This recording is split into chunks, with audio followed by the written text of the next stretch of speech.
Chapter 1. The Beginning. Elemental Countries. The land of shinobi and kunoichi. These countries are ruled by the ninjas and daimyos of the 5 great countries. Hai no Kuni, or Land of Fire, said to be the strongest of the 5 and winner of all 3 great ninja wars. Led by the Hokage, or Fire Shadow, who resides within Kanahagakure, village hidden in the leaves.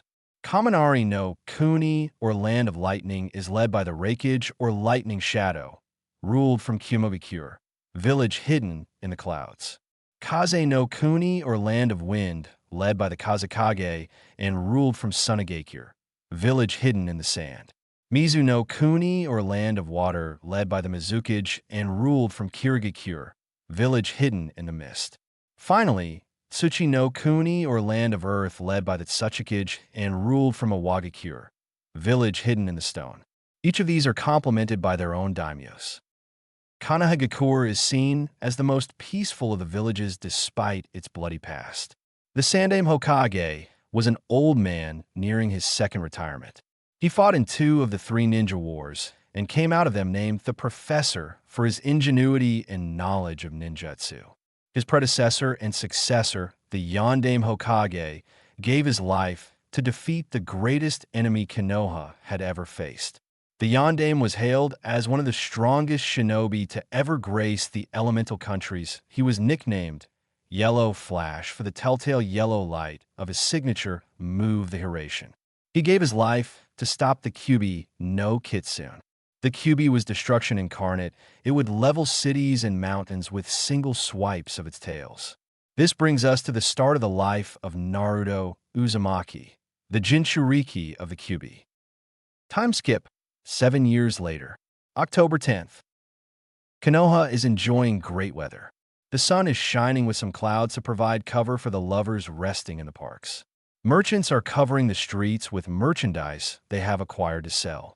Overall, a very pretty day for everyone except one boy, though he is only 7 years old. Naruto Uzumaki is scrounging in the garbage cans behind the Akimichi barbecue restaurant. He stands at a mere 3 foot despite his age.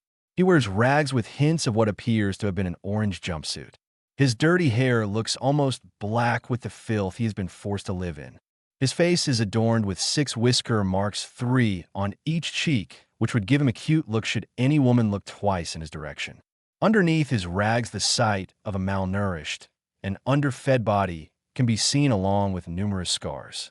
The thing that would capture any traveler, for any native, would not look long at this boy. The very sight of this boy's eyes can cause the soaring of a person's soul or the flinching of a person's heart. When the boy is happy, his bright blue eyes would bring joy to all who would care to look.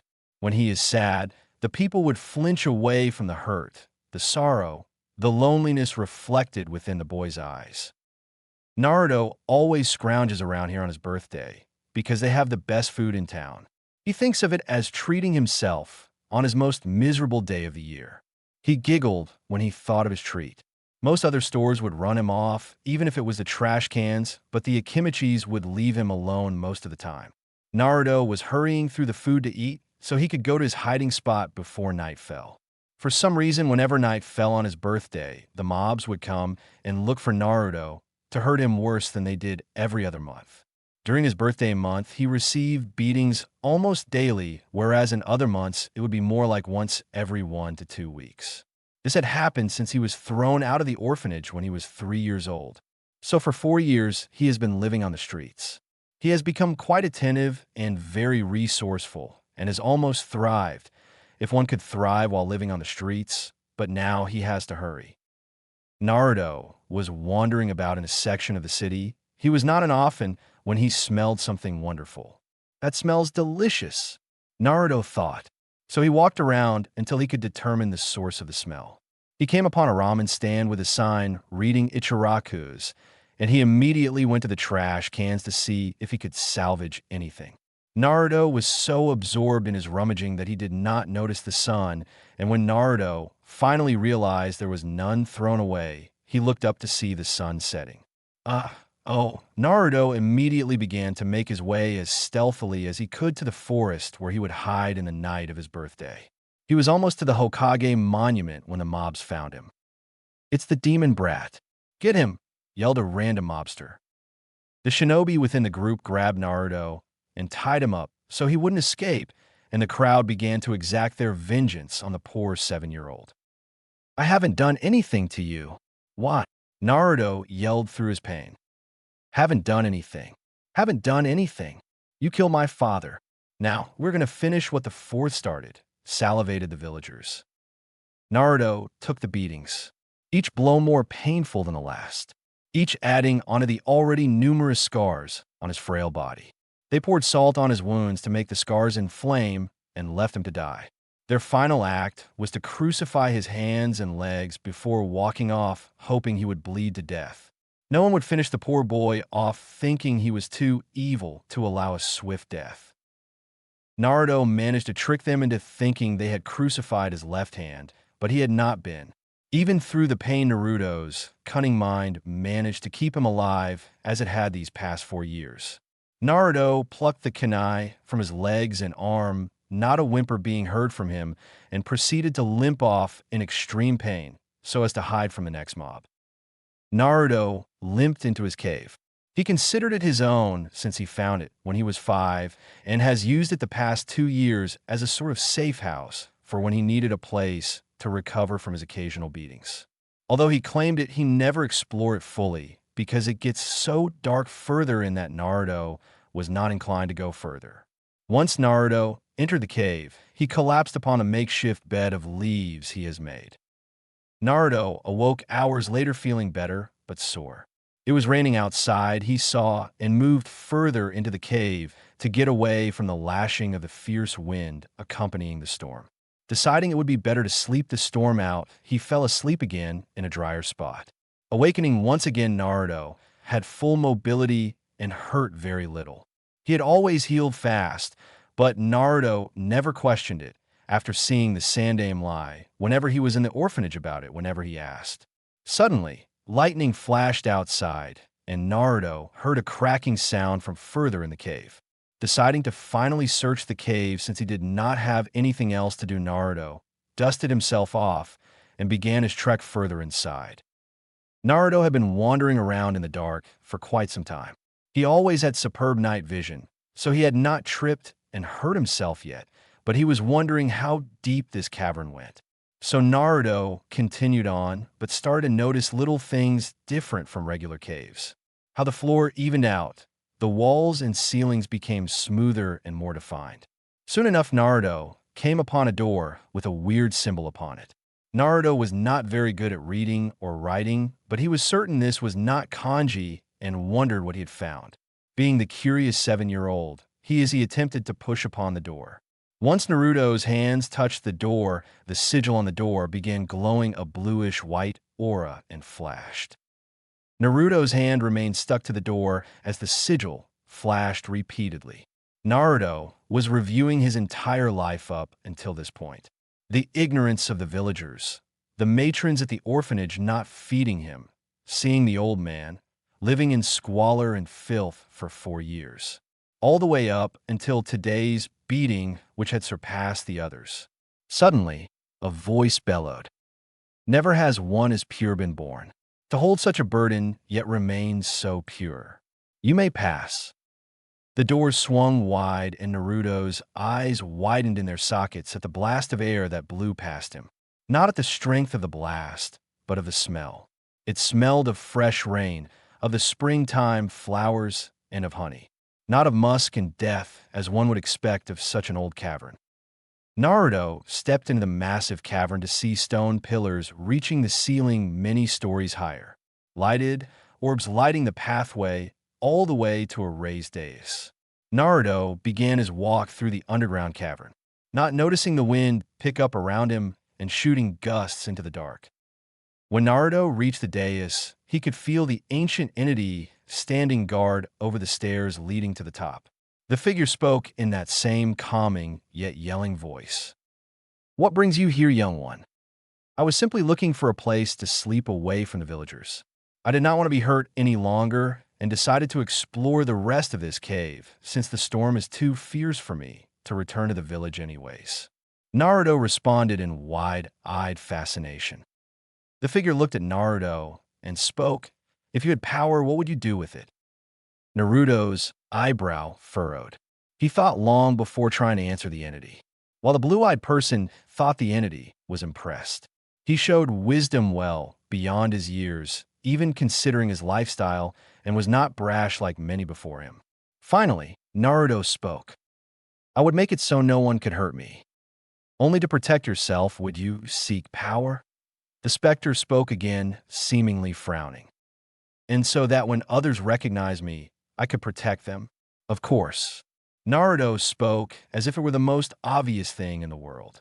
The entity chuckled. Haha, even though some persecute you, you would still protect them? Ludicrous. But I can see you speak the truth, you pass my test.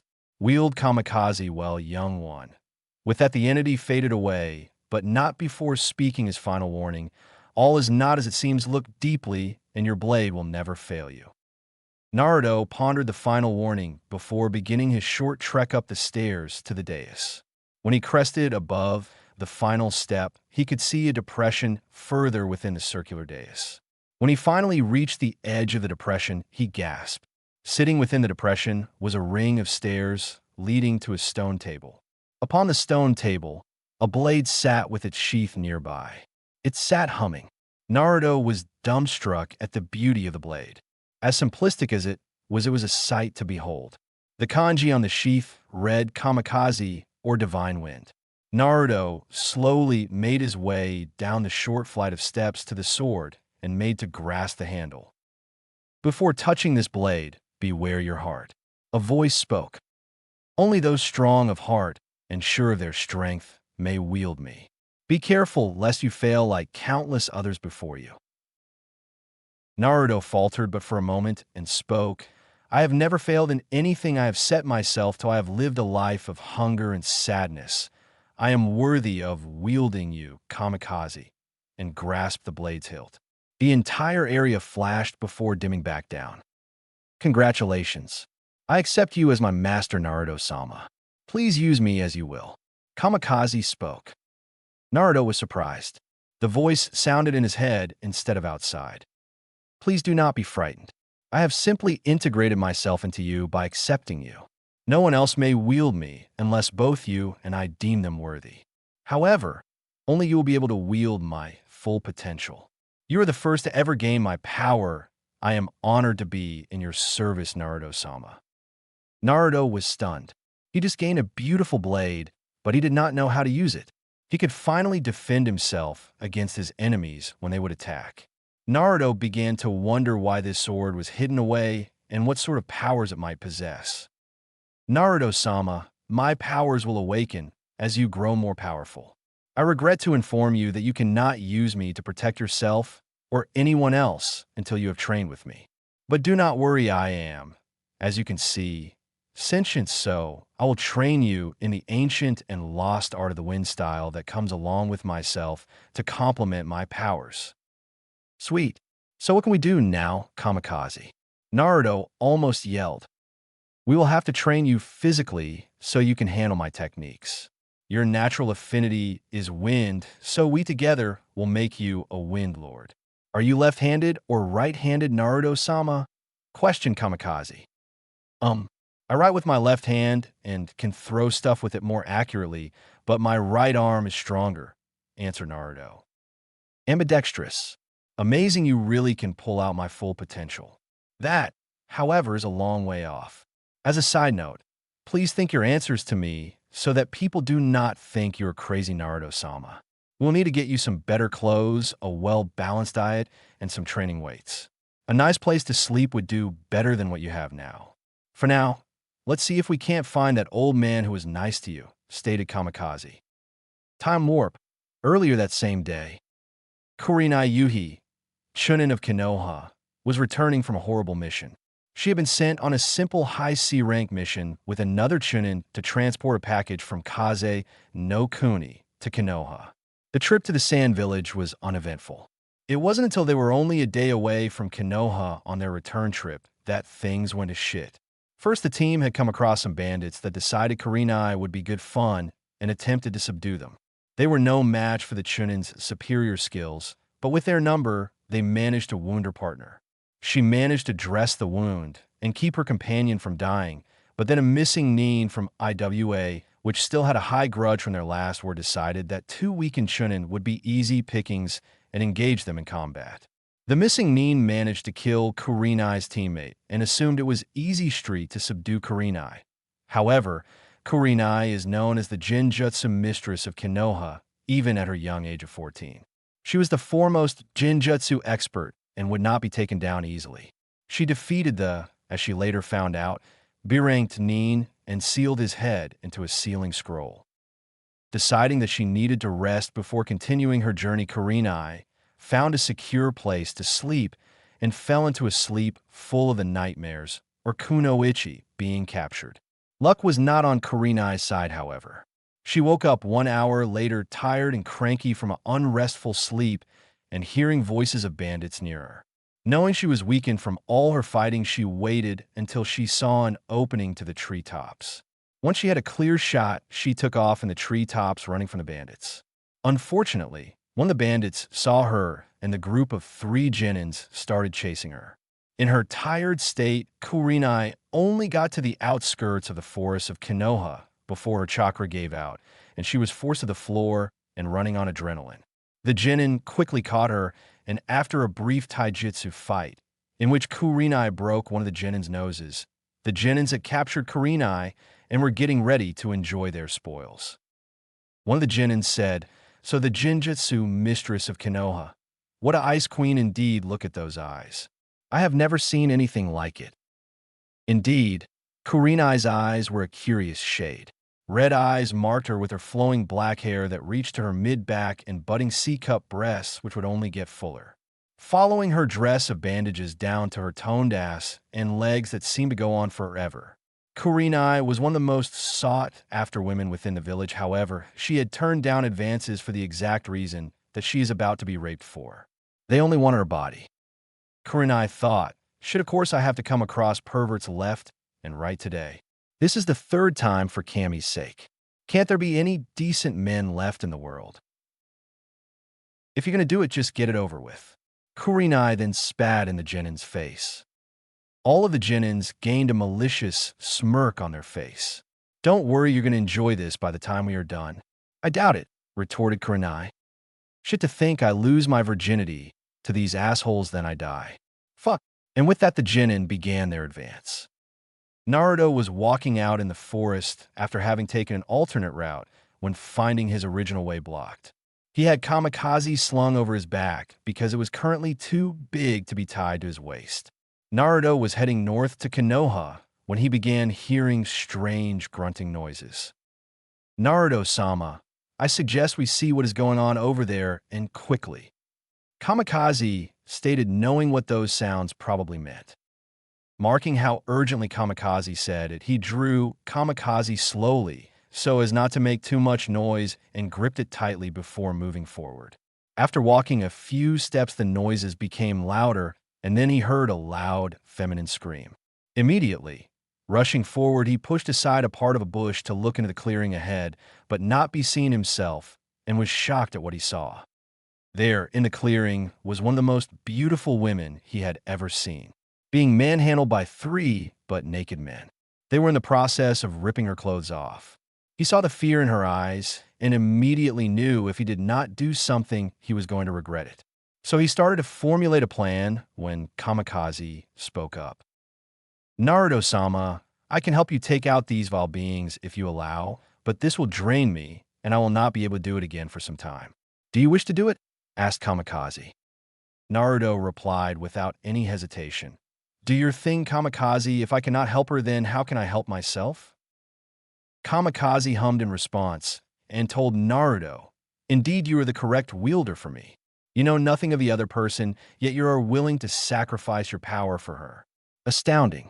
I shall grant your wish. She will be saved." With that being said, Naruto's eyes changed. Naruto's blue eyes changed to a menacing red with slits for pupils. However, these slits were not normal. They were in the form of a curve similar to an S, but not quite. Instantly, Naruto's vision improved, and Naruto could feel his body moving more fluidly than he ever thought possible. Naruto charged into the clearing right as the genin managed to grab the rest of Kurenai's dress off. They were stunned that this little kid moved on them. Before they could blink, Naruto had the one who was stroking himself in preparation castrated and decapitated. While his head fell off, the other two genins took their stances and one yelled, "You little twerp, you killed our friend. We're gonna beat you dead." And with that they charged. Naruto waited their charge out and ducked easily under the first fist and rolled to the left, putting the first attacker between himself and the second, while thrusting his sword forward much faster than a 7-year-old should and impaling the first attacker. As the first slumped down, the second was contemplating what kind of monster Naruto must be to move like that while being so young. Kurenai was shocked. She could not believe this young boy had come out of nowhere and managed to kill not one, but two genins, and has almost saved her from being raped by them. Her belongings and the package are still in her pouch, so she was just staring in awe at this dirty boy handling 3 genin like he is a jounin, and they are greenhorns. Naruto was getting tired, and he knew it. Moving at speeds his body shouldn't be able to, and using as much energy as he had on his malnourished body took a toll on him. He knew that he needed Kamicazi to finish soon, so he didn't pass out. The third genin was just trying to figure out how to beat this kid. He eventually decided that a long-range attack was best against a sword user, so backed up and started doing hand signs as fast as he could to activate his jutsu. Seeing this, Kamicazi smirked after recognizing the jutsu and said to Naruto, "Would you like to try my most basic power, Naruto-sama? It will be most effective against the current jutsu being employed." "Sure," Naruto answered and closed his eyes, concentrating on the energy source Kamicazi told him to activate. Kurenai's eyes widened as he watched the young boy's eyes close as the enemy finished his hand signs and put his hands up to his mouth. "Run," she screamed. The third genin smirked as he fired his fireball straight at the young boy, sure that he could not dodge or block this jutsu. Fire style, grand fireball, no jutsu. Naruto concentrated solely on the energy source, barely heard the goddess call or the enemy's jutsu. He finally found it and pushed it into Kamicazi. Kamicazi smirked, if such a thing was possible, and said, "Release the energy, Naruto-sama, and call out your attack." "Benny Dash," Naruto said as the fireball beared down on him, and the goddess stared in shock as Naruto's eyes snapped open and a red aura surrounded him. "Kaze." The genin smirk faded as he watched the red aura gather around the raised blade of the boy, and with a single downward swing of the blade, he sent a crescent of red energy through the fireball and straight at him. With his surprise, he was too slow to move out of the way and was sliced clean in two. Kurenai, seeing the threat, terminated stare at the smiling boy holding his sword and had to ask herself, maybe there is hope for men after all. Still, where did he come from, and where did he get such a powerful blade? She could feel herself giving out. The stress of almost being raped 3 times and the long run were taking a toll, and now that the adrenaline was leaving, she could feel herself falling asleep. "Hey, are you alright, Megami-chan?" Kurenai blushed at the nickname given her by this young boy who saved her life and virtue. "Hey, you're a Konoha ninja. Do you need help getting back?" Naruto asked. "My name is Kurenai Yui, chunin. I am returning from a mission, but I can feel myself going out. Please take me to the Hokage, and don't forget my belongings," she said as she pointed towards her pack. Then she fell forward unconscious. The last thing she remembers is 6 whisker marks on the boy's cheeks and him managing to appear right next to her as she fell forward. Naruto saw Kurenai fall forward and rushed to grab her. He was tired, but he would persevere for her sake. He laid her down and took the rags off his chest, which were still pretty tied together, and managed to cover her breasts and downstairs, as Naruto would say. He wondered how he was going to get to Konoha without hurting her. He could not just leave her here. So using his cunning mind again, he lashed together some big branches with strips from the dead guy's clothes. He took all their weapons and scrolls and loaded them up with Kurenai and started to drag Kurenai on the sled to Konoha. Time skip 3 hours. Edge of Konoha. The Hokage had finally gotten out of that damn office. His only reprieve from there had been when he checked in on Naruto, when he would be brought into the hospital, but he never had the time to stay until the boy woke. He got regular reports from ANBU watching him at the orphanage, but something had been fishy of late. Naruto was looking skinnier and unhealthy. He was considering getting Naruto an apartment to live by himself while he was enrolled within a ninja academy. The Hokage sighed. Ever since that damn law 4 years ago, in which the Hokage had 3 times the paperwork, he has not been able to keep as close an eye on Naruto. Yes, the reports do say he's been doing okay, but that is only from reports, no actual interaction. He finally got that damn law revoked, and he would be damned if he let Naruto be by himself any longer. He was walking around the edge of the forest to calm his nerves when he heard a rustling in the bushes. Hiding his kunai under his robe, he waited while watching the bush. Waiting. Out from the bush came a boy around Naruto's age with black hair and blue eyes. Wait a moment. Yes, there they were, the whisker marks on his cheeks. Naruto, the old man exclaimed.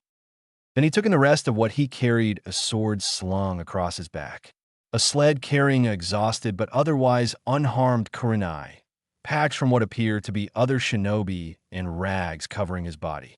The Hokage's eyes narrowed, seeing all of this together. I believe we need to have a talk, Naruto. Hi, Aji-san, Naruto said as he fainted weak from 3 hours of pulling a teenager and being underfed. This is only the beginning. Chapter 2, Explanations and Reparations. The Hokage rushed to stop Naruto's fall and managed to catch the black-haired boy before he hit the ground. The Hokage sighed. What happened to you, my boy? The Hokage decided he could question Naruto later and checked his and Kurenai's vital signs satisfied. They were only unconscious. He gathered up little Naruto in his arms and made a whistle with his teeth. Immediately 4 ANBU appeared. These are the best of the best. The Hokage's personal guard that leaves him at no time and switch off with 4 others. Kneeling in front of the Hokage, they await their orders. They answer to no one but the Hokage himself. Take Miss Yuhi to the hospital for an exam and see to it she gets the rest she deserves. Hi, Hoket-sama. 2 ENBU grab Kurenai and shunshin her to the hospital while the Hokage walks with Naruto to the Hokage Tower. Upon arrival, he is swamped with aides and ninja asking what Naruto had done and claiming he had done something to the festival this night. The Hokage, having had enough of these ludicrous proceedings, spikes his killer intent, will be KI from now on, and speaks. The next person to speak a lie about little Naruto tonight will be on the executioner's block tomorrow morning. Do I make myself clear? Bellowed the old man. The crowd dispersed faster than Naruto, running for food. The Hokage sighs. He is doing that a lot more lately, and proceeds to his office where he can continue watching the fireworks, celebrating the Yondaime sacrifice, and wait for Naruto to wake up. While he is waiting, he looks through the pouches he found on the sled. He sees the package that Kurenai had been sent to get. He had honestly thought that to be an easy mission and was hoping to get Kurenai some more missions to get her jounin, so he could have some Jinjutsu classes with her. Noticing the pouches seem a little heavy, he searches through them and comes to the conclusion it was 3 Genins, and that Kurenai had a sealing scroll for heads and hers. Quickly unsealing the head, he went about locating if the IWA Nin had been in the bingo book, the book for missing Nins and their capture reward. Recording Kurenai down for the B rank Nin and the C rank completed, he turned his attention to Naruto and the sword laying on his back. Looking closely, he noticed the sword was actually a ninjato.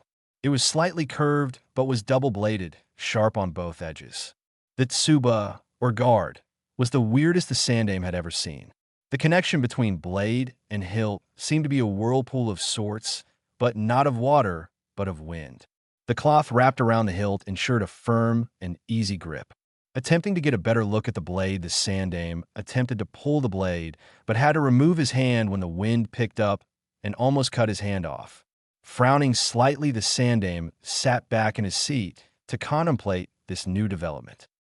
Seeing Naruto's face in sleep made him soften, and he looked over Naruto. His hair looked blackened with dried mud dirt leaves and what appeared to be something else. His arms and legs sported numerous scars and scratches, no doubt from his trek within the woods. However, it was his chest area that made the sandame seethe and start to radiate Ki. You could see Naruto's ribs, each were clear as day.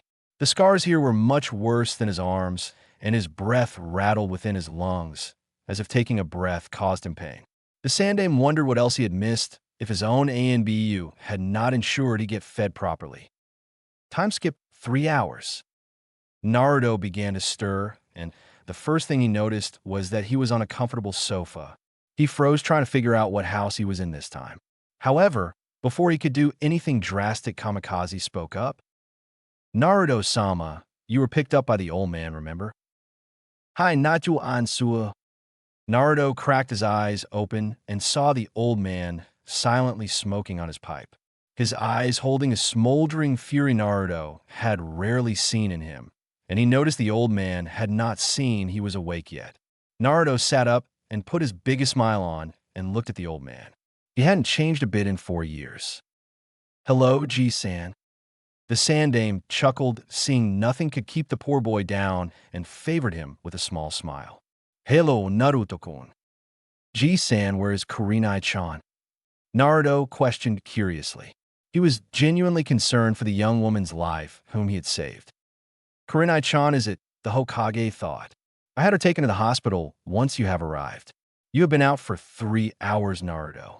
I need you to be serious and tell me what happened. Should I tell him that you can talk Kamicazi? Naruto thought to the sword. Perhaps it would be best to keep me out of this conversation. Tell him you found the sword within the cave, but do not tell of your trials. No one else will be allowed in, so there is no harm done. Answered Kamicazi. Giving a mental nod, Naruto turned to the sandame and began his tale. 1 hour later, then I saw Kurenai-chan collapse, and I made the sled and dragged her all the way home. The sandame was gobsmacked. This boy took out 3 genin with this new sword, which only he seemed capable of wielding, but was obviously not a QB trick, for its power was bluish-white, not red, and wind, not fire. Not only that he had been beaten today and shrugged off such severe wounds in hours. Yes, the sandame was speechless for about 5 minutes afterwards and decided he would have to talk to Kurenai to get her version. Well, Naruto, we should get you to the orphanage. Even though you are so late, they should still have your bed for you. Naruto cocked his head to the left a little bit with a confused expression on his face. Aji-san, I have not been to the orphanage for almost 4 of my birthdays now, stated Naruto with a serious expression. Once again, the sandame was speechless. Naruto had not been in the orphanage for 4 years. Where had all those orphanage reports come from then? The ANBU only really made reports when they found him beaten so badly they took him to the hospital, otherwise they ignored him. The sandame knew this, but figured with the matrons Naruto would be fine for first aid and a place to live. Naruto, where do you live right now?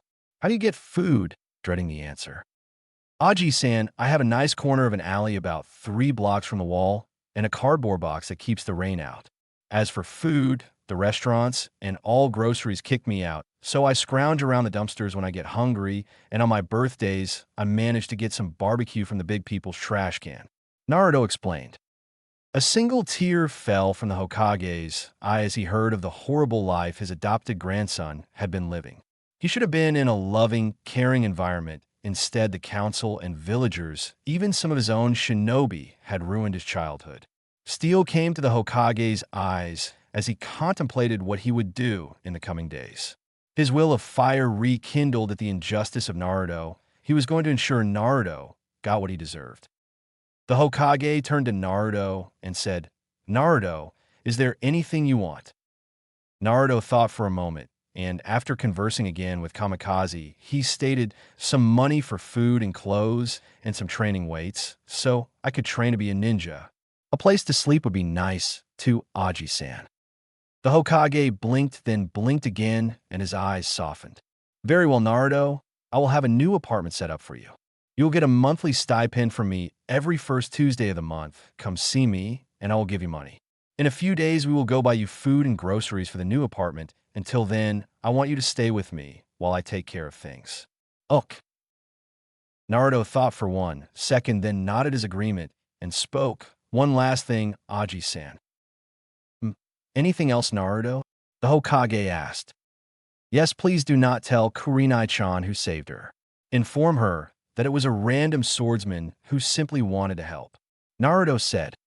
The Hokage's eyes widened at the request and at the thought-out excuse, and then narrowed. Why?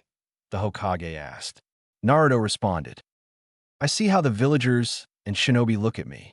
I know not why they hate me, but a beautiful woman such as Kurenai does not need to have such hate thrown on her for simply trying to thank the one who saved her.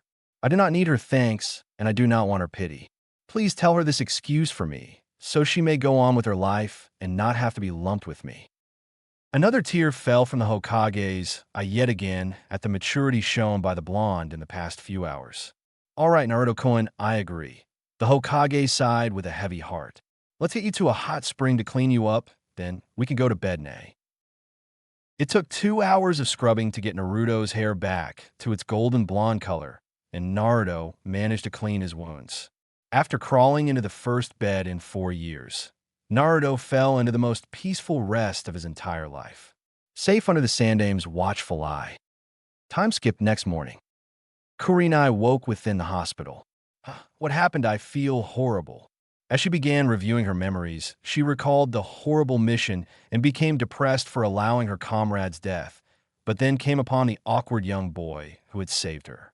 What was that weird weapon he carried with him? That strong, ferocious aura that exuded from him as he was enraged from those bastards' actions. She wondered where he went. He was an interesting person, and he obviously got her home. Finally, she shot up wondering where he might be. Seeing her heart rate increase, and all the beeping on the machines went crazy, Kurenai managed to calm herself down so as not to have doctors rushing to her. She relaxed as a nurse came in and decided to get some information. What time is it, and when did I get here? Questioned Kurenai. The nurse softened her gaze upon Kurenai's questions and answered, You were brought here late last night. You must have been quite exhausted to have slept through the night and well into the morning. It is my understanding that you ninja are up early and sleeping till almost 10 in the morning is a little late for you. Kurenai was a little shocked at how long she slept, but guessed after everything that had happened in the past few days, she was a little more exhausted than she thought. After coming to this realization, she questioned, Who brought me here, and when can I be released? I must make a report to Hokage-sama. The nurse expressed some surprise at the first question and answered, You were brought here by the Hokage's personal guard, EMBU, and you should be able to check out around lunchtime once the doctors have cleared you. You weren't really hurt, just a few scratches and some chakra depletion. Satisfied with the answer, Kurenai laid back to wait for the doctors to release her. 2 hours later, Kurenai was on her way to the Hokage Tower to deliver her report and inquire as to where her savior had run off to. She felt a need to, at the very least, thank him and find out his name. After a short time of talking to the secretary, she presented herself before her commander and saluted him. Noticing the room surrounding her, she noticed the 4 pictures of the previous and current Hokages, as well as the sofa with accompanying table for drinks or leisure. The big wooden desk with its back to the most impressive view of the village besides the top of the Hokage monument. The Hokage watched as Kurenai went through the motions of greeting him as according to their stations. He was curious what her story would reveal. Hello, Kurenai, how are you feeling after such a rough night? Kurenai answered, I am fine, Hokage-sama. Thank you for your concern. Should I start my report now? With a simple wave of his hand, the Hokage motioned for her to continue. About 40 minutes later, then I introduced myself to the young man and asked him to please get me to you and that I was going to pass out. Now here I am. Do you by any chance know where the young boy is so I can thank him for his efforts? The Hokage's eyes flashed sorrowfully before responding. He was a wandering swordsman who left town this morning saying that he expected no thanks for saving such a woman as you, saying that rapists are the lowest of the low and that the only worst beings are child beaters. Kurenai was stunned, and it showed on her face for a full 5 seconds before she regained her sense and stopped her thoughts. She was sure the boy would want something in return, but he just helped out of what appeared to be the kindness of his heart. He then left before even seeing if she would do anything. She felt a pang of sadness at not being able to thank the boy. Then she started to think about him and became suspicious. There couldn't be that many swordsmen with whisker marks on their cheeks, and she resolved to find this boy and find out more about him. The Hokage, sensing the direction of Kurenai's thoughts, said, "He asked that you not seek him out to thank him and simply to move on with your life and try to forget such a traumatic experience. He did check on you before he left the village and wish you well in your life." Kurenai hid her shock this time well, but still had steel in her red eyes as she replied, "Very well, Hokage-sama, thank you," for relaying his message.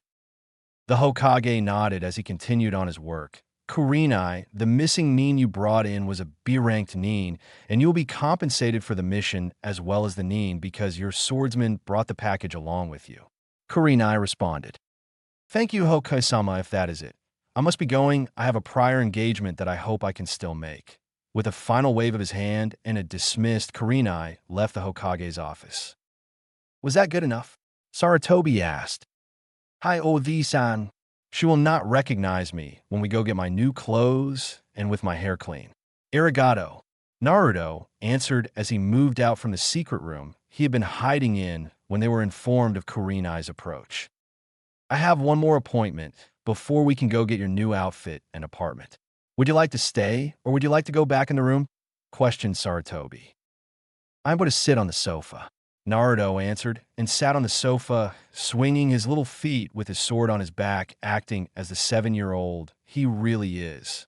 The Hokage smiled briefly before asking the secretary to bring in his last appointment of the day. In walked a teenager about Kurenai's age. She was just as beautiful as Kurenai and was hailed as the leader of the resistance within Kirigakure to fight the bloodline wars. She had red hair down to her knees in the back and a bang that covered her left eye, leaving on the right to actually be seen. Her dress fell around her in folds, leaving little to the imagination, yet seemingly at the same time hiding much more. Her green eyes sparkled with a sharp intellect. She greeted the Hokage. "Hello, Hokage-sama, and thank you for seeing me," she said with a smile. She noticed Naruto and went a little starry-eyed over his cuteness, but remembered her purpose here and returned her attention to the leader of this village. "Hokage-sama, I am here on a diplomatic mission to request aid for our forces in combating the bloodline wars that have started up within Kiri so that we may keep the bloodline safe." As Meitarumi, as Naruto found out by listening in, was speaking with the old man, pleading her case, he took the time to note her posture and the aura surrounding her. He noticed she had the same posture as many of the masked people who would occasionally help him when he was hurt. He assumed she was powerful, and going by the smell of burnt rock and moisture surrounding her, she was deadly.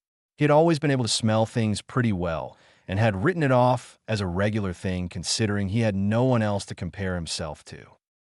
The Hokage sighed and responded to the latest of Mei's points. "I am sorry, but we cannot afford to help you with your war at the current time. Please accept my dearest apologies, and I hope all goes well with you." Mei was downcast, but became angry and said, "For a village that flaunts its bloodlines, you don't want to help others with their problems, I see," and proceeded to walk out of the office. However, something blocked her path. Naruto, sensing her anger and her intention of leaving, stood in the doorway and spoke to her when she almost knocked him over. "I hope you live, Mei-chan. You are a strong and deadly woman. Please take my hope that you will win such an awful thing within your home and come out safe and sound. Please do not be mad at Aji-san. He is just keeping his home safe, just as you are doing." Naruto smiled up at her. Mei's eyes softened and she spoke, "Don't worry, I'm just frustrated. What is your name, little one?" "Naruto. Mei-chan, that is my name." Mei chuckled at her newfound suffix and said, "Well, Naruto-kun, live long, and I hope to see you again as well." With that, Mei left the village. The Hokage smiled, seeing Naruto's unnatural skill to bring even the worst of enemies together at work. "Come on, Naruto-kun, let us get you some new clothes and find out how much money is owed to you." The Hokage's eyes grew steel when he mentioned money. He had sent money every month to the orphanage for Naruto and had been doing so automatically for the past 4 years. It was time to learn where Naruto's inheritance money had been spent. Sarutobi grabbed the deed for the apartment complex he bought specifically for Naruto and motioned for the little boy to follow him. The Hokage took Naruto to a shinobi-only store to meet an old friend of his that he was sure would not discriminate against him for the burden Naruto carried. As they walked, they entered a shinobi-only district, which coincidentally is where Naruto's new apartment was located, so the Sandaime could have a closer eye on Naruto. While they were walking, the Hokage decided to question Naruto. Naruto, have you considered what you want to do in life? Naruto pondered for a few seconds and answered, I want to become a shinobi Aji-san. One so powerful I can protect all my precious ones and all the ones precious to them as well. The Hokage's eyes softened, and he replied, Then I shall have to send you to the Academy Naruto. It is not easy, and you'll be a year younger than the other applicants. We will be extending the curriculum a full year once this year starts as well, so you will not graduate until you're 12 Naruto. It is a hard life filled with misery and death. Do you still want to attend? It hurt to be so brutally honest, but the Hokage had to be sure Naruto wanted this, because even though he could do many things should the council wish it, Naruto attending the academy could prove to be hard to negotiate. The council has gained too much power as of recently, and it would take years for the Sandaime to revoke some laws and get the Hokage's power back in the correct hands. Naruto responded without hesitation, I will become the most powerful shinobi to protect the people I consider precious. Then let us get you what you will need for school. It will start in a few months, and you need some supplies to go. The Hokage replied. They arrived at the store, and Naruto was not impressed. It looked like a shack. The Hokage chuckled at Naruto's look. All is not as it seems. But before he could say anything, Naruto's eyes narrowed. Naruto spoke up. Aji-san, is there a genjutsu somewhere near here? The Hokage's eyes widened, and he decided he would have to have Naruto's sense tested to see if he was developing extra sense for some reason. Vai Naruto-kun. The store is under a genjutsu, so that only A and BU operatives may enter. It is a rule. Only those who can break the genjutsu may shop here, but I'm going to allow you to shop here because you managed to detect the genjutsu at such a young age. Naruto was ecstatic to be able to shop where the elite of the Hokage could and ran to the door before walking inside along with the Sandaime. Once inside, Naruto was stunned at the cleanliness of the store and how modern it looked compared to the outside. He saw row upon row of kunai, shuriken, ninja wire, explosive tags, and even different swords to be used. He finally came full circle to see the counter and the older man residing behind it looking at Naruto with a critical eye. Naruto flinched back seeing this, and after gathering his courage glared back at the man as if daring him to try something. The older man suddenly laughed and spoke up, So, Naruto, Uzumaki finally decides to grace my humble abode. Nice to meet you, young man. My name is Karisu. I was wondering when you would get around to scoping my shop out for some pranks on our favorite A and BU. Naruto beamed at the praise given by Karisu and was glad to have someone who did not outright glare at him for some reason unknown to him. Well, I had to work my way up. Wouldn't want me getting caught now, would I? Karisu chuckled at Naruto and said, You, my boy, are going to be great, I can see it. Especially with the Sandaime behind you. Pick up whatever clothes you need. I will get your academy package ready, as I can guess you are attending the academy, and we will work out what will need to be paid for. One last thing, though. What are you doing with such a blade? Naruto responded with complete awe and respect, while Karisu and I found this blade named Kamicazi in a cave not far from town. He is very helpful. I like this one, Naruto-sama. Please return here and converse with him some more. Perhaps he can help with your training. Kamicazi spoke. Hi, Kamicazi. Karisu smirked and said, Off with you now and pick out some true shinobi clothing.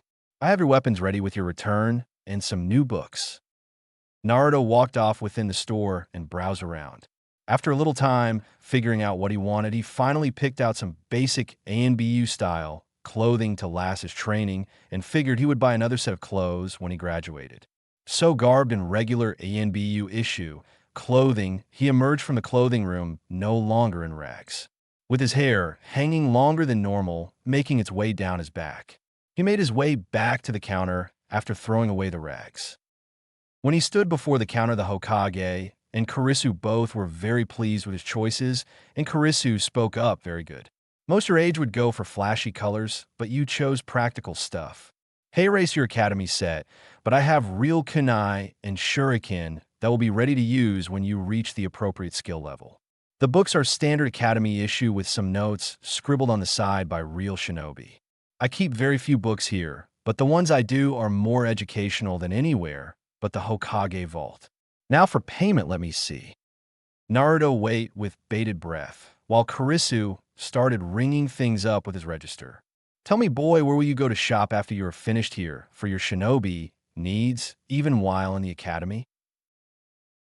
Naruto was a little taken aback, but replied, I would like to shop here, Karisu-san, if you don't mind, that is. Karisu pondered for a moment and said, then think of this as an investment should you shop here for the rest of your life. I will give you all this equipment and will only sell you the best equipment from now on. What say you, Naruto? Naruto responded with tears in his eyes. Haiku disu nai-san. Could I get some more sets of these clothes? Naruto asked. Of course, Otudo. Naruto's eyes widened before hugging the older man and being sent on his way. The Sandaime knew he had picked the right place to bring Naruto and knew that Karisu would keep an eye on him should his AMBU fail. The Sandaime decided to show Naruto his apartment and let him get settled while he would go track down the orphanage to gather his money. So while he led Naruto to his apartment, he was taken by surprise when he noticed Naruto now wore a mask similar to Kakashi Hatake. Now the Sandaime was known as the Professor for a reason and instantly deduced that this was to serve two purposes. 1. Keep the villagers from recognizing him so fast without his whisker marks. Naruto stood out far less. 2. Keep Kurenai from learning his identity and being persecuted. He smiled at Naruto's ingenuity and came upon his apartment. Here we are, Naruto. This apartment is yours. Here is your key and don't lose it, okay? Naruto's eyes widened as he took in the spacious living room that he now owned. It contained a built-in sofa depression area, one with a flat-screen TV and a fireplace for cold nights. A king's chair, too, as well. Across from the entrance, another doorway led to a small kitchen with a stove, oven, microwave, and refrigerator. The pantry and fridge were stacked with healthy foods for Naruto to recover on. On the opposite wall of the TV, a small hallway led to two bedrooms, one slightly larger than the other with adjoining bathroom and a hallway bathroom for guests. Naruto's eyes watered yet again as he took the sight in and hugged his Aji-san before he tested the rug within the bedrooms and sofa depression. Naruto, I need to take a short trip, and when I get back we could go get dinner, okay? Sarutobi said. Hi, Odi-san. Naruto yelled as he enjoyed bouncing on his new queen-sized bed that was like a lake for Naruto's little body. Naruto-sama, I suggest we take another bath to finish the process from yesterday and get ready for dinner. We'll have to check that book you took for training. Naruto remembered that he took a book of seals written by his hero, the Yondaime, to help him while hiding his Aji-san talk to Kurenai. Natu smai hai Kamicazi. The Hokage shunned shine to the road, leading to the orphanage that Naruto stayed at previously. He could feel his anger increasing in waves, but he held it down so as to get what Naruto was owed. He walked into the orphanage and asked to speak to all the matrons since the little ones are eating dinner. All of the senior staff, the younger staff were hired after Naruto was kicked out, were assembled. The Hokage spoke. Where is Naruto, Uzumaki? I did not see him with the other children. The matrons paled. They had been told the Hokage would not have time to see Naruto until he was 8 and could be thrown out of the orphanage for being too old, as he would be attending a school and not the orphanage's problem anymore. But now here the Hokage was a year early and none of them knew where the boy of 4 years missing had gone. Hokage-sama, that boy is sleeping upstairs. He needs his rest after all. He is tired from his long day. The Hokage could feel the ire rising and said, Then why do you take me to him? I have an important matter to discuss with him. Trying to stop a disaster, the eldest of them, there said, Hokage-sama, could it not wait for a few days so that the boy could sleep? Surely it is not so important as to awaken the boy. The Hokage finally had enough? Why can I not see Naruto? Is it that you do not know where he is? The matrons flinched. The Hokage spoke in a calm, deadly voice. No, you know not where he is because none of you have seen him in 4 years, have you not? For 4 years you have neglected to tell me you have lost the boy I had placed in your care. For years you took his money without giving it to him and have used it to buy others things he would need to survive. You will find all of his money and return it to me by the end of the day. I do not care if you must sell your personal belongings or your bodies to accomplish this task. It will be done, or I will have you executed in the village square for child abuse. You owe me a total of 15,000 Ryu, 3. You will have it by the time I return, or you will suffer the consequences. Do I make myself clear? The matrons shivered at the ki being exuded and simply nodded before rushing off to their bank accounts to scrounge up the money they had been stealing for 4 years. The Hokage shined to Naruto's apartment and, finding him cleaned up, took it to eat at the Kamicazi restaurant Naruto had told him he treated himself to on his birthdays. Naruto ate as ravenously as he did the night before and was content, returning Naruto to his home after having walked around the village for a few hours. He shined to the orphanage for his final act of the night. The matrons were waiting for him with the money in an envelope. He checked the money and said, "Very well, you will keep your lives." The collection let out a sigh and smiled, thinking that was the extent of their punishment. However, you are all fired and will be sentenced to life in prison for no less than 15 years. Snapping his fingers, the matrons were all escorted away with looks of shock on their faces by ENBU. Sarutobi found the newer matrons and informed them of their promotions and shined to the bank to deposit the money in the account for Naruto. Having finished his reparations, the Hokage finally made his way to his bed and fell asleep. Across town, Kurenai was sitting in a bar with her fellow friends.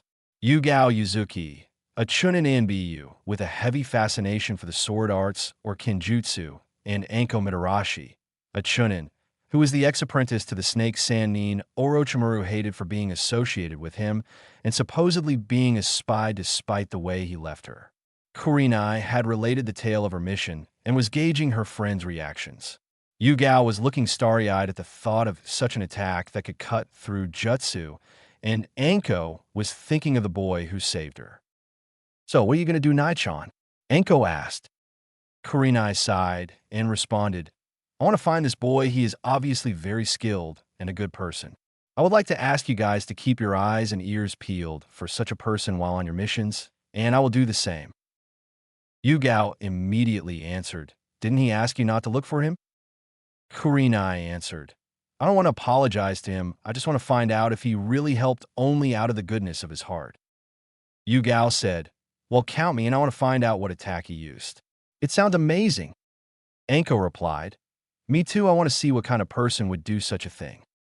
Kurenai sighed and said, "Thank you guys.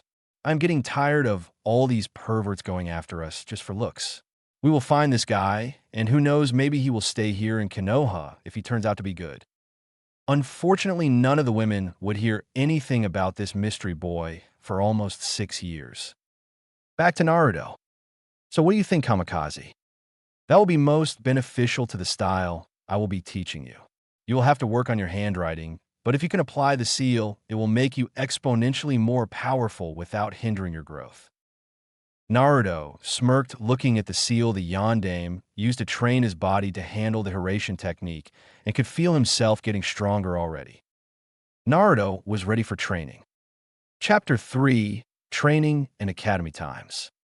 Time skipped 5 years. Naruto cracked his eyes open and beheld his apartment. 5 years it had been since he acquired Kamicazi, and he began his training under the Sword Master. "Good morning, Kamicazi." "Good morning, Naruto-sama. How are you feeling after last night?" Kamicazi replied. Last night he had stepped up his training to figure out why he could not do that blasted bunshin, no jutsu. Kamicazi had said that it was because he held too much chakra and could not fine-tune it enough yet to make the clones. It was like putting your finger in front of a fire hose. "I am fine, thank you, Kamicazi." Naruto responded as he reviewed his training exercises. He knew the leaf floating, tree climbing, and water walking exercises and could do them all while combing the leaf floating with the other two, but just could not seem to control his vast chakra reserves enough. Deciding to ponder it later, Naruto got up, stretched, and made his way to the kitchen to eat breakfast before going out in the dark, since it was only 5 o'clock, and running his usual laps around Konoha before the populace gets up and sneers at him. He had used the same morning routine after getting settled within his new apartment. He would wake up each morning around 5 o'clock, do physical training, running push-ups, sit-ups, and stretching while winding down. He had learned the exercises from Kurisu. Kamicazi had been right. Kurisu was a retired S-rank ANBU. He was feared in many small countries, but kept a low profile so as not to attract attention. Kurisu gave him the control exercises, stating that with your chakra reserves, you're going to need them.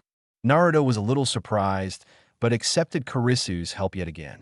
He had bought all his clothes and supplies from Kurisu and was surprised when the ANBU just accepted that he was a fixture there. When one customer sneered at him, Kurisu threw him out and told him to inform the rest of the ANBU to stay away if they cannot act civil. Needless to say, because Kurisu's store was the best, rivaled only by the Higarashis, none of the ANBU complained, and some actually came like the blonde when he wasn't pranking. After training himself into the ground for about 5 hours, he would sit down and review some of the chakra theories and history taught in the academy until lunchtime around noon. He would eat lunch made by himself after learning how to cook again from Kurisu, although Kurisu's foods would always be spicy. He would train with Kamicazi in the wind style. The style was not so much a style as it was a way of moving. Being one with the wind was the theme of the style. A few set stances, but it was a style meant to be flowing and erratic. You would react to your enemy's moves and expound upon the basic stances. It required a heavily agile body, unmatched reflexes, and speed. Power was not necessary, but the training Naruto went through increased his strength to a respectable level for his age. Naruto's creative mind would, as Kamicazi put it, within battle, cause a strategist to cream his pants with one glimpse of his thoughts. After training with Kamicazi, he would wind down with a look through the book of seals he had borrowed from the Hokage, whom had not seemed to notice the book was gone. The most ingenious seal that Naruto thought had ever been created, the resistance seal. The resistance seal, when applied correctly, would make it seem as if walking through air was as if walking through water. It would apply resistance opposite from the way you were moving to build up muscles and reflexes, making it the perfect seal to use for Naruto's styles. Naruto made sure not to overmake muscles so that he could remain agile and fast, not being weighed down by bulky muscles. The seal seemed to almost know this, and Naruto's body was streamlined like a runner. Not bulky, but hard muscles lying underneath the skin. Recently, he had realized he was probably the fastest person within the village when he removed the levels of his resistance seal. This seal surpassed the gravity seal because it did not weight down on the body, thus it did not prevent growth, which Naruto had already been lacking. Naruto now stood at a proud 4 feet, 10 inches, one of the tallest of his age group. Even within his current class, he was taller than almost everyone else. In his class, few had what it took to be ninja, and even of those, only 3 stood out as actually making it. Tenten Higurashi, one of the only non-fangirls within the academy. She could hit a moving target from across the training field. It was easy to see she would become a weapons mistress. Naruto took an interest in her for her love of sharp, pointy things, but she had never seen his sword. He was not allowed to bring it to school. Rock Lee, although being dead last, definitely had the guts and determination to be the taijutsu specialist he was training to become. Just looking at his hands proved his dedication. Finally, Rookie of the Year, or, as Naruto called it, stick up my ass, Neji Hyuga, acclaimed prodigy that was able to master the Jukin, the Hyuga's fighting style. Naruto had stumbled across the modified caged bird seal that the Yondaime had been trying to make, and after gathering some materials, started to expand upon it. Once he became a genin, he was rather sure it would only take a few months to make a seal that would allow that rift to be bridged. Naruto made his way to school for the genin test that he was to take today. It was finally the day he would be able to make genin and get further training in the ninja arts. Kurisu had given him some low-level jutsus to learn, but nothing with kick enough to do anything besides causing some minor discomfort to other shinobi. He had mastered many of the wind jutsus fast, just as Kamicazi said he would, and could not seem to get really anything above a D-rank fire jutsu. Fire seemed to be out of his grasp, though wind, and surprisingly lightning, seemed rather fond of him. Unfortunately for him, both of those types of jutsus were in short supply in the land of fire, and he wound up with only 3 C-rank jutsus and nothing above it. Although 2 of the jutsu could be upgraded to a B rank if he pumped more chakra into them, though he wasted a lot of chakra doing so. Naruto arrived at the academy and took his normal seat as the rest of his class filed in. He ignored the opening speech from the teacher and took his test when it was handed to him. He scoffed at the questions they were asking. Honestly, could anyone really fail this test? Turning his test over and closing his eyes, he took a nap while waiting the 45 minutes for the test to end. After that, he went to the target practice and waited in line to be called up. He reached for his kunai and shuriken and flung them all one by one toward the targets, hitting the targets each time. Next, he went to the taijutsu sparring mats and stood in front of a chunin that scowled at him. Naruto smirked in his head. If only I could show my actual taijutsu. Yes, Naruto had come up with a bastardized version of the hummingbird style used by the yondaime in conjunction with the Hiraishin. The book he stole seemed almost like a journal of yondaimes. It had clues to the actual katas, but not a comprehensible amount of data, so Naruto used what he could. His mind came up with a style based upon it, and it was as deadly as the hummingbird style, if he did say so himself. Although every time he would try to use it in his spars, the teachers would beat him and tell him that he was using the wrong style and make him use the academy style. So he gave up trying to use his own style and decided to hide it along with some of his other abilities. After all, deception is a ninja's best weapon, right? After losing to the chunin, who had not been holding back, he made his way to the ninjutsu portion of the test, hoping that he would not have to do the clone jutsu. He walked in and saw a chunin with a large scar across his face. He recalled this was Irika Sensei. He was a nice person who only disliked Naruto when he pranked and not that seemingly blind hatred the rest of the village held. Okay, Naruto, I need you to do the Kawarimi, Hinge, and Bunshin no Jutsus. Crap, so much for not having to do the clone. Oh well, might as well give it a shot. Naruto had been able to do the clone jutsu once every 100 times or so and not come out with a totally dead clone, but one that could pass for a few seconds. He just had to hope he could pull it off this time. He did a sealless replacement and finished the hinge beautifully. He concentrated his chakra and put as little as possible into it, and with a muttered Bunshin no Jutsu, the smoke revealed 2 dead-looking clones. Naruto hung his head and walked out of the door. I am sorry, Naruto, but there is always next year, Irika said as he left. Naruto left the academy, seeing no reason now that he had failed and had to wait another year to try the test. He headed to the Hokage monument to think he was always calmest there. Naruto-sama, you mustn't let this get you down.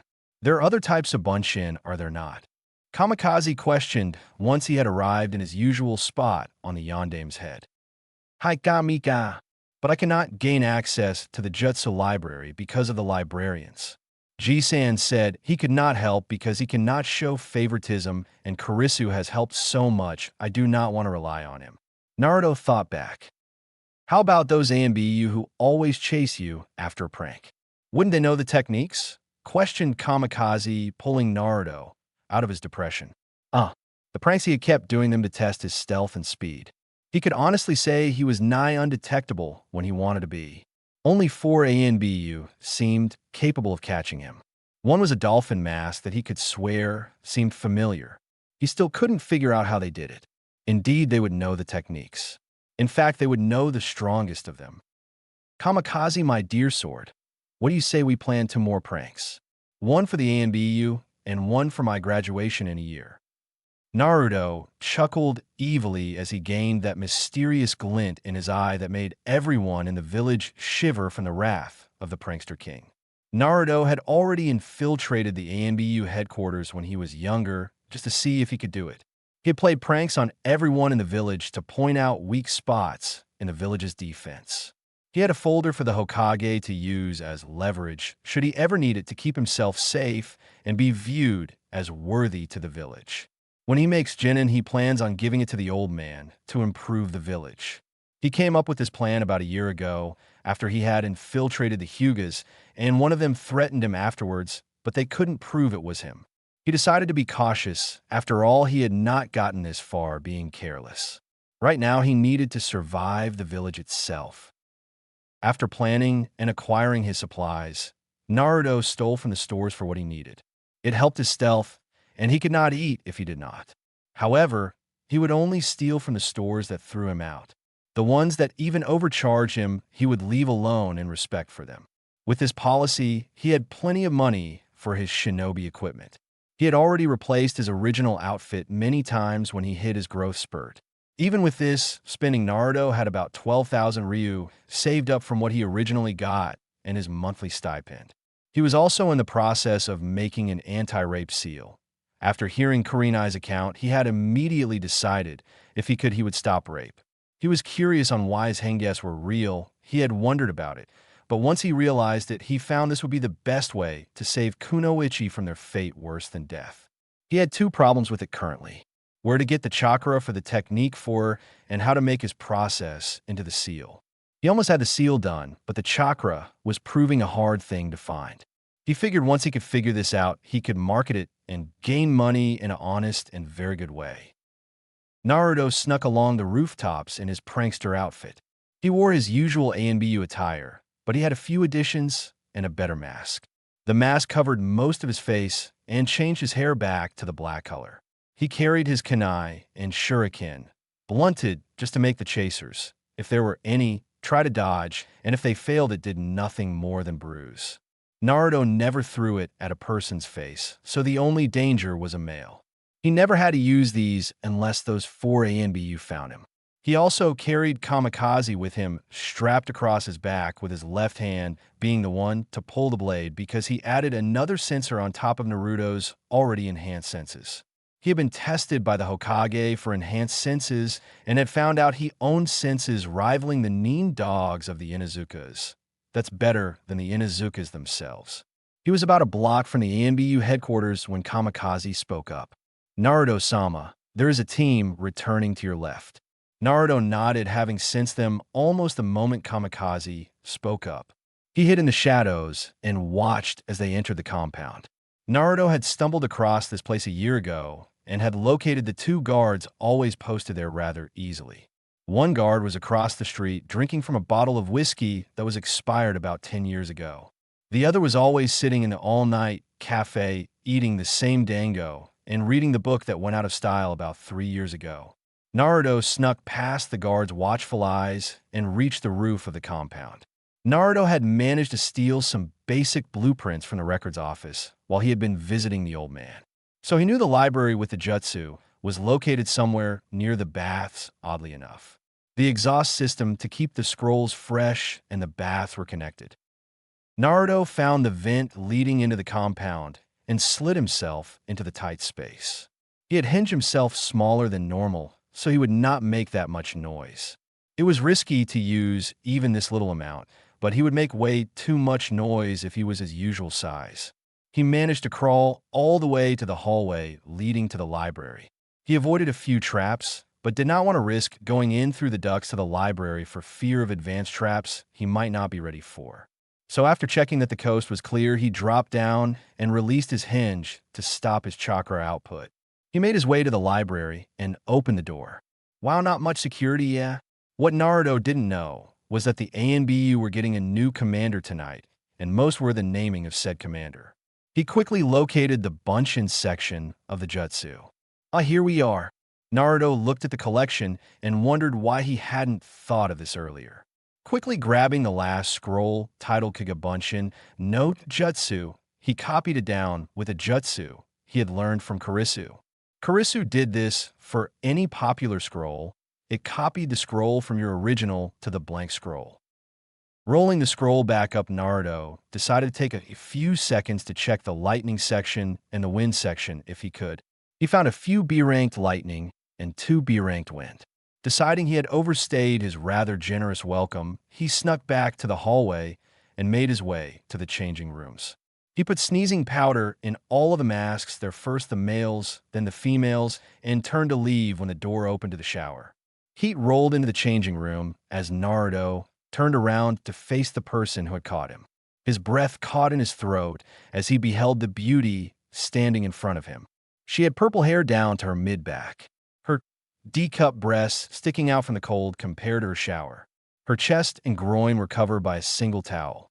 Her thighs and legs well-toned, as all ANBU were. Stopping his ogling, he finally looked into the woman's eyes, and noticing her amber eyes narrowing in anger, decided to beat a hasty retreat. He quickly said Kai, and disappeared in a flash. Gomen Namarasahan. Purple Princess, he hit her in the back of the neck with the butt of his sword and knocked her out. As she fell, the towel she had been holding fell loose, and Naruto was treated to her flashing him. Quickly bashing down his forming inner pervert, he covered the beauty again and hinged himself back into his smaller form and re-entered the air ducts. He climbed his way out and headed home for a good night's rest. Time skipped next morning. Yugao woke up with a headache. She quickly put her guard up when she then realized she was in the ANBU infirmary. She started to wonder why she was here before she realized what had happened. She shot up and checked for her clothes. She noticed she was garbed in the regular infirmary gown and looked around for her clothes. Noticing them on the chair next to her bed, she put them on and walked off to find her captain to report the disturbance. As much as she wanted to keep the embarrassment hidden, if an unknown managed to infiltrate the headquarters, it needed to be known. Finding her captain and quickly explaining the situation, she was taken to the commander's office. Standing in front of the commander, she was confused as to why she would be taken to the commander for this. Sure, it was important, but something else must have gone down for her to be involved. So, Miss Yuzuki, you had a run-in with the unknown assailant last night within the YNBU changing rooms and were knocked out almost as soon as you noticed he was there? Hi. The assailant had black hair, blue eyes, was about 13 to 15 years of age, carried a shuriken and kunai pouch on his left leg, and had a sword resting along his back. Yugao answered swiftly and respectfully. Interesting. I assume he is the one for all the ruckus this morning. He a worthy prank, if I do say so myself. The commander mused. Prank, sir? Yugao asked. Yes, prank. You see, after my inauguration last night, every ANBU who put their masks back on immediately started a sneezing fit that would not let up for several hours. It seems this assailant only knocked you out because you caught him in the act, so to speak. The commander replied. You are dismissed, but if you ever catch this young man, please give him my thanks for brightening up the ANBU's days. It has been many a year since I have had such a good laugh. Yugao saluted and left the room, getting her clean mask back, and was wondering how she could catch such a worthy person.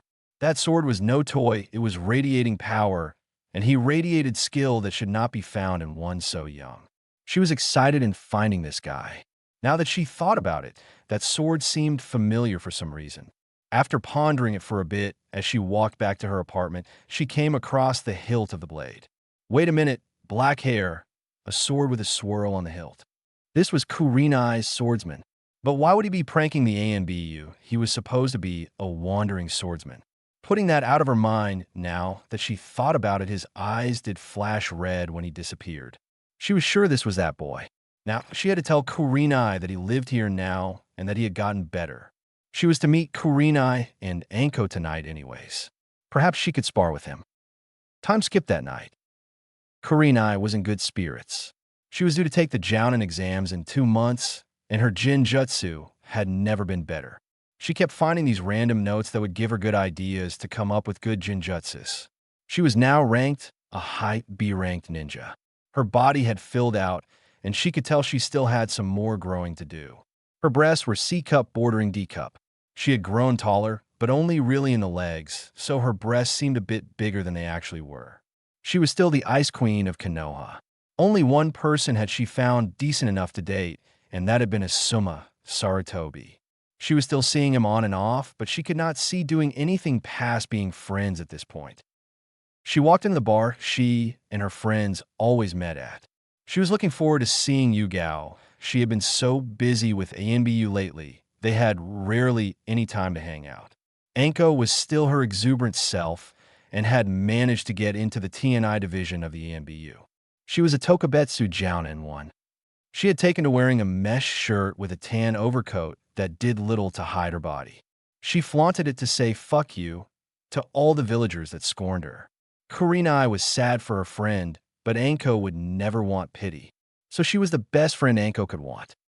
She was hoping to become a Jounin sensei for Hinata Hyuga's sake. She had met her when she was still a chunin and knew she had confidence issues. She also wished to impart her knowledge onto the younger generation to get some jinjutsu into their heads. If she passed the Jounin exams in 2 months, she was going to request a team. Turning her attention back to the present, she noticed her 2 friends waiting in the same booth they always had and made her way over. "Good evening, Yugao-chan, Anko-chan." "Good evening, Nai-chan."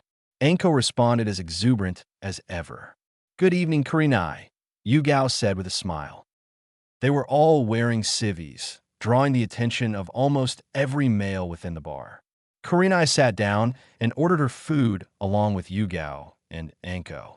All ordered sake. Kurenai got some yakitori, Yugao some tempura, and Anko some dango. After their food had been delivered, they sipped their sake, making some small talk until Yugao spoke up. "I believe I have something that might interest you, Kurenai." Kurenai's eyebrow rose as a signal to show she was interested, and Yugao complied. "Last night, I was taking a shower after returning from my most recent mission. I finished my shower and walked into the changing room. The rest of the ANBU were welcoming our new commander. Pausing to take a sip of sake, she saw she had their full attention and continued. I open the door and I see a boy about 13 to 15 years of age snooping around within the changing rooms. At this, their visages go to hatred.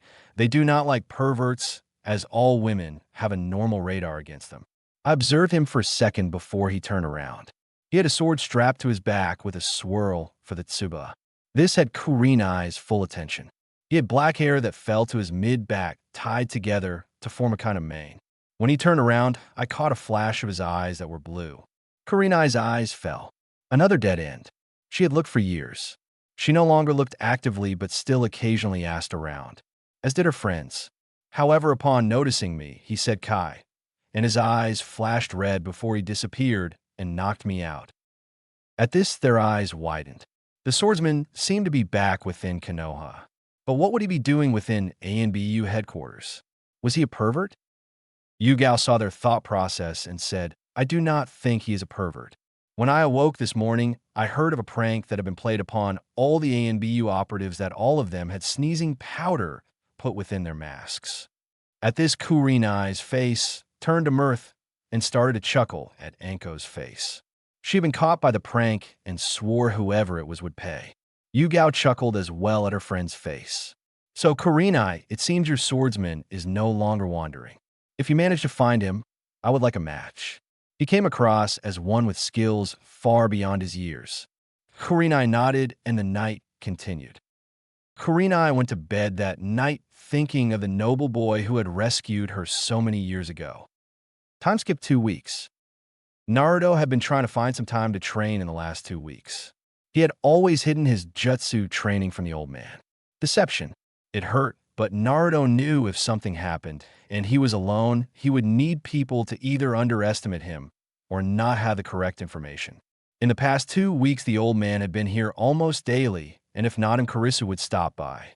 He finally allayed their fears. He was depressed and assured them that he was going to graduate the next time.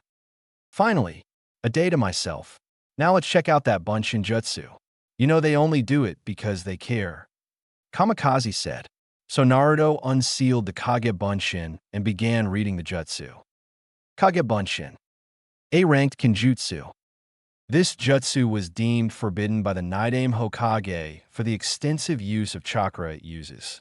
This clone takes half of the original's chakra and makes a solid clone that can fight and recon in place of the original. However, The clone is very fragile, requiring very little actual force to dispel, unlike the water or earth clones.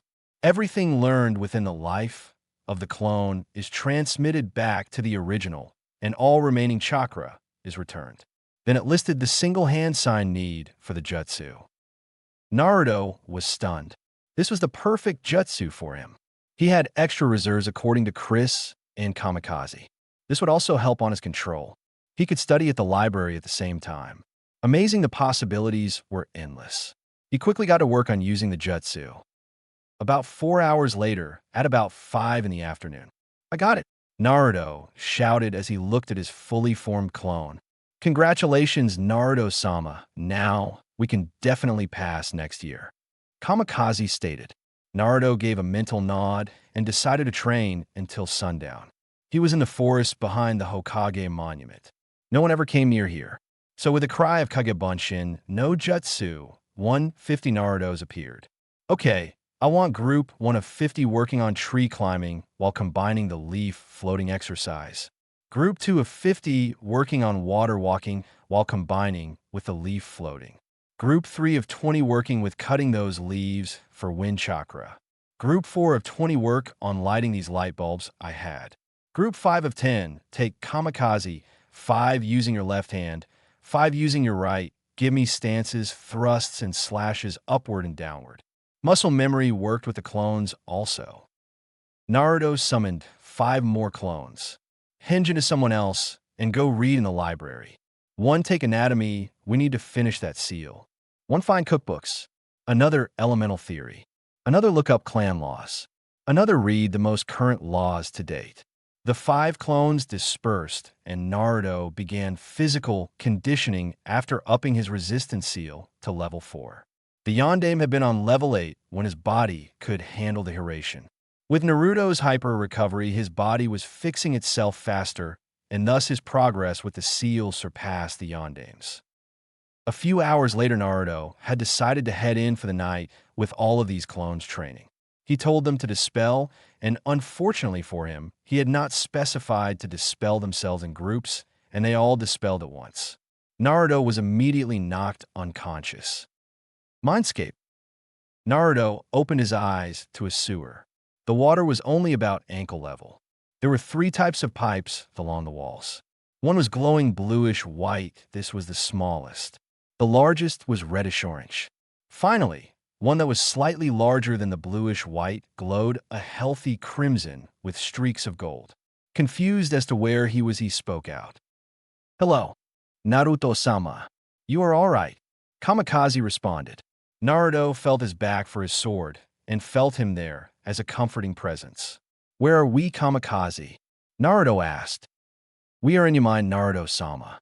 I occupy a space within your mind as the wind free and flowing upon a meadow of grass, stretching as far as the eye can see. But there is this corner of your mind that I dare not venture. There is an ancient entity that I cannot face without you," Kamikaze replied. Naruto was officially spooked already. If Kamikaze was unsure of himself, then this entity was powerful. "Well," Naruto said, "might as well find out what that seal on my stomach holds." Kamikaze. That's right, Naruto was almost a seal's master himself. He knew that the seal held something, but the only clue he had to go on was demon. He had his theories, but Naruto was never one to make wild guesses, so he kept it to himself and figured the old man would tell him when he thought he was ready. However, if he had made genin and not been told, Naruto might have demanded the answer. Naruto started his trek towards the ancient entity. As he continued, he noticed a heavy air. It swirled around with a maliciousness Naruto had not ever felt. The KI was getting insufferable, yet Naruto went on and finally came to a room with no ceiling in sight, and huge bars kept shut with what appeared to be a single piece of paper with the kanji for seal on it. "So my container has finally decided to visit me after all these years." A malicious chuckle filled the air. Naruto asked, "Who are you?" "Who am I? Surely they have told you who you carry, worthless ninjen." The voice bellowed, KI choking Naruto before he regained his senses. Without showing it, the QB was impressed. Not many could withstand its KI without debilitating consequences. If I knew who you were, I would have called you your name. Do not insult me. It seems we are stuck together. Let us act civil for now, until we can resolve whether we will be friends or not. Naruto responded. Friends. The Kyuubi scoffed. Who would make friends of the demon? Naruto flinched, memories from his childhood flashing before his eyes. Peace, Naruto. I am here. I am your friend. A sentient sword and a powerful one at that, very impressive ninja. Very well, Naruto. Uzumaki, my name, is the demon lord of the foxes, the Kyuubi no Kitsune. Naruto nodded, his suspicions confirmed before asking, is there a reason for attacking my village? Need a demon a reason to cause death and destruction? The Kyuubi said, a grin hanging on its lips as it revealed itself in all its glory, its 9 tails swinging wildly with its reddish-orange fur. No, but I can see through your mask. I wore one for most of my life before making my few friends. Please tell me the real reason. Naruto said, immediately knowing a fake answer from a lie told to prevent pain. The Kyuubi's eyes narrowed. Very good, ninjin, but you have not earned the right to know of the truth. But I would ask a boon of you, if you will. Put your hand upon the cage. I wish to see the life my pampered container has lived. Naruto's eyes narrowed. Why would you think I led a pampered life? The Kyuubi responded, that was the last thing your yondaime, I believe it was, said before he sealed me. See him as the hero he is. Naruto's eyes widened before going to their usual apathetic state. Very well, Kyuubi, but know this. Try anything and I will lock you up in a tighter cage than this, and you will never see the light of day again. Kyuubi was impressed. He had the balls to threaten it. Kyuubi chuckled. Very well, ninjin, I will not try anything on word of my demon self. That is something no demon is willing to lose. Naruto nodded, satisfied with the Kyuubi, before starting toward the bars. Kamicazi spoke up. Be careful, Naruto-sama. What Kyuubi may not consider harmful could actually be harmful to you. Naruto continued his trek, confident and sure. He laid his hand on the bars and said, Come, Kyuubi, see the life I have lived, and see if you respect me after this. Kyuubi laid its paw along the bars and viewed Naruto's life. When the transfer was finished, Kyuubi roared, its 9 tails lashing the bars, trying to get out the cage. Let me out. Those child beaters. They will pay. What rubbish humans can be more demonic than the worst demon? The Kyuubi continued on its tirade of the villagers before Naruto spoke. Stop, please. The Kyuubi's eyes softened and spoke. Nin, no kid, calling you a part of the human race is too high an honor for them. Your life has been the worst I have ever seen. Within Makai, it is considered taboo to harm a child, and these villagers have deliberately harmed you. State one request, and I will grant it if it is within my power. Naruto thought long and hard for a request, and decided, Kyuubi, could I hold on to the request for a later date? I am content within my life right now. The Kyuubi was a little surprised, but nodded. Very well, Kyuubi, I have seen what I had hoped. Most stories do not show you as overly bloodthirsty, and your yokai has healed me many times when I was young. With that being said, Naruto closed his eyes and concentrated. The seal flashed, causing the Kyuubi to cover its eyes, and when it opened them, it saw a beautiful meadow with oversized game for it to hunt and a miniature Konoha for it to destroy. The Konoha has a one-time only policy. Once it is destroyed, it will stay for a little bit, but will disappear. Your one chance on revenge, because I doubt I will let you out. Kyuubi was overjoyed it would finally get some sunshine, and it was not stuck within sewage water. Also, I have given you access to my senses, so you can feel the outside world again. When you are ready, please tell me what really happened the night of your attack. The Kyuubi noticed that trees now represented the seal, and they acted as bars to separate it from him. The Kyuubi nodded, and Naruto sat down to wait until he woke up. As Naruto faded away, sometime later, Kamicazi returned to the wind and spoke to Kyuubi without Naruto hearing. We have an amazing master, do we not, Kyuubi-sama? Kyuubi simply looked at the wind before curling up and catching the first sunshine it could in 12 years. Time skip 1 year. Naruto thought about all that had happened in the past year. He had mastered the Kage Bunshin and used it to increase his control. He had learned about weapon balancing and was currently in the process of learning to use kunai, after which the final was Simban balancing. His chakra control was still shot, which he learned that was due to Kyuubi's chakra being inserted into him. Kyuubi could do nothing about this, but in return for this knowledge of why the Kyuubi was feeling a bit weaker, it taught Naruto a small demonic jinjutsu, which hid Kamikaze's notable feature and kept it so that not many villagers would look twice at Naruto, making it seem as if Naruto was unimportant. Naruto had been relieved when it worked because he was scared that the ANBU operative might be friends with Kurenai, if only you knew, and wind up putting Naruto in a mess.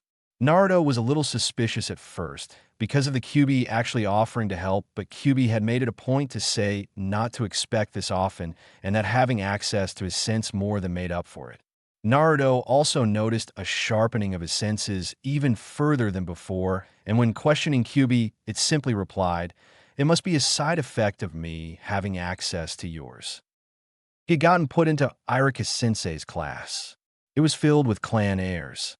He had read all the most recent laws of Konoha, so he could not be blinded-sided by the council for their blind hatred. Kyuubi had asked if Naruto held any resentment at all, and he replied, "But I am not sure how to completely forgive them for being simply idiots, but that is also why I can almost not blame them. They are simply too ignorant to see past their hurt." Naruto was mainly angry at the villagers for denying the last wish of a Hokage. Such a thing would be disgraceful to any of the past Hokages, but these people hailed the Yondaime as a hero, but did not take his last words to heart. The clan heirs were actually a good batch of shinobi, with a couple of regulars that could make the cut unlike his last class. First was Choji Akimichi, the clan he had always scrounged his treats from. He found out later he was a jovial soul who would always be seen with a bag of chips within his hands. He was a laid-back fellow who would only really get going if someone called him a fat ass. Next was Shikamaru, the clan of geniuses. He was the epitome of lazy genius, with an IQ over 200 and the only one within the class to have seen Naruto as something beyond dead last. He was a formidable opponent and the only one who could play Naruto to a standstill or beat him in shogi, something Chris had taught him the basics of. Next was Shino Aburame, clan of bugs. He was much like Naruto.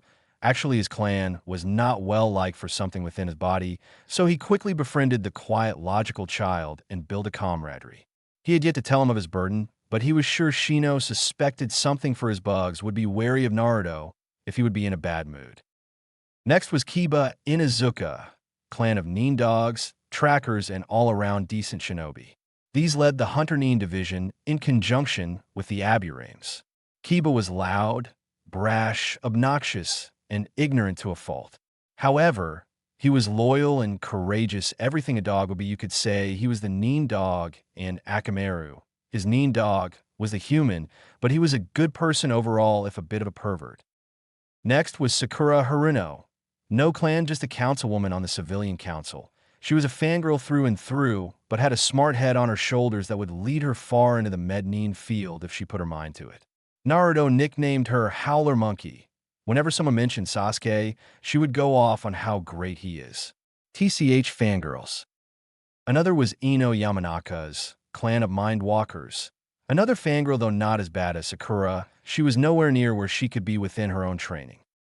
Another was Hinata Hyuga, clan of nobility and Byakugan within Konoha. She was a weird one. She was shy, timid, and nice. Almost everything Hyugas are not she was. She was the only one Naruto would not consider a fangirl, but she was nowhere near her actual level of strength because of her kindness and crush on himself. She had only known him a year, but Naruto knew if he was on her team, he would have to break her heart so she could function properly. Finally, the emo king himself, the council's golden boy, Sasuke Uchiha, clan of Sharingan. It allows the user to copy any ninjutsu, jinjutsu, or taijutsu it sees and use it as your own.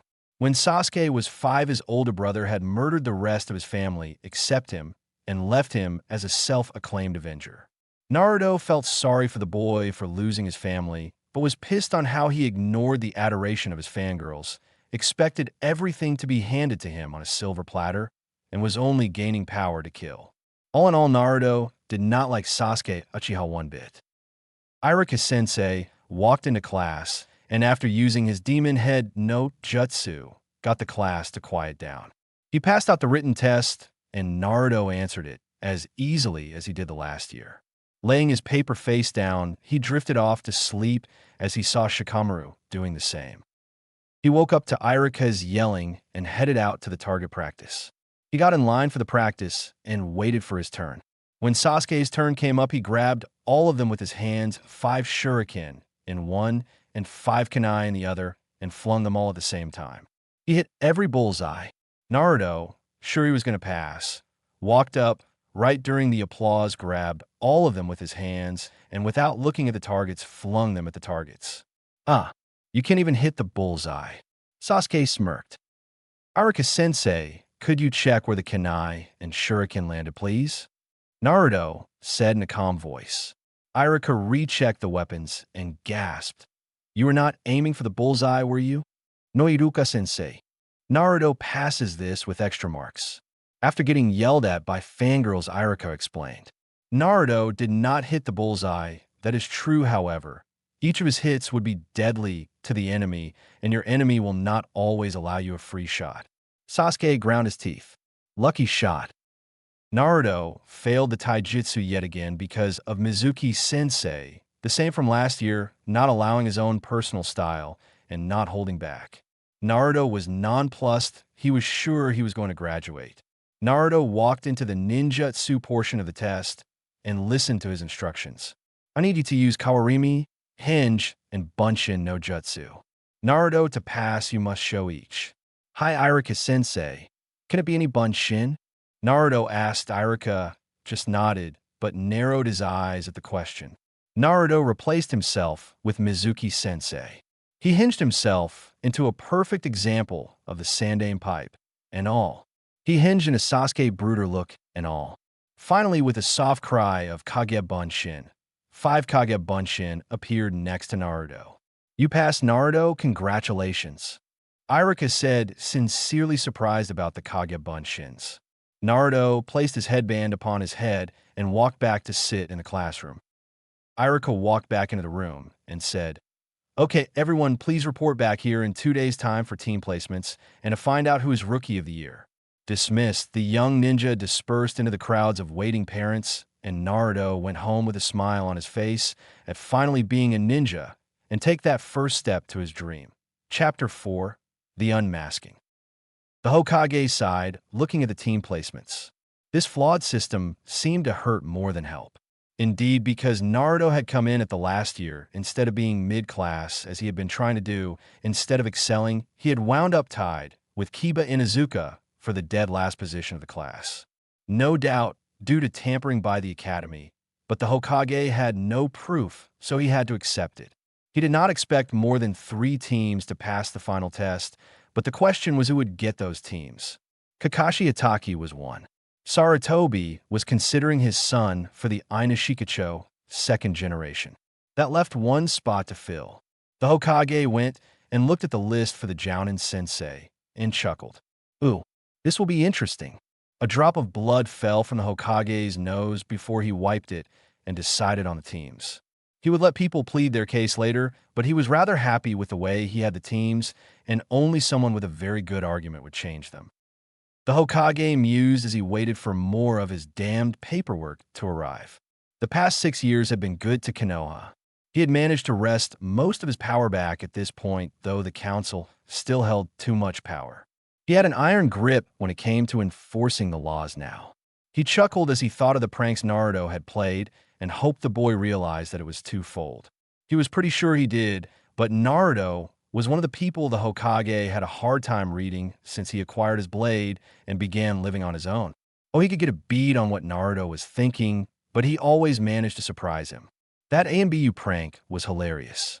He sighed as he looked out at the Hokage monument when it shimmered and, wait a minute, shimmered? All of a sudden, the Hokage monument was covered in paint for the Hokages. A tree painted on the first face, a sweat drop on the second, a nosebleed for the third, and for the fourth, a yellow streak across his nose. Sarutobi was amused and angry at the same time. Funny for his grandson's skill, and angry for showing him as a pervert and nothing more. Then a primate shimmered onto the third's face. Sarutobi nodded his head as if that settled the issue and started to laugh. Time skipped that evening. All of the Jounin sensei had arrived, -1. The Hokage was waiting for this person and had told him to be here 3 hours earlier. So when he arrived 1 hour late, the Hokage sighed and said, "Welcome, Kakashi." Kakashi's eye narrowed. "You told me to come earlier than the actual time, didn't you?" The Hokage chuckled. "Now, why would I do something like that?" Whistling innocently, before sporting a grin that had some of the former ANBU flinching. "Now, then let us get on with the team placement, shall we? Please, if you have any preferences, state them now." Kakashi spoke up. "I would like Sasuke Uchiha and Naruto Uzumaki." Many were surprised who would want the demon boy. The Hokage narrowed his eyes. "Why Naruto?" "Because they have a form of rivalry, and it will spur them both on, but Sasuke must remain stronger for it to work." Kakashi stated. "So you would intentionally weaken a potential ninja just for the betterment of another." Pathetic Kakashi. "Sasuke is granted, and Naruto, I will see." Kakashi seemed taken aback by the venom in the Hokage's voice before nodding and sitting down to read his favorite little book. Only to cry out my eye. Someone had changed out his precious smut with Yowie. There was a chibi Naruto with a V sign. All the females chuckled when they noticed it and made notes to treat the boy nicer next time they saw him. Asuma spoke up. "I would like to request the next generation Inashikacho." "Very well, any objections?" None of the Jounins spoke up, so the Hokage nodded and jotted it down, granted. The Hokage looked up and noticed someone he was hoping for. Kurenai had made it to her Jounin rank, and she was willing to take on a team. She stepped forward and said, "I would like Hinata Hyuga. The rest of my team, I would prefer a tracker team." The Hokage nodded, then a small smile graced his face. "Any objections?" Kurenai was a little worried when the Hokage smiled. That usually meant he planned something, and with him being the guiding force for the strongest ninja village in the land, that was something to be wary about. No one spoke up, and the Hokage smiled a bit wider. "Granted," he said with some enthusiasm. He chuckled pervertedly in his head. "Oh, did he have the best prank?" The rest of the pickings went by fast with no one of particular interest until they were finally done. The Hokage was pleased with all of his Jounin, except Kakashi. That remark about Naruto reminded him too much of what Naruto had already gone through in life, and said, "Okay, the decisions have been made, and the teams are..." Time skipped next morning. Naruto awoke from his peaceful slumbers with Kyuubi and Kamicazi. "Morning, Kyuubi Kamicazi," he thought. The fox replied, "Fastest Kit," and Kamicazi right after "Good morning, Naruto-sama." He was in a good mood. Today was when he would find out what his team was. But this was a bad omen to Naruto. Whenever he was in a good mood, something always happened to send it down the toilet. Now, Naruto was by no means a pessimist, but he believed that very good mornings were really only okay when you had someone to share it with. Somewhere within the city, and in Mizu no Kuni, 4 women sneezed. Deciding to just enjoy it while it lasted, he started on his usual morning ritual, but did not do as much training as normal, so as to get that new outfit he had promised himself and to be ready for whatever his team training may entail. After breakfast, Naruto made his way to Chris' shop yet again. He had told Chris pretty much everything about himself. He was his closest confidant, and he could count on Chris to help him should he need it. As such, he knew about all his pranks and honestly roared with laughter at what he did a year ago. Walking into the store and greeting Chris, "Ohio," Chris said, "Ohio, Otudo." Chris replied back, "Coming to get your new wardrobe?" "Hi," Naruto responded. Chris pulled out a long black box and set it on the counter. "Consider this a present from me to you for graduating. It has repair seals and growth seals, so it should be nigh indestructible." Naruto took the box and opened it. Inside lay a beautiful coat. It was black with some streaks of crimson on it. Upon its back rested a Kyuubi, surrounding a sword with wind whipping it up, seeming almost as if the Kyuubi was protecting the sword while at the same time riding the wind. Naruto was stunned with the intricacy of the needlework and hoped he never broke this. That is ninja silk made from mean spiders, so only the hottest fires will burn the cloak, wore with pride. "I have set aside some of the money you paid when you came here and have saved up to make this for you, with you paying half." Arigato ni-san. Naruto said. Naruto ventured further into the store to pick out compliments to his new coat. Choosing a mesh shirt to go underneath a crimson shirt made with lightweight metal links within the shirt. Black cargo pants with a place for his kunai and shuriken, and a hidden pocket for some senbon. He grabbed some sturdy sneakers to house his feet. He always wondered why a ninja would wear sandals when he would be attacking with his feet. Unfortunately, boots were too heavy, but these lightweight sneakers with a steel woven tip made him a bit toe-heavy, but it would have to work for now. So wearing his new outfit, he stepped out of the changing booth and donned his new cloak. It reached down to about mid-calf and did not obstruct mobility. All in all, he was very pleased with his new outfit. He paid for his outfit and ordered about 5 more like it and headed off to school. As he walked, he received weird looks, but few were of hatred. They were wondering who would wear the 9 tails on his back, but he was proud of it. Damn straight you're proud, QB remarked. Naruto smirked behind his face mask. He had finished the anti-rape seal and got the old man to test it, and he had some punk named Jiraiya to look over the seal.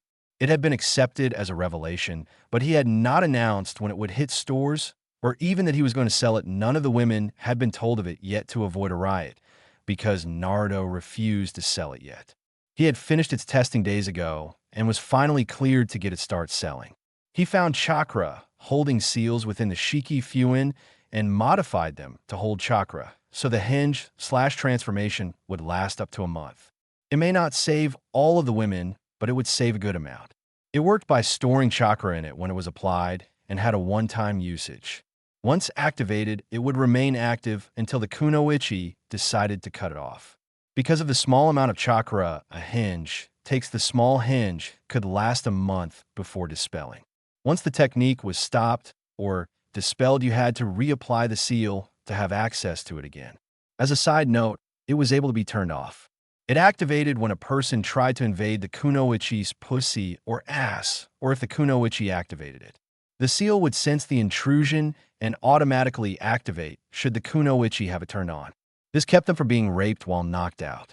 It would knock the person back with a small burst of chakra and engage the hinge.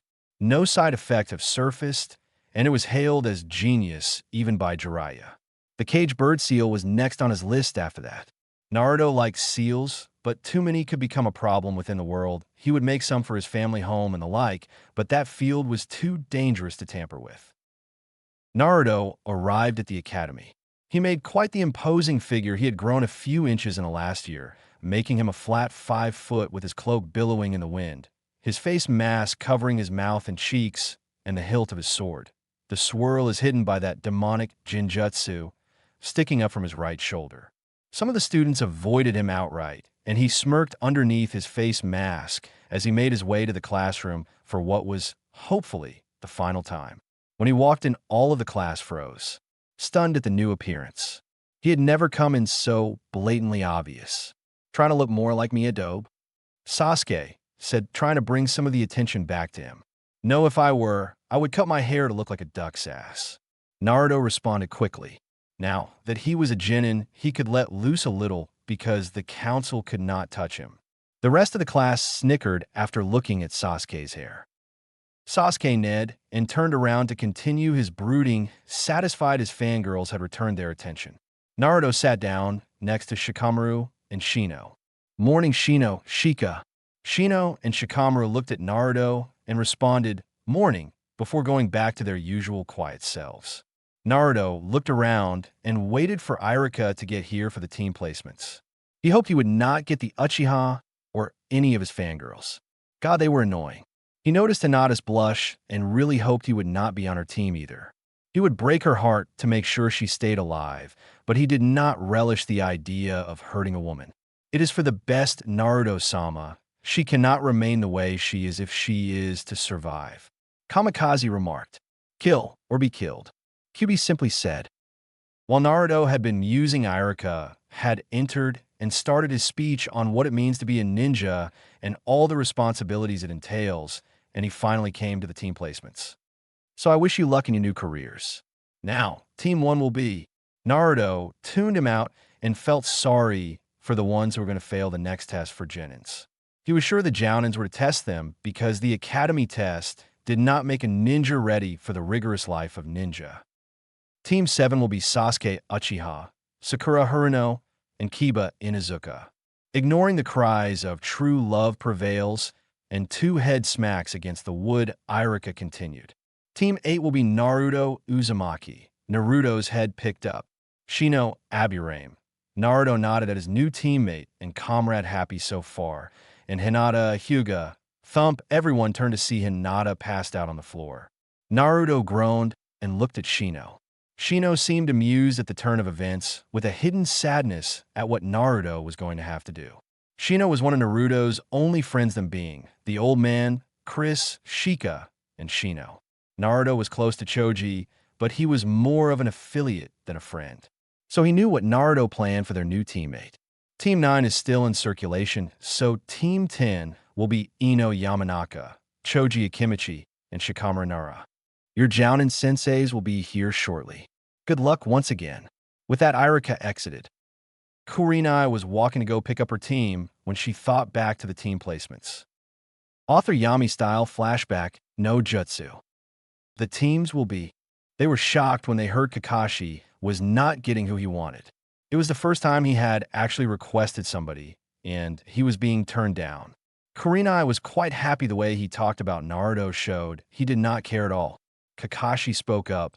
Why is Kurenai getting him? She did not even request him. The Hokage narrowed his eyes angry. He had been questioned as to his methods after his earlier outburst. Because she will treat him fairly, not merely as a stepping stone for another. What is your ultimate rule, Kakashi? Kakashi bowed his head in shame when he thought about that, and said, Hi Hokage-sama. Kurenai spoke up then. I am happy, however. What does Uzumaki-sen bring to a tracker team? The Hokage chuckled. I see none of you read the report I sent out, eh? I had hoped one would notice. He has since advanced further than a Nin dog. This set the Jounin ablaze with jealousy at such high sense that they had to train for years to reach. He will be the perfect addition, and Kiba will balance out Team 7 while giving them what they need, a tracker and close combat expert. Naruto will become your ninjutsu expert, and with Hinata's Jukin and Shino's bugs combined with your Jinjutsu, it is an all-around perfect team setup. After the Hokage's explanation, no one had a comeback for why she should not have him. You are all dismissed. Kurenai, please stay a moment. Kurenai nodded her assent and waited while the others filed out. The Hokage put up a privacy seal and said, Now that no one can hear us, let me hear your opinion of Naruto. Kurenai responded almost immediately.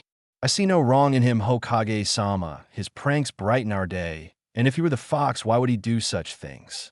He is simply a misunderstood boy who is yearning for attention and guidance. The Hokage stared at her a full 3 minutes before sighing and saying, I am glad you feel that way. I am aware you are friends with Yinbi Unico, correct? Kurenai nodded. Please bring her with you when you test your teams. She will not have any missions for a few days. Naruto is much stronger than he appears. He has a sword that I think Nico might find interesting. That mischievous glint back in his eye. The Hokage said, You are dismissed. Kurenai turned around and walked out wondering about the enigma that is Naruto. Author Tenchi style. Flashback, no Jutsu Kai. She continued on her way with Yugao in regular Jounin attire, next to her carrying her sword. After explaining to Yugao the Hokage's suggestion, she immediately agreed, happy to see someone so young interested in swordplay. They walked up to the door with the rest of the Jounin sensei and proceeded to enter. Naruto watched as the door swung open and in walked 11 people. His eyes widened as he took in the last 4, though. Hatake Kakashi, the copy ninja, son of the White Fang, and so-called prodigy or Konoha. Asuma Sarutobi, son of the Old Man, wielder of trench knives, and the only other wind user within Konoha, part of the 12 ninja guardians who protect the Fire Lord. But it was the final 2 who had him sweating bullets. Murasaka, who had found out from Chris, was Yugao Yuzuki and his own Megami-chan, Kurenai Yuhi. He caught like a deer in the crosshairs. Kyubi was amused by the predicament. He was not expecting to have both of them here, as Jounin-sensei. He watched as they scanned the room and waited with bated breath as their eyes passed over him. He had removed his own jinjutsu, but his sword's hilt remained hidden. They did not linger on him, and he let out a sigh of relief, which quickly turned into curses to the old man, for he was sure to have set this up. Team 8, please follow us, Kurenai said and motioned for them to follow her and Yugao. Damn, now I can't use Kamicazi. Do you not think it would be okay? Perhaps she has done as you asked and put it behind her, Kamicazi remarked. Naruto responded, perhaps, but I will still try to refrain from using you if that is okay, Kamicazi. I am not happy, Naruto-sama, but you do it for the right reasons. I will accept this for now. But should you put yourself in danger, I will not hesitate to take control of your arm and pull myself. Consequences be damned. Naruto was a little surprised at Kamicazi, but accepted nonetheless. He got up with Shino and Hinata and headed out to their senseis. Once they were outside, Kurenai turned and said, meet us at Training Ground 8 in about 20 minutes. And both she and Yugao shined away. Naruto made a pointed look at Shino. Keep Hinata busy for the 20 minutes, was the silent message Naruto sent, and Shino nodded as Naruto shined to the two women to inform them of Hinata's crush and how he was going to break it. Kurenai and Yugao appeared in the training grounds area. It was an all-around training area with some rocky places, a forest, a small waterfall, and a meadow. Not 1 minute later, Naruto shined in as well with a little burst of air. Both Jounin were stunned that he could do such a high-level technique already, but hid their surprise well. He turned to them and smiled, or it appeared he did, and spoke. Unfortunately, we are probably going to get off on the wrong foot. I am about to do something that must be done to allow this team to succeed. Shino is taking care of the preparations, but you must not interfere until I give a signal. The Jounin were surprised here was a genin telling them what to do. Kurenai spoke up. What are you going to do? Naruto smiled sadly and said, break a girl's heart. At that moment, Hinata walked into the training ground, followed closely by Shino. The Jounin were stunned at his declaration, and he spoke up, saying, well, maybe we should introduce ourselves. That snapped them out of their stupor, and they started the introductions. Yes, well, I am Kurenai Yuhi. I like Jinjutsu, Anko-chan, Yugao-chan, and romance novels. I dislike perverts and that orange book that shall remain nameless.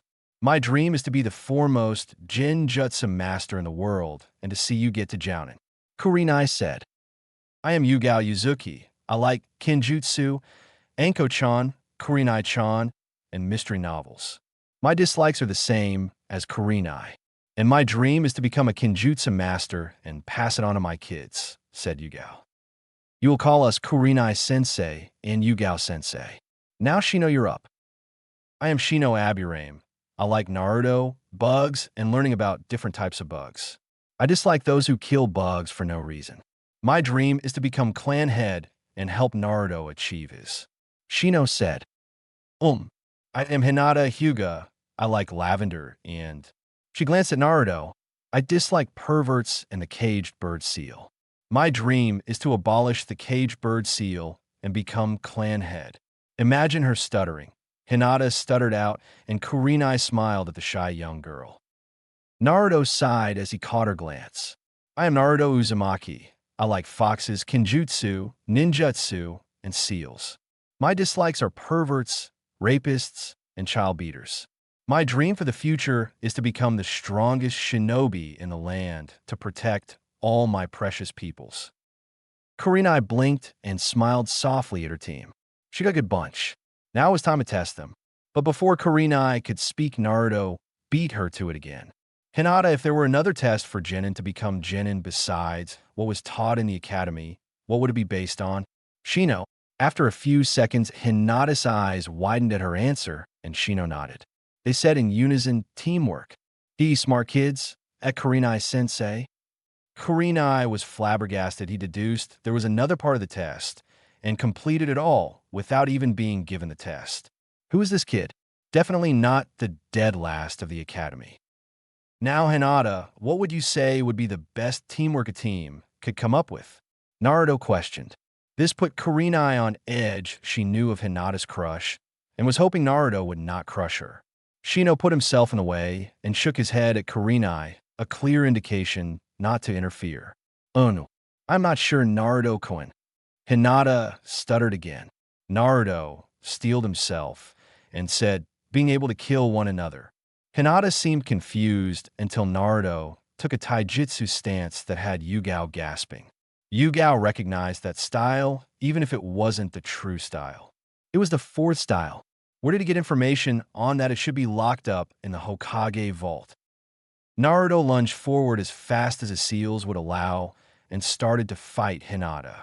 He went for a right hook she blocked and spun away to get some distance and took her stance and hesitantly activated her Byakugan. What are you doing, Naruto-kun? Hinata stuttered. I'm breaking you of your naive ways, Hinata, and allowing you to fight to your full potential by killing you. With that, he put his deadly taijutsu to actual work for the first time, accurately dodging her jukin strikes because she would not attack any vitals and delivering debilitating strikes on his own. Kurenai and Yugao watched transfixed and horrified Naruto was actually hurting his teammate. Nothing too hurtful, but she was clearly going to be hurting in the morning. Finally, after a nasty roundhouse kick, Naruto stood looking down on Hinata. You're a weak Hinata. You allow others to walk all over you and will not fight back. This team will not continue with you as you are. You must be willing to attack and kill.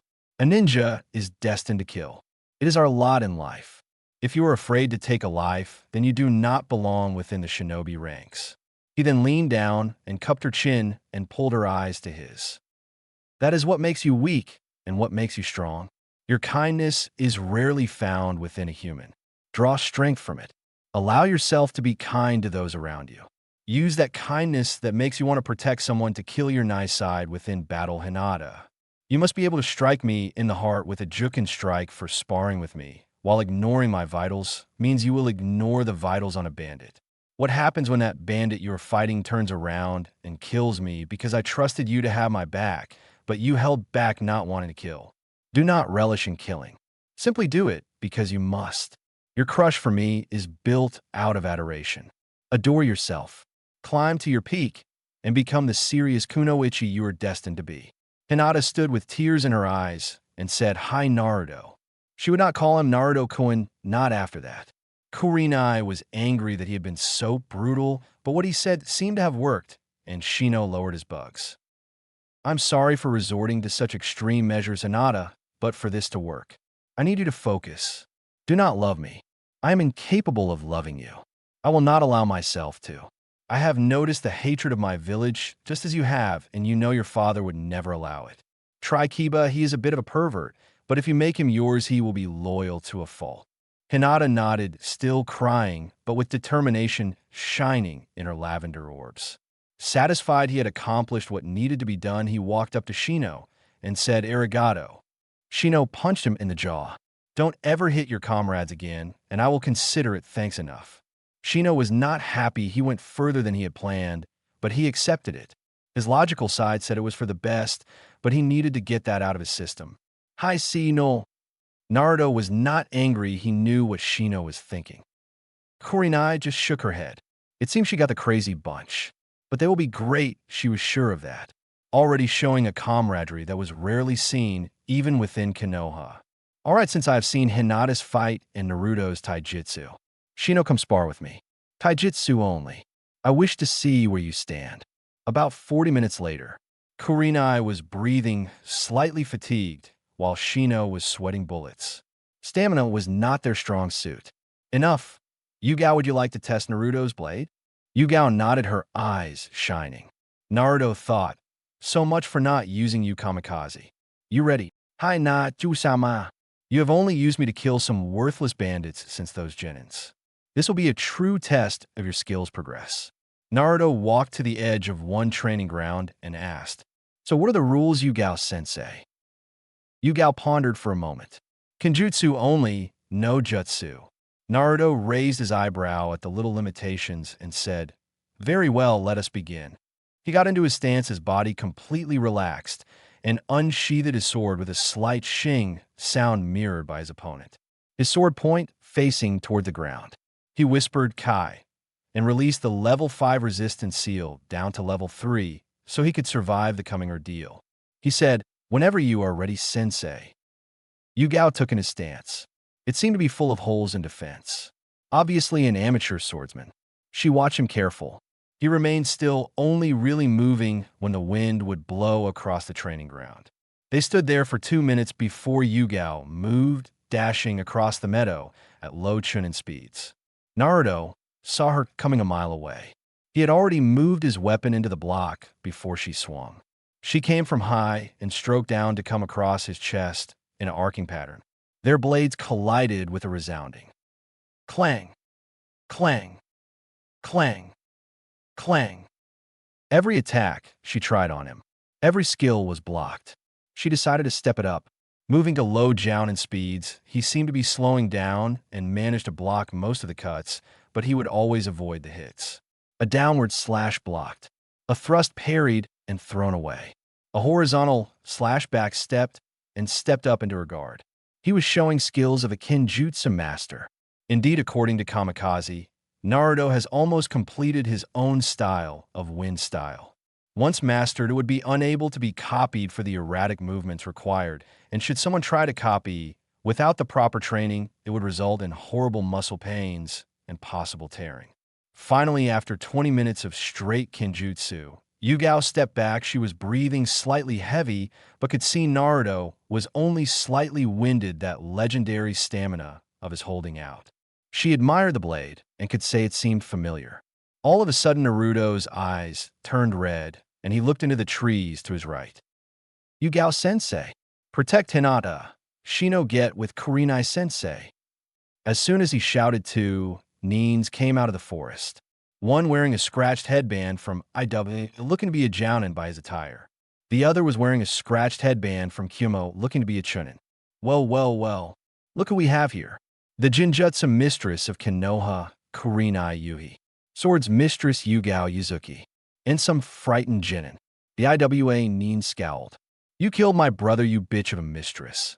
Looking fiercely at Kurenai. "I will bring the Byakugan back to my village, and I will be hailed as a hero.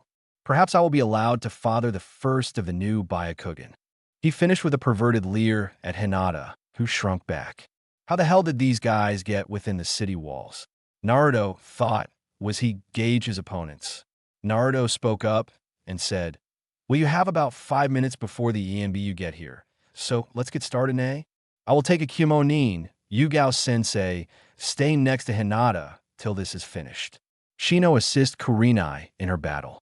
They all nodded and went to their respective jobs as they faced off. The chunin sneered. "You think you could take me, little boy? I was fighting battles before you were sucking bottles." Naruto shook his head. "Enough banter, let's get this started." Futon, de Tapa, great breakthrough. Blowing out of his mouth, he sent a large wind at the chunin, who just stuck to the ground and retaliated. Raiton, Kaminari Saji, lightning surge. The lightning spread across the ground, going after Naruto. Naruto jumped back and avoided the attack. He sent another jutsu at him, Futon, Renkuden, spiraling fist. The ball of compressed air went flying at the enemy, and Naruto came charging right after it with his sword drawn. The enemy Nin jumped and dodged the jutsu, but came down to Naruto, attempting to slash him on his downward arc. He quickly put his handguard up and blocked the strike, starting a fierce close combat fight. Naruto sent another slash his way. The enemy Nin, using lightning manipulation, put some electricity in his hands and went to grab the blade, expecting his chakra-enhanced gloves to catch it. He screamed a few seconds later when he noticed how the blade dispelled his lightning and cut right through his hand. "Nice work, Kamicazi. You have advanced well to defeat a chunin at this point, Naruto-sama." Once he realized the Nin was still screaming, he promptly took advantage of the situation and beheaded him. Confident he has dispatched his enemy, he turned around to look at the other fight going on. He cursed in his head and disappeared with a kai and a burst of speed.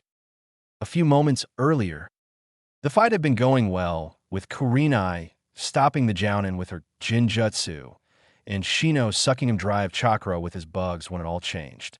They heard a scream from the other ninja, and their opponent seemed to sense the Jinjutsu at the same time. He broke the Jinjutsu, and after spewing a fire dragon jutsu on all the surrounding bugs, proceeded to make hand signs. Kurenai tried to catch him in another Jinjutsu, but he finished his jutsu right as she did, and it did not catch in time. So now Kurenai and Shino were staring down a fast-moving spike of earth with fire rolling around it, making it seem like a flaming bullet. Kurenai knew she did not have the speed to dodge or pull off a Kawarimi, and stood there looking in abject horror at how she was going to die on her first day as a sensei. I wonder what that swordsman is doing now. That's when someone showed up in the path of the bullet holding a sword high. Naruto cursed as he had wanted to keep this a secret, his crimson aura flowing around him, unknowingly dispelling the demonic Jinjutsu. He swung his sword down like he did so many years ago and spoke the name of the attack. Benike's, it sent the wave cutting through the bullet and saving his sensei and friend, and because of the Jinjutsu cast by Kurenai, slicing the opposing Jounin's arm and leg off. He screamed and fell down to his knee. Naruto ignored the three gasps behind him, two from recognition, one from the brutality, and walking over to the enemy, beheaded him as he did his comrade. Sighing once more. Looks like the fox is out of the bag, kid. Though I have to say you have quite the devious mind to account for every interaction but a fight here. Kyuubi said before laying down for a fox nap. He pulled down his face mask. No reason trying to deny it now. Damn you, old man, I'm sure you set this up. He turned around to face the music. Kurenai couldn't believe it. Here was the swordsman who had saved her so many years ago, living right under her nose. It was the pariah of the village. Then another thought occurred to her. The Hokage lied to her. He knew he was here and told her otherwise. Oh, she was pissed. Yugao was transfixed on a blade. It had appeared in her dreams a few nights in the past year.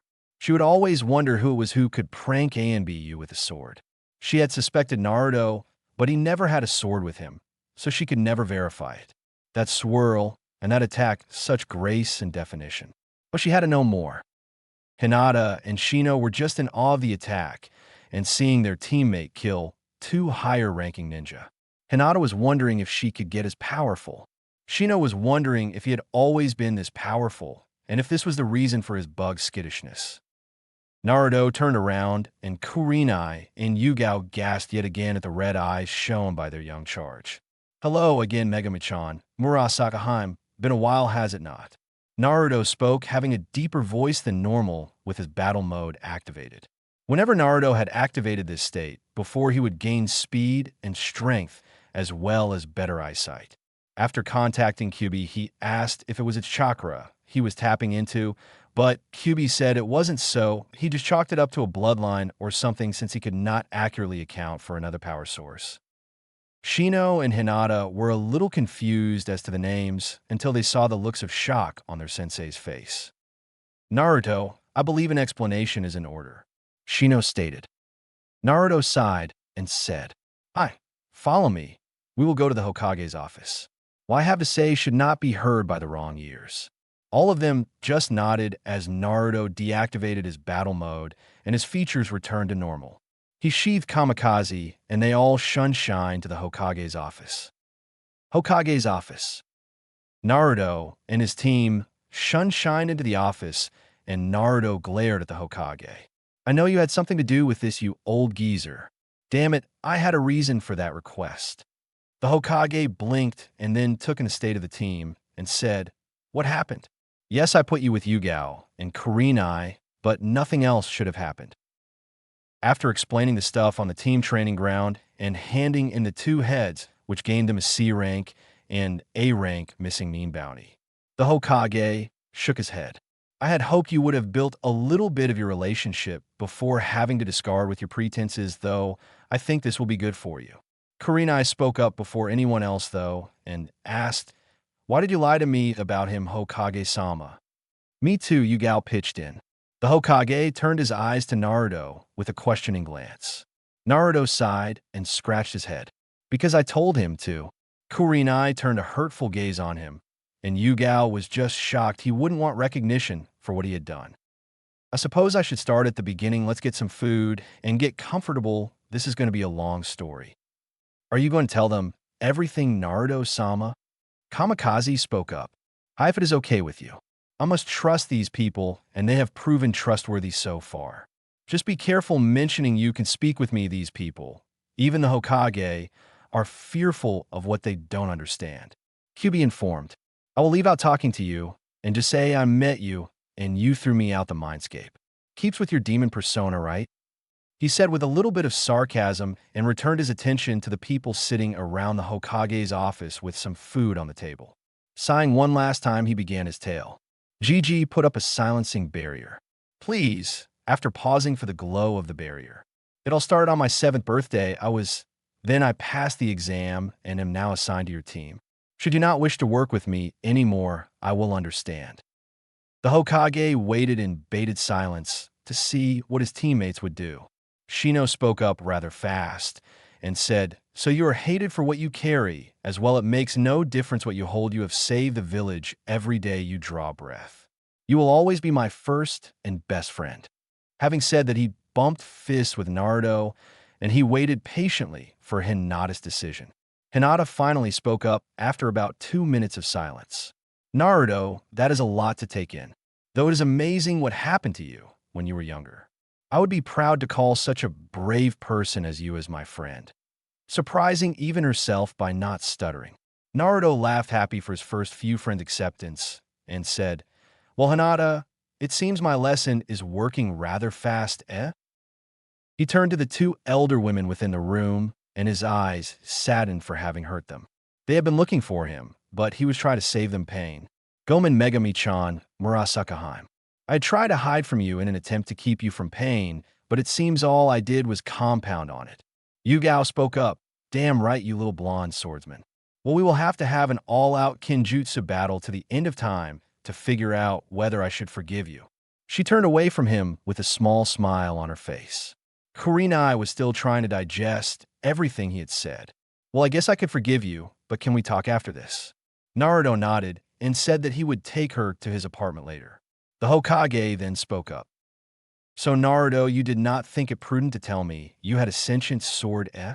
Naruto smiled sheepishly. That you had also taken the Book of Seals written by the Yondaime. That you had made contact with the Kyuubi. Naruto flinched at each accusation, but turned to his Hokage and said, I was not a ninja at the time, and I was not required to inform you. I needed an edge should the civilian council find a way to go around you, Gigi. I am sorry. He hung his head. The Hokage sighed. All of that is true, and stealing the Book of Seals is a serious offense. However, I think we can overlook it in light of recent events. Good job, Naruto, in protecting your team from those missing nins. I would like to see your taijutsu, and if I can, I will get you the actual hummingbird style, since you are obviously the only person within the village who can use it. Naruto's eyes lit up, and he said, Hi, Ji-san. Naruto paused, remembering something. So Ji-san, my seal, is ready to be sold, correct? Hi, Natu. Good, Kurenai-sensei, Yugao-sensei. Hinata, come here a moment. Naruto reached into his pouch and took out 15 anti-rape seals. Kurenai-sensei, after hearing your account of how you were almost raped 3 times in a single day and looking over the seals of the Yondaime, I decided to make what I call an anti-rape seal. I had made my sexy jutsu off of it, but no one knows the true purpose of that jutsu. It is an actual transformation. All of the women were hanging off his words at this point. This seal I have created, tested, and perfected will be sold in Konoha soon, but I want you 3 to have 5 each. He handed them to them, and after explaining how they worked, Kurenai and Yugao immediately slapped theirs on their necks under their hair. I ask you keep this a secret so people do not come banging on my door. I just finished this recently, and I will get it in stores as fast as possible. They all nodded, amazed at such a thing. I believe that is it for today, and judging by the sun, it has been a long day. We should all head home. Be at the training ground tomorrow at 8 a.m. You all passed. Kurenai said. All of them nodded, and the Hokage disengaged the privacy seals. Yugao gave Naruto a kiss on the cheek for the anti-rape seal and headed off home with a spring in her step. Kurenai chuckled at Naruto's stunned face. Shino and Hinata headed off to the clan district while Naruto walked to the ninja district. Naruto led Kurenai to his apartment, and they entered. Naruto asked, "Would you like something to drink?" Kurenai nodded to his offer and took a seat on the sofa. She liked how his living room was set with a few pictures here and there. Could use a woman's touch, but it was homey enough. Naruto set the drinks down and wondered what it was she wanted to talk about. "So, was that everything from when you saved me to now?" Kurenai asked. "Hi, though I might have changed my words around from in front of Hinata." Naruto answered. "Oh really? How so?" Kurenai teased. "I believe the exact words I used were a beautiful woman, such as Kurenai, does not need to have such hate thrown on her." Kurenai blushed at his compassion, even from such a young age. "You know, I wasn't searching to thank you. Not many people would do what you did. Many would have killed the others just to take me for themselves, or would have left me there without risking their own necks." Naruto nodded and responded, "What did Ji-san tell you I said when I saved you?" Kurenai thought for a moment before it dawned on her that rapists were the worst beings aside from child beaters. Naruto nodded again. Kurenai thought to herself a little bit. He is so young, yet he acts so mature. What must he have gone through at the villagers' hands? He is so compassionate it rolls off him in waves. Even with the fox's presence, he is not tainted. Naruto spoke up. "I act mature for my age, yes. I noticed you pondering that. Let me say that my childhood was one that necessitated me be very careful. As such, I have read many things and learned as much as I can to survive. Some things I know nothing of compared to others. I only hope what I know is enough to keep me afloat." Kurenai was struck by his words yet again and decided to call in night before her mind took her to a place she was pretty sure it would lead to eventually anyways. So she bid Naruto good night and stood up to leave. As she was leaving, she leaned in and gave him a kiss on the cheek opposite Yugao. "Thank you, my little blonde swordsman." Naruto stood there stunned for a second before replying, "Good night, Megami-chan." Naruto closed his door when Kurenai was out of sight, and they both went to bed thinking of each other and what the future might hold. Chapter 5. Deranked Missions and Feelings. It had been almost 2 months since the formation of Team 8 and the revealing of Naruto's secrets to his teammates. They had been doing more D ranks than the other teams because they were already perfectly situated into their roles. They even took the D ranks as a training exercise, and as a result finished them much faster than should be possible. Naruto would do extra D ranks, so they would have them on record. They would only take the hardest ones and leave stuff like painting fences to the KBs, Kagebunshin. He would give the extra money to his teammates, since his anti-rape seal had literally been sold out since it hit the shelves. His identity behind the seal had been a closely guarded secret only the Sandame, and his team knew it was Naruto, Yugao also, but he considered Yugao part of his team. She would always come by when she had time.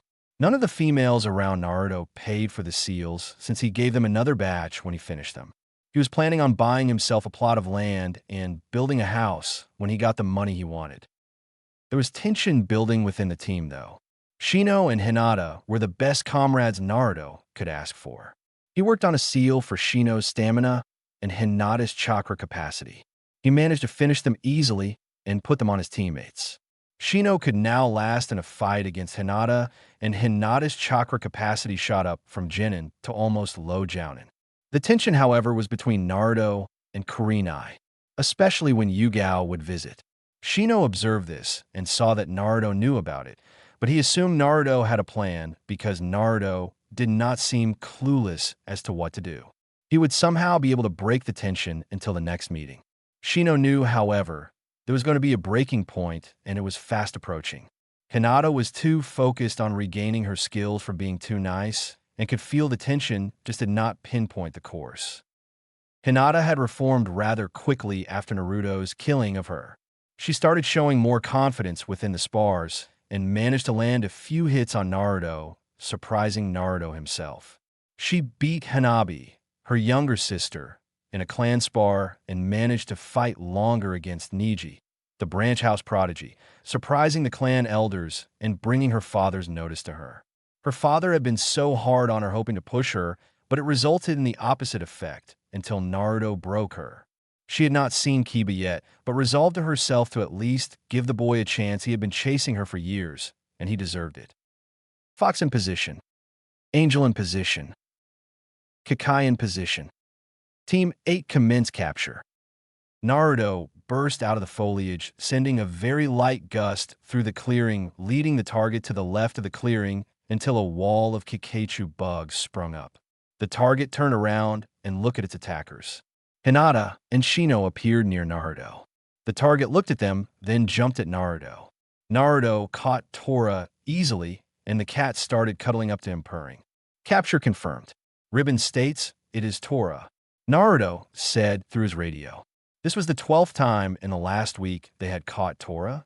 She seemed to like Naruto, so they always took it when they could. "Good work, everyone. Let's head back to the tower," Kurenai replied over the radio. The team walked through Konoha with smiles on their faces. They were content with their usual routine. They would meet early in the morning and train. As soon as the Hokage's tower would open, they would go grab their missions for the day. Do the missions till lunch, and then finish up the missions. Teamwork exercises, and finish the day off with some good old spars. Each of them could do the water walking exercise, and Naruto was working on Senbon balancing while incorporating kunai balancing into his other known exercises to his KBs. At this point, Naruto had about chunin level chakra control.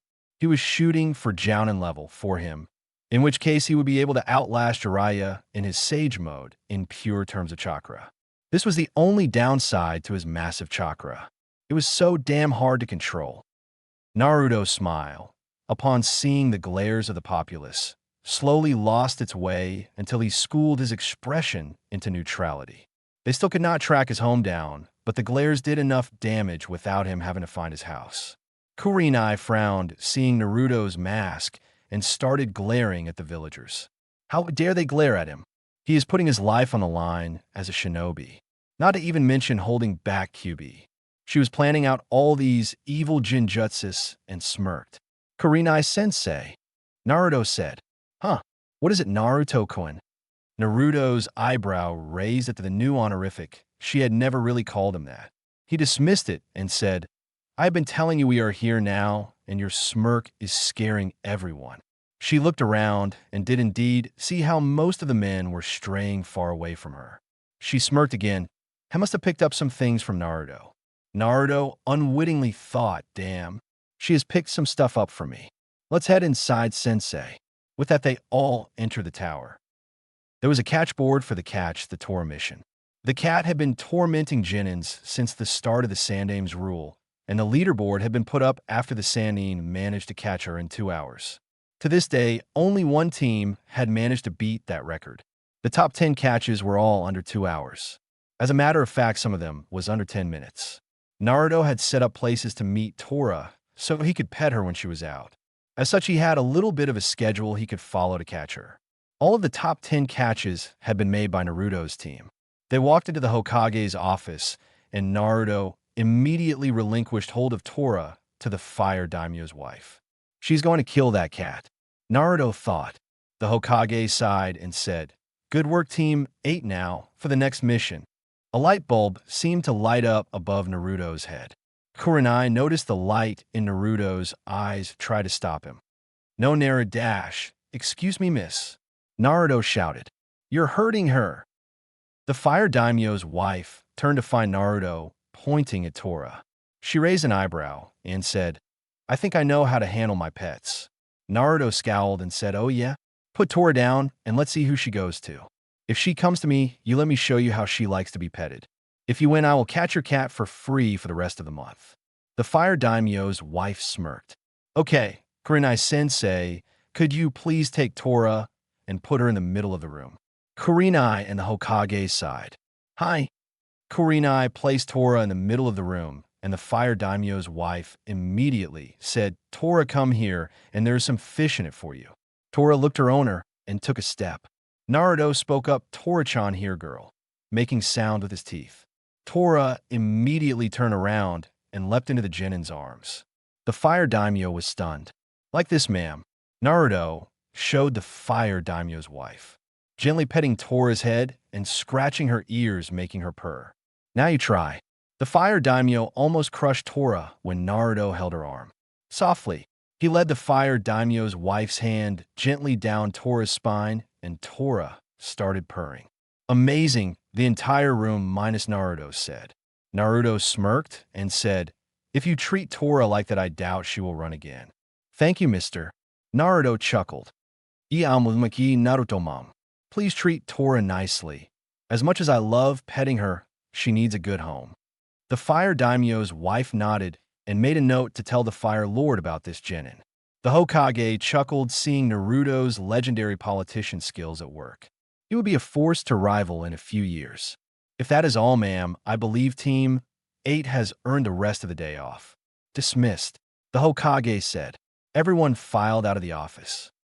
Outside, "So should we do teamwork exercises or—" Naruto started. "I have a clan mission that is starting, and I will be gone for a few days," Shino said while he walked to his compound. "Oh no, father wants to train me in some advanced moves, so I must get going." "Gomen na Naruto." With that, Hinata walked off. Just like that, the tension was in the air again. "Well, Kurenai-sensei, seems we're being left to fend for ourselves. What would you like to do?" Kurenai thought about it for a while. "I think I'm going to go meet Anko for lunch, then relax the rest of the day." "What about you, Naruto-kun?" Naruto again quirked an eyebrow at the honorific. Naruto responded while thinking, "It's now or never. I was considering asking you to join me for dinner." Kurenai was taken aback. Really now, what would the occasion be for? Kurenai's mind immediately went to the place she tried so hard over the past 2 months to avoid. A date. She immediately slapped herself in her head, but the words were already out. "If you don't mind going on a date with someone as young as me, I most certainly would welcome you as my date," Naruto said.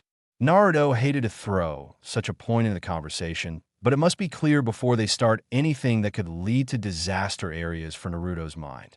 If he allows himself to connect to someone, but they would never allow it past a certain point. Well, Naruto has so little friends it becomes devastating to lose even one. Kurenai blinked and replied almost without thinking. "A man's age has nothing to do with his maturity, Naruto-kun. You are much more mature than most of the men in this village." Naruto took the compliment and said, "Then shall I pick you up at 7 o'clock?" Kurenai nodded her head and took her leave, heading for Anko, eager to share her news. With Naruto, he headed home, thinking to Kyubi and Kamicazi. That was unexpected, but welcome. Kamicazi chimed in. "All I know is, Kit, you need some clothes for tonight. This A&BU stuff isn't cutting it." Kyubi informed her container. Naruto nodded his assent to the demon. He had arrived at his house and decided to tidy up his small apartment. He set about to work and let his mind wander as he did the menial chores that allowed him to work his finger muscles. Over the past month, he could feel the sexual tension between himself and Kurenai. It was part of the reason he did not want his identity revealed, but he could not say he was not enjoying the attention. He had been attracted to the woman even when he was young. He was by no means a pervert, but for some reason he had noticed her even at his young age and pegged her as someone he wanted to know more about. He had thought about her over the years and kept an eye on her, helping her out with little notes for Jinjutsu ideas, though she didn't know that. He knew that now that she knew about him. He was falling for her. Thought there were 2 things that held him back. One was the age difference. He was not sure she would be able to hold a relationship with someone 7 years younger than her. Another was Yugao. He knew he held feelings for the purple-haired A&BU as well. This confused him as he was sure that he should only be able to love one of them. Yugao had inadvertently led to the creation of his inner pervert a year ago when he had been flashed. She still did not know this, but he had dreams of her and Kurenai doing things with him he knew 13-year-olds shouldn't be keen on doing. Yes, there were 13-year-olds who did that, but they were perverts, right? And wanting more than one girl, did that not make him perverse? He could not ask the girls these questions, and he hesitated to ask Harisu. He felt it would not be proper to discuss this with others, therefore kept it squashed down where only Kamicazi was able to see it occasionally when it would flash across his mind in training. Kamicazi knew that it was natural, but did not want to encourage him. He decided to let his user figure out on his own, and he would help where he could. Try to explain it to someone like Naruto might only exacerbate it. Naruto, though, for the life of him, he could not seem to figure out why he could not have both of them. It was supposed to feel wrong to love multiple women. It showed in society how men were only allowed one woman to become their wife. Naruto was sure that because of this, you were only supposed to love one woman.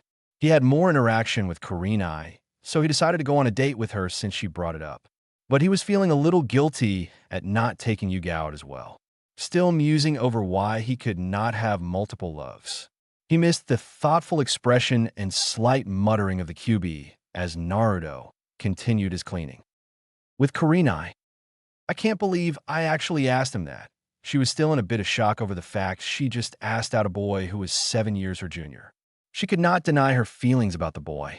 Ever since he had been shown as the swordsman who saved her all those years ago, and that he remained so pure even now was utterly astonishing. His childhood had been horrible. He had not explained much before he got his sword, but just the parts that he did made Kurenai cringe. He asked so mature she felt as if she was talking to her father again. She was walking to the Dango shop she was sure Anko was going to be at and continued her musings. He was kind, courageous, cute, powerful, and definitely not a pervert because she had yet to see him try and sneak a peek at her or Hinata during practice. Basically, everything she wanted in a man was packed into that little man 7 years her junior. The things he could do with seals were amazing. He managed to bring her stamina up so high that she could actually outlast Kakashi. That had always been her weakest point, and now she could stand long fights.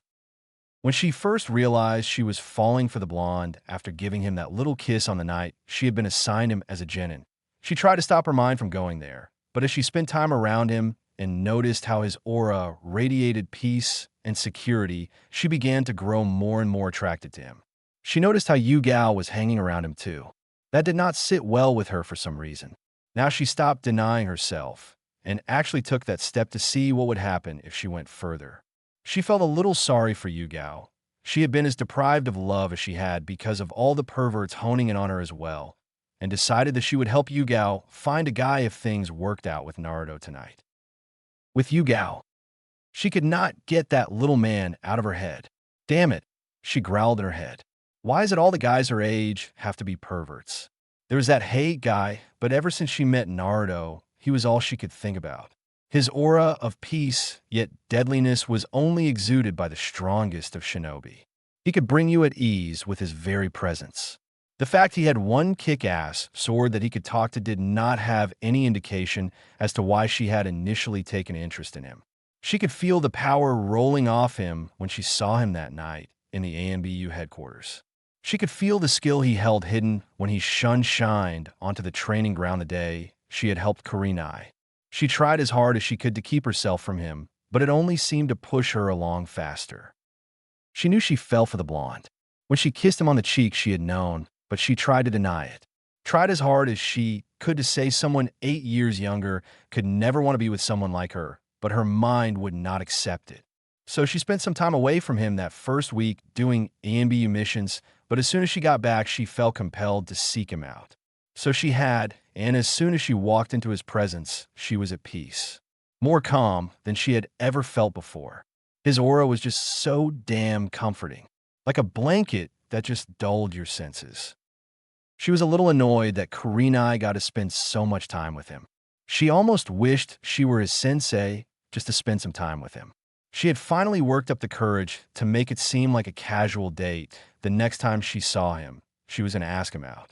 If things worked out with Naruto, she was going to have to help Kurenai in finding another decent guy. She felt a little bad taking Kurenai's swordsman away, but he was too much of a catch for anyone to let go. Besides, with his life, the sooner he gets some love, and the more he gets, the better. Dango shop.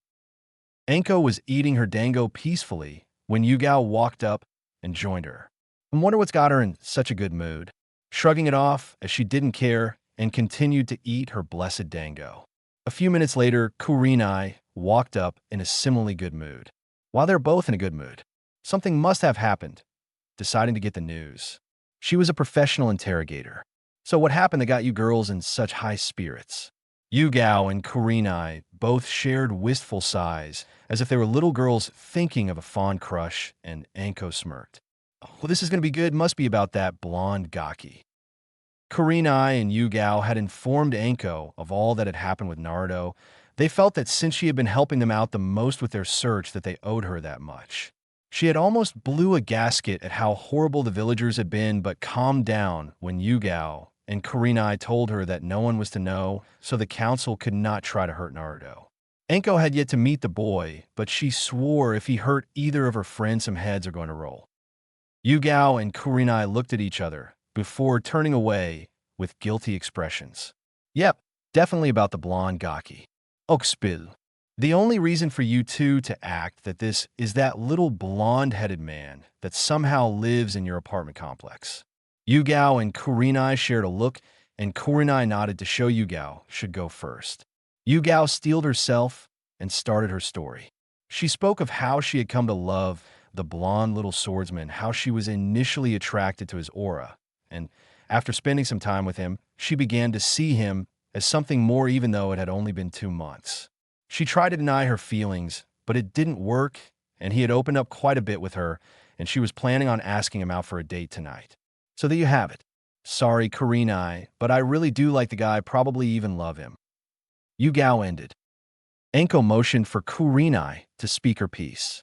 Kurenai started her side as well, starting how she just wanted to know more about the blonde swordsman who saved her life not once, but twice. She got him to explain his reasoning behind his actions and came to show his compassionate side. She mimicked Yugao in saying his aura calmed her down to the point she almost didn't even have her guard up when she was around him for extended periods. Finally, how she tried to deny herself, but he asked her to dinner as friends, and she sort of pushed for something more. Sorry, Yugao, but I have the date with him tonight, and I'm going to take it he is too good to pass up. Yugao's face fell. I want to try to help you find a good person for you too, though. Kurenai said, though she realized Yugao would probably not want her help not after this. Enko watched all this with a passive face and felt for her purple-haired comrade. There were very few good people within Konoha, even less decent males around, and with her getting older the pickings were slim, especially because of her AMBU career. It was amazing that they had found this diamond in the rough. Now, most thought Enko was a sex fiend that was just a mask to hide her true nature of being scared of others trying to take advantage of her because of her past. So using this mask, she actually had a light bulb go off in her head, and before Yugao could make a hasty exit, spoke up. Why don't you just share him? Enko spoke her ingenious idea. What? Both Yugao and Kurenai all but shouted. They immediately calmed down when most of the stores stared at them. Kurenai spoke up first. Why would we share him? He is not some prize for us to have. Yugao then spoke up. Yeah. Besides, what if he didn't like me? He did ask Kurenai out first. Enko sighed. Getting through to these numbskulls will take some maneuvering. First off, I never said he was a prize, he is a person, but with the shit he has been through, don't you think he deserve a little extra lovin'? Second, he opened up to you, Yugao. According to Kurenai here, he is not told as much as he told to you to anybody, but Kurenai. What other proof do you need? He has had a life more horrible than mine, and if I had 2 beautiful women say they both want to date me, I would most definitely jump at it. Enko sat back and watched her friend's emotions. There were 2 ways this could end. Both happy and satisfied, literally that demonic stamina would be put to good use with these girls, or one heartbroken and the other happy. She hoped it was the former. Yugao thought about it from Enko's suggestion. Does he love me? She asked herself first. If he didn't, then this was a moot point, but if he loved her and Kurenai, then well, it was a win-win in her case. She was great friends with Kurenai. She could tolerate having to share with her best friend. In fact, it might even prove fun. She had always enjoyed Kurenai's company. She had a sharp wit that showed itself around her friends. They enjoyed many of the same things. She had come to the decision she could share with Kurenai. After all, she had promised to help her find a guy too, and she loved Kurenai almost like a sister. If this provided them both happiness, then it was fine with her. Kurenai was thinking at the same time as Yugao. He likes me. I know that, but does he like Yugao too? She thought about it for a moment and decided that Naruto had to at least like her as a friend, if nothing else, with all he had told her. Then came the ultimate question. Can I share him? It was true what Enko said about his life. He had led an awful life. She was sure she could provide a loving, caring environment to his life. She loved Yugao like a sister. They both wanted the same guy and enjoyed many of the same views. She decided Anko was right sharing would bring happiness to all of the people. Naruto most of all who deserved it. She turned to Yugao. Anko watched as they finished their internal debates and turned to each other. I don't mind if you want to try to share him, Yugao. Kurenai said. Yugao teared up with happiness and hugged her sister in all but blood. Thank you. Well, I think we should get ready for tonight. Kurenai blinked. She had almost forgotten her date tonight. You want to break it to him tonight? Hi. I don't get much time off from AMBU, but the Sandame has said he wants me to spend some more time with your team, so I will be getting a little more vacation time within the city. Kurenai nodded and said, we'll need to go pick out what we want so we can rock him tonight. Anko finally spoke up. I am happy for you too, just don't break him. He is going to be naive in some points, try to be a bit more understanding, and don't blow up at him. I heard he had a pink banshee from his last year at the academy, and he hated her for it. The trio stood up, and after paying for their meal, exited the store. They walked for a little bit before getting ready to separate, and right before they did, they ran into Naruto, who looked a little tired from what smelled like cleaning supplies. Kurenai and Yugao both waved and said, hello, Naruto-kun. Naruto looked up from his trek and smiled. Hello, Kurenai-chan, Yugao-chan, Anko-chan. Anko looked confused before saying, how do you know about me? Naruto answered, Yugao-can and Kurenai-chan always talk about you. I hear you have had a rough life. I was on my way to get some formal clothes done, since all I have is training clothes. Would you ladies accompany me? I have something I want to show you. Anko immediately threw a kunai at Naruto, but Naruto saw her action and immediately plucked the kunai out the air and turned around, handing it back to her with the handle pointing at her as she shined behind him. Do not attack me. I just might kill you, he said while staring at her with red eyes. I believe this is yours, he said, returning to his previous persona. Kurenai and Yugao just stood there chuckling at Anko's gobsmacked expression. They had warned her and had been worried when she threw the kunai, but Naruto's actions were funny. Anko finally grinned before reaching down and plucking the kunai from his hand and whispered in his ear, you hurt my sisters and I will castrate you. Naruto simply nodded and whispered back, I would kill myself before allowing me to harm them. Anko looked in his blue eyes and nodded before turning to Yugao and Kurenai. Let's go then. Naruto led them to Kurisu's shop. He stopped in front of it, but the three kunoichi looked around and said, what are we looking for? Extend your senses a bit. Naruto replied. Each of them looked at the store and muttered, Jinjutsu. Naruto nodded and led them inside. He greeted his brother. Oheyo, Kurisu. Oheyo, Otudo. Kurisu answered back.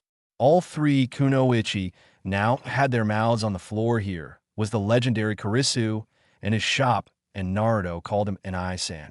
Kurisu chuckled, please pick your mouths off the floor. They promptly shut their mouths, and Naruto said, Ni-san, this is Megami-chan, Murasakaheim, and Hibiheim, pointing to Kurenai, Yugao, and Anko respectively, earning blushes from the first two and a glare from the last, using his names for them so Kurisu could get a feel for them. He was particularly interested in Anko. He had heard of her treatment within the village and was interested in who she was. He could not stand for bigots who attack their own defenders. Oheyo, everyone. Pleasure to finally meet you. I have heard so much from little Naruto here. Especially you, Miss Anko. Anko growled and putting on her mask said, Yo, what did the little bugger tell you about how good I am with a snake? Kurisu took her bad temper in stride and said, No, he actually told me you were a beautiful woman who was looked down upon for no fault of your own. Anko's eyes widened before looking at Naruto, who smiled sadly. Anko-chan, I want you to promise me something. Anko asked what? That you will go on a date with Kurisu tonight. Anko growled, why would I do that? Naruto said, because if you do, I will remove your curse seal. Anko immediately tried to catch Naruto, but he had removed his seals before saying it and avoided her. Damn it, Yugaki, get here and remove this seal. You better respect me. Naruto's eyes turned red. Respect is earned, not given. Even the Hokage had to earn my respect. Don't expect me to somehow respect you just because of your position. I had said I would remove the seal for little, but I don't think I should now with your little outburst. It took me years of studying to reach the level I am at, and many months to devise a counter seal for your particular seal. Anko was stunned that Gaki growled at her, but not only that Yugao and Kurenai were shaking their heads. I will give you one last chance. Karisu is a fine man, he simply wants to know you better. I only had that stipulation because he will never ask you out, and I know you two would work together. Anko considered it for all of 5 seconds and said, "Fine." Naruto nodded his head. "If you don't keep your promise, you will wish you had kept this compared to what I will do to you." He quickly pulled out a piece of paper and walked to Anko. Naruto slapped the paper on Anko's neck and yelled, "Fuian Kai." After a brief moment in which markings spread all over Anko's body, she blinked, and everyone saw a wisp of something that looked like a soul's head, screaming in agony before disappearing. "Now enjoy your night. That is what I wanted to show you. Be ready to be picked up at 7 Ja NE." With that, Naruto shoved them out the door and into the street. Naruto sighed and said, "Let's head to work. Karisu, you need an outfit too." Karisu sighed. "Since you went through the trouble, I will go." The girls went their separate ways to get ready for their respective dates. That night, 7 o'clock, Naruto rang the doorbell at Kurenai's apartment. Curiously enough, Kurenai, Naruto, and Yugao were the only ones within this whole apartment. Kurenai's voice came from within the apartment. "Come in." Naruto walked into the apartment and noticed it was sparsely furnished, but the predominant theme was a red color set almost matching her eyes. She had a sofa and a TV. A few pictures of pastimes, but otherwise a plain apartment.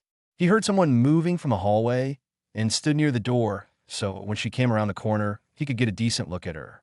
Kurenai came around the corner and his jaw dropped. She was wearing a red dress that reached down to her ankles. It stretched from right below her breasts to her ankles in a full wraparound, however. It was backless on the top with the straps holding her breast to her body. He managed to pick his jaw off the ground just to have it drop again as Yugao walked into the room. She was wearing a golden dress with a back that supported her breasts quite nicely that ended about mid-thigh. He looked between the two women, trying to figure out why both of them were here. Yugao and Kurenai were licking their lips and thinking jackpot. Naruto had gotten a kimono made for himself. It was black with crimson crescents on it. It showed very little of his body, but with his hair tidied up and combed, even with its spiky appearance, he was showing every bit of the correct atmosphere. Finally, noticing his questioning glance, Kurenai spoke up. "Take a seat, Naruto. We wish to discuss something with you before this date." Naruto looked like a deer caught in the headlights when she spoke, and she was a little pleased they had guessed right. Naruto sat on the sofa while they sat on either side. "Now, Naruto," Yugao spoke up. "We already know you like Kurenai, but what about me?" Naruto flushed a little before responding. "You are amazing as well, Murasakaheim. I really don't think I could live without both of you."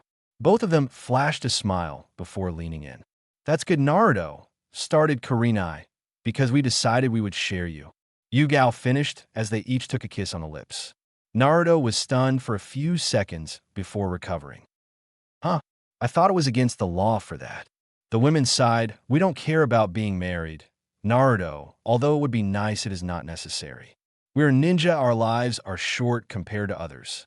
Whether we share the same name or not makes no difference to us." Naruto looked contemplative for a moment before responding. "So you both are going to be my girlfriends?" A slight hope in his voice. Both of them chuckled before saying in unison, "Hi," it giggled again.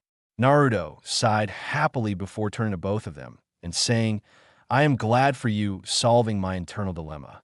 I have been struggling recently to express that I like both of you. Now I'm glad you both like me too." He kissed them both again before standing. "Now I believe you two ladies are in need of a date." He took Kurenai on his right arm and Yugao on his left, and they left Kurenai's apartment. He started walking around the city. He led them to the rich sector of the city. They stopped in front of the Leaf Dragon, the highest place in town. It had sprung up a few years ago and immediately became the place for clan heads and the council to eat at. Naruto walked up to the door and ignored the muttering of the crowd. "Naruto-kun, are you sure this is the place?" Yugao asked, not sure about it. Naruto chuckled as they looked at the bouncer and said, "Hi, Yugao-chan. Now, may we pass Sukun?" Sukun. The bouncer looked at Naruto for a second and then bowed, letting them through. Yugao and Kurenai were stunned. Naruto walked right up to the maitre d' and said, "Table for 3 Uzumaki." The maitre d' looked up and scowled. "Get out of here, boy, before I call the police and have you arrested for trespassing." Naruto looked at the man and said, "How long have you been working here?" The man seemed surprised before responding, "This is my 3rd week here." "Oh, that would explain it. Please call the manager." The maitre d' did as was told, sure the demon was going to be thrown out. "Naruto-kun, let's just go somewhere where there aren't any stuck-up pricks," Kurenai said. Now, Megami-chan, this is all going to be resolved in a moment." As Naruto spoke, the manager walked up, and upon noticing Naruto, looked at the maitre d' scowling. He immediately went up to Naruto and bowed. "My apologies, Naruto Dano. Please allow me to take you to your seat."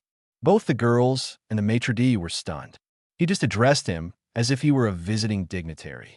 "Don't worry about it, Takashi-san. Simply make sure your maitre d's are more hospitable next time." With that, they walked off to the table.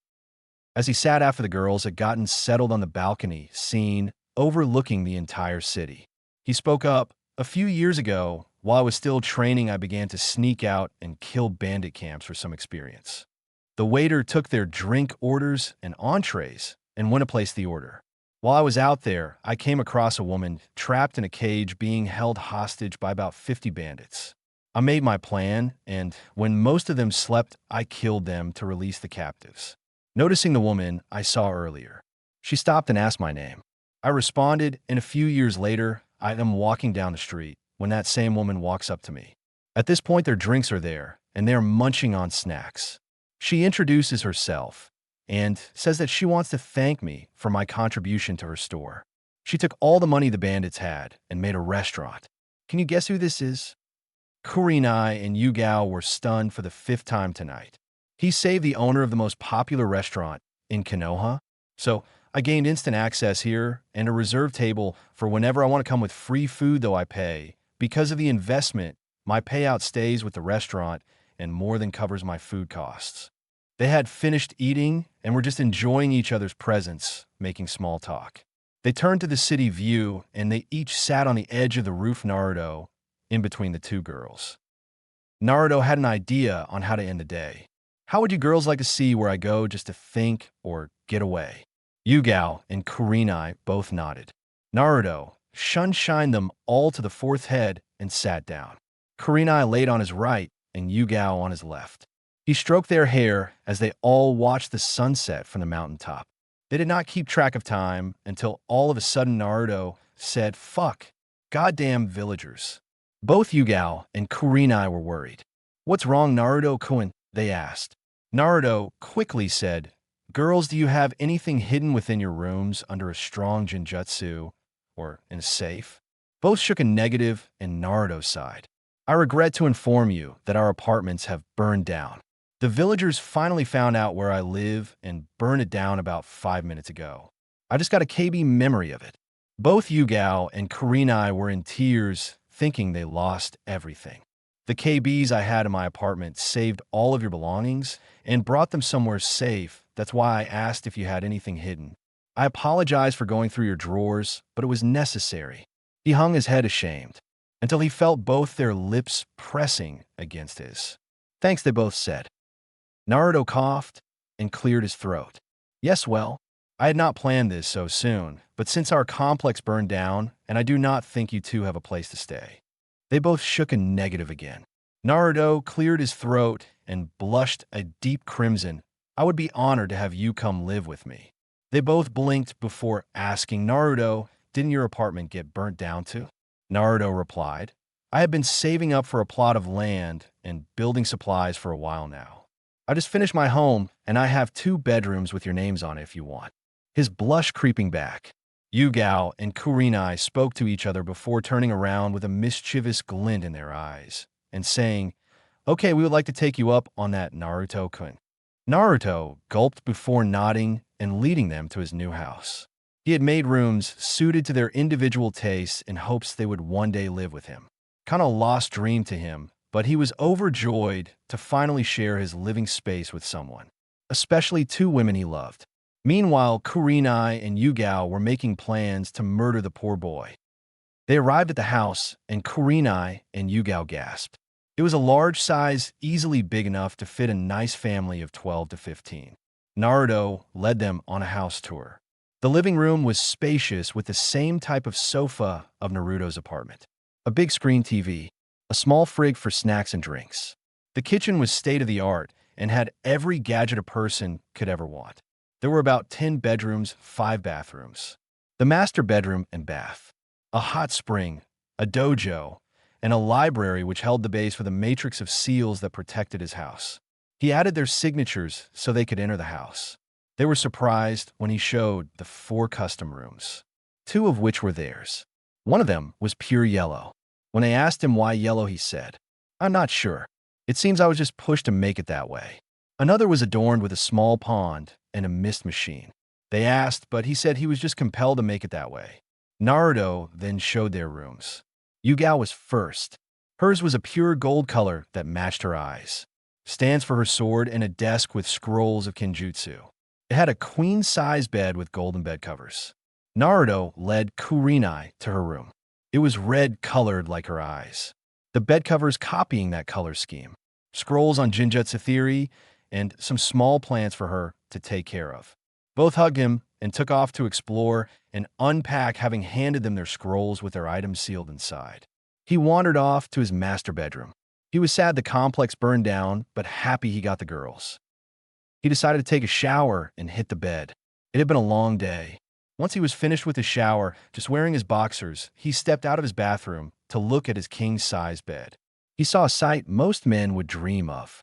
Kurenai in a red teddy barely holding her breasts in and leaving nothing to the imagination with a red pair of panties. Yugao wearing the same, only golden. He wondered where they had gotten them for a second, then decided he didn't care. They both giggled at his expression and said, "You wouldn't want us to be lonely in this big, empty house, would you, Naruto-kun?" Kurenai said, suggestively drawing out his name. "You wouldn't want us all cold at night because of you, Naruto-kun?" Yugao said, following the pattern. Naruto sighed. "Megami-chan, Murasakaheim, would you do this poor soul a favor and sleep with me tonight?" They replied without hesitation. They threw him onto the bed. Kurenai taking her traditional right-hand place, snuggling up with him and pressing her body flush against him as Yugao mimicked her on the left. They both murmured, "Night, Naruto-kun." Naruto sighed, content to go to sleep in the embrace of someone who loves him for the first time in his life. "Good night, my little Megami, my little Heim." With that, Naruto drifted to his most peaceful sleep of his life. Chapter 6 Missions, Dates, and What? Naruto woke groggily as his internal clock rang at 4 o'clock that morning. He wriggled his hands and feet. Feeling a weight on his body, he assumed it was his seals. Strange they shouldn't feel this heavy. Naruto thought to himself as he tried to bring his hand up to form the seal to release a level of his resistance seal. He could hear grumbling in his head. Shaking off the grumbling as QB he again tried to move his hand, only for last night to hit him with full force. Well, that's what that is, Naruto realized. Quickly, making some Kage Bunshin to make breakfast. He looked down and smiled. On each side of Naruto lay a woman. The one on the right had hair as black as night, a body many women and Kunoichi would kill for. His own little slice of heaven on earth, Kurenai Yuhi. To his left, hair as royal as the purple it was. His own little kingdom of paradise, Yugao Yuzuki. Both had admitted only yesterday they held feelings for the little blonde currently snuggled in between both of their expansive chests. Upon finding their apartments burnt down, Naruto had invited them to join him in his lonely house. Imagine his joy when not one, but both accepted without hesitation. And so on their first night here, they had slept in the same bed together. Now, Naruto believes the only way a good day can start and stay that way was if you woke up next to the person you loved. Currently, he was deciding this was the best day of his short 13-year-old life. Nothing could bring him down today.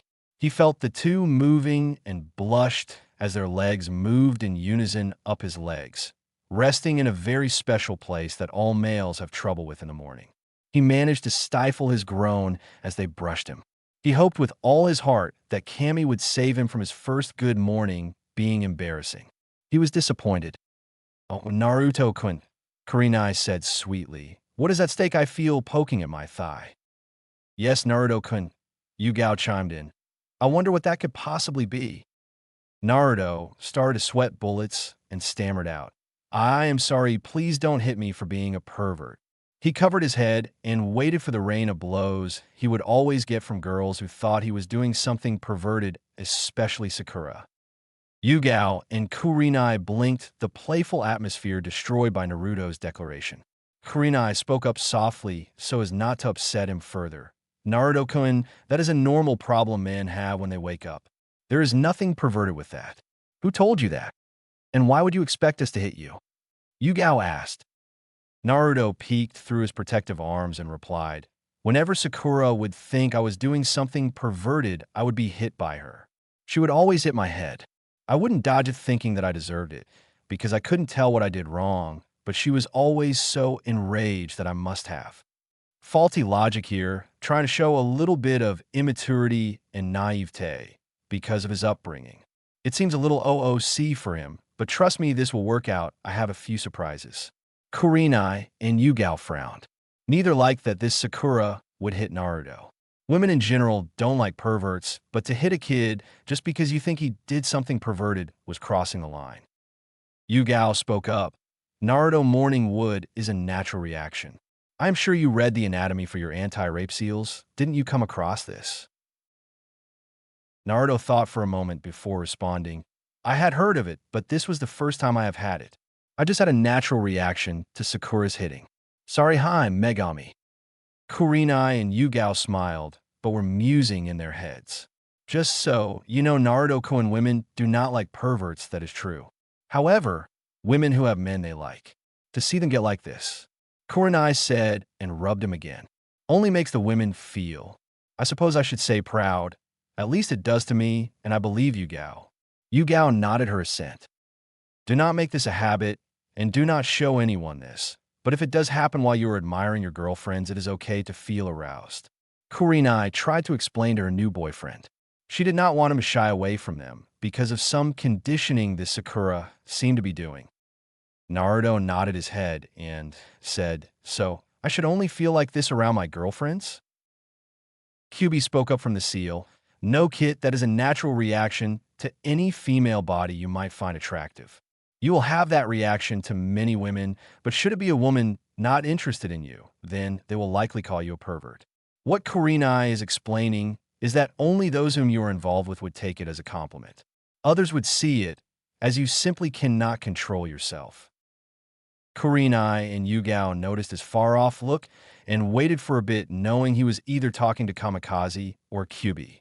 Yugao and Kurenai both took a minute to concentrate on the feel of Naruto's manhood that was poking them. They both thought the same thing, big. He was not huge, but he was big for his age, and he still had some time to grow. No, Naruto is not going to be some huge monster of a third leg. That would hurt almost anyone he tried to have sex with, but he'll be a decent size, even if he is young when I ride a lemon. They both blushed and turned away from each other, a little embarrassed at the thoughts running through their heads. Naruto was brought out of his musings by a slight honey scent that permeated the area. He sniffed the area slightly, trying to get a bead on it. He sniffed again and heard Kyubi growl. This put Naruto on edge. Kyubi hadn't growled since they first met. He sniffed again and managed to locate the honey scent from Kurenai and Yugao. He opened his mouth to speak, but something stopped him. He looked at them and noticed their blush and the way they were looking away from each other and him. If Naruto was one thing, he was observant. He would notice details most would not, even if they held no relevance to him. So it was no surprise he noticed their slight movements on his manhood, and somehow, even being as dense as he was, recognized the scent. They were aroused. Naruto chuckled. This brought Kurenai and Yugao back to his face, which was covered in a blush, and he said, "Okay, I think Kyubi explained it. Basically only do this with you girls, but it will happen with others I find physically attractive." Yugao and Kurenai nodded, both rather eager to end such an embarrassing talk. Naruto then clapped his hands and said, "Well, then we have spent about 2 hours of this morning in bed. What's another 30 minutes, eh?" Yugao and Kurenai looked confused until a Kage Bunshin walked in with a bed tray filled to the brim with eggs, bacon, toast, and some broth for them. I did not know what a traditional breakfast for them, as I will try to make lunches and dinners with Japanese foods. Yugao and Kurenai were a bit shocked, but sat and ate in some light chatter. Kurenai spoke up as the Kage Bunshin returned the tray to the kitchen. "Well, as much as this was refreshing, I believe we need to freshen up." Yugao nodded, and they both went to their own rooms to clean up and get ready for the team meeting in a few hours. Though not before kissing Naruto, almost senseless. Naruto regained his senses about 5 minutes later and decided to take a quick shower before relaxing since he could not do a morning workout, and it had been a while since he relaxed. He released all of his seals as he had been doing once a week to get used to his difference in speed and reflexes. He relaxed his body as he ran around the compound for a few minutes, getting his body used to the feeling and the speed. He was mildly satisfied before he returned and took a shower. He sat upon his bed and thought about all that had happened, just reminiscing the good and the bad. When all of a sudden Kyuubi came across his thoughts. Its actions of late have been awkward, a little more helpful, and definitely less hostile. Kyuubi spoke up, "Oh really, Kit? So I don't seem as malicious as usual." She chuckled deeply. Naruto responded, "No, actually." Kyuubi stopped chuckling. "Oh, so I haven't, eh? Well, maybe I should just return to being that big fox in your head that just gives you a headache." Naruto responded quickly, "Oh, you don't give me headaches. I quite enjoy your presence if you do not scream at me to get out." Kyuubi was quiet a few moments. Naruto was getting a little worried, but before he did anything, Kyuubi's voice boomed out from his head, "Thank you, Kit. No one has ever said such a thing." Naruto pondered how quiet the voice of Kyuubi sounded when it was being sincere. Wait a minute. Naruto's mind kicked into overdrive. Why would a demon care about others' feelings? The way it had been acting of late was against all the stories the village told. And for the second time in 1 hour, a stroke of brilliance went through Naruto's mind, and he gasped. Mindscape. He entered his mindscape a little angry. He had overlooked such an important detail. He marched across the plain showing a pale moon on one side and a library being shone upon by the moon. He was a little too angry at himself to notice. He marched right up to the trees, now showing a plain with a forest, some game, and a small thunderstorm in a corner. He growled out, "Show yourself to me." Naruto took in Kyuubi with a single gaze. She was her usual 50-story high self. Still the reddish-orange tint to her coat. Wasn't she more red before? Naruto mused. Kyuubi raised one of her massive eyebrows and smirked after reading Naruto's findings. So my container finally decides to question this. Amused by this turn of events, she said, "Why should I show you? What is in it for me?"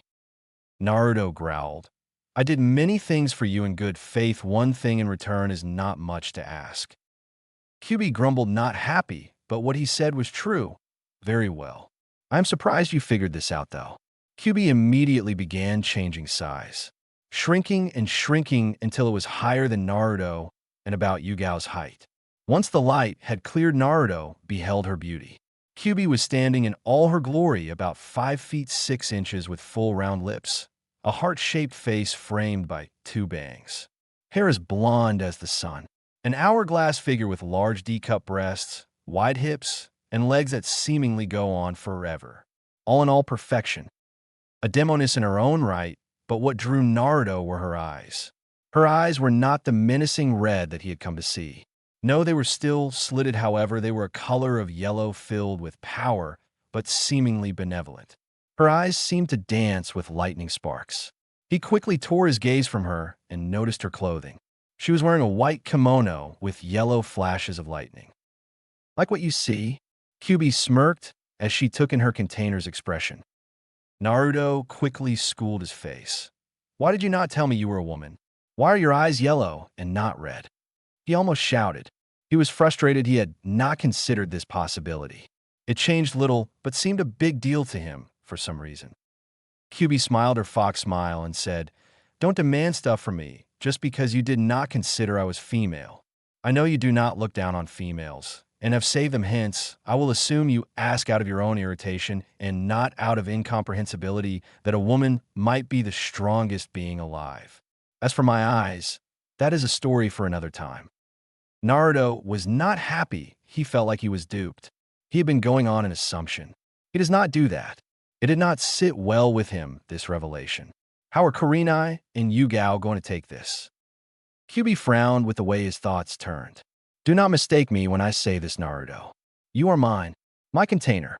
You are bound to my life and bound to my soul. We are stuck together so much even I doubt we could separate anymore. Demons are attracted to power. Your potential is limitless. You're the only one capable of attaining the power to rival or even defeat me. Naruto was a little scared at that concept. He worried he might have to give up the only happiness he had outside because a possessive demon inside him claimed him. He totally overlooked she called him by his name. Kyuubi saw his dilemma and said, do not worry about your other mate's kid. You are not ready to try and mate me. There will come a time when you realize most of your potential. When you start on that path, I will be there, as I have been through your entire life. We shall see what happens.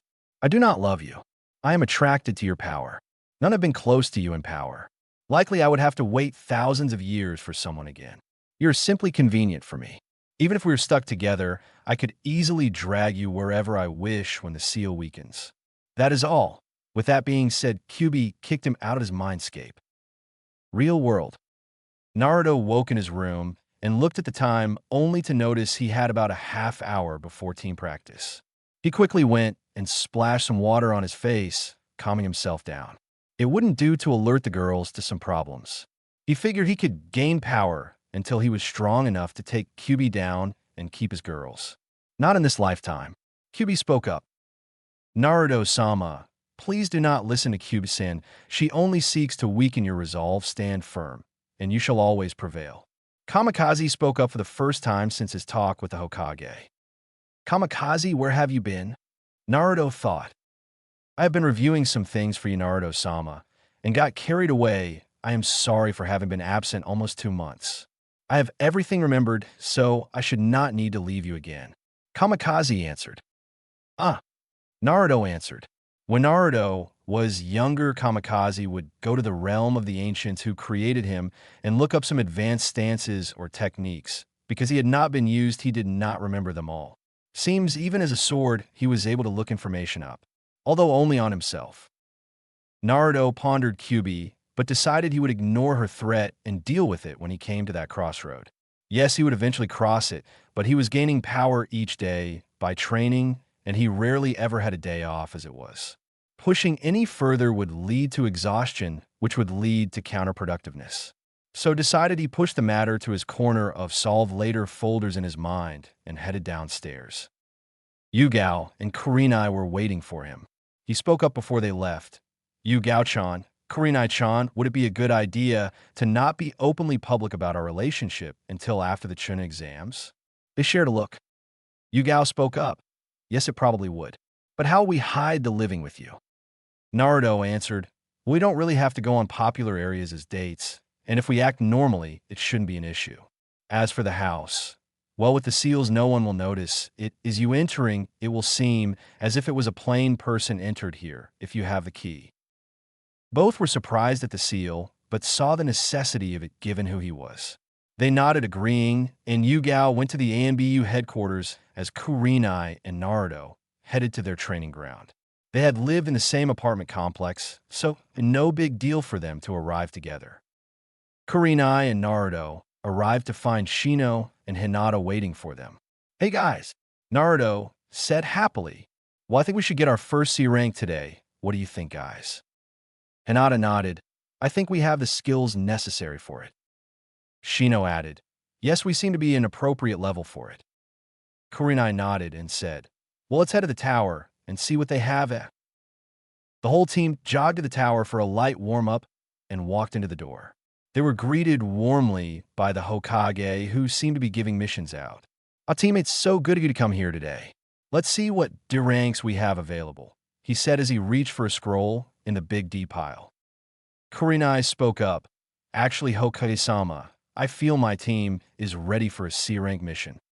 The Hokage chuckled, as if expecting such a response. I was wondering when you would ask for one. Your team has done exceptional. I have a C-rank ready. You must simply go to Tanzaka and wait for a man with a package. Retrieve it from him and bring it back here. Kurenai looked at her team, who seemed excited for such a mission, and said, "We accept, Hokage-sama." The Hokage took a puff of smoke and said, "Very well, you leave in an hour dismissed." Naruto, Kurenai, stay a moment, please. Shino and Hinata left, casting glances back at their sensei and teammate. The Hokage watched as they squirmed, but he did not have time to wait them out. As of last night, you two have no homes. I regret to inform you that your apartments burned down, and I am sure you're aware. The Hokage said with clear sadness. Naruto brightened at the Hokage's news. He was sad to lose the apartment, but nothing was damaged, and it resulted in him not being as lonely. Also, he did not want the Hokage to know of their relationship just yet. Don't worry about it, Gigi. I managed to save you Gao-chan's and Kurenai-chan's stuff and offered for them to stay with me. My house was big enough to fit them, and I didn't want them to be out on the street. They can stay as long as they like. The Hokage looked owlishly. Naruto, I only bought you that land a month ago. How did you get it up and running? Kurenai nearly choked at hearing Naruto had built his house in a month. That was amazing.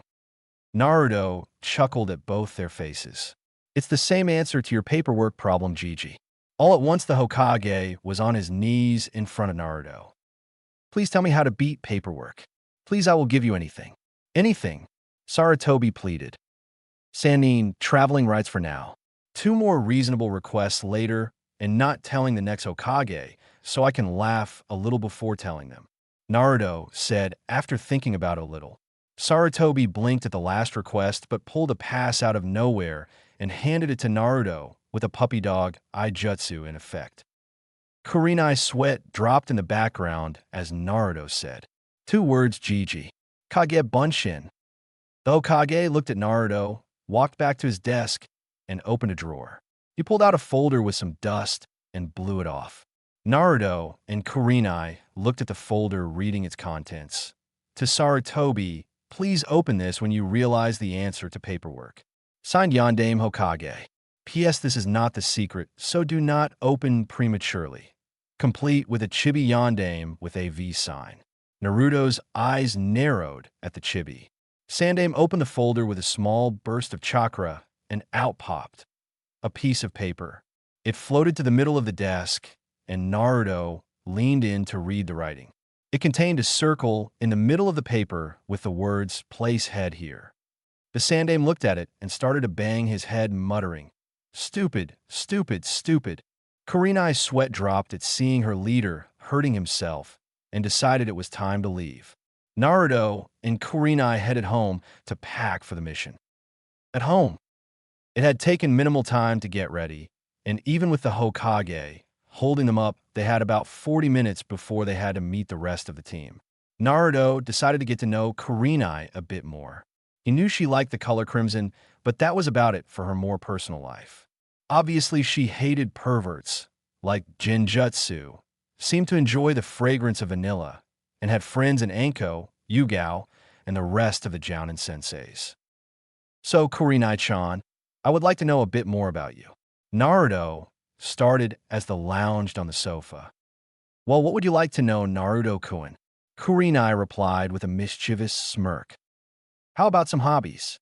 Naruto said after pondering a bit. Well, I like to read folk tales.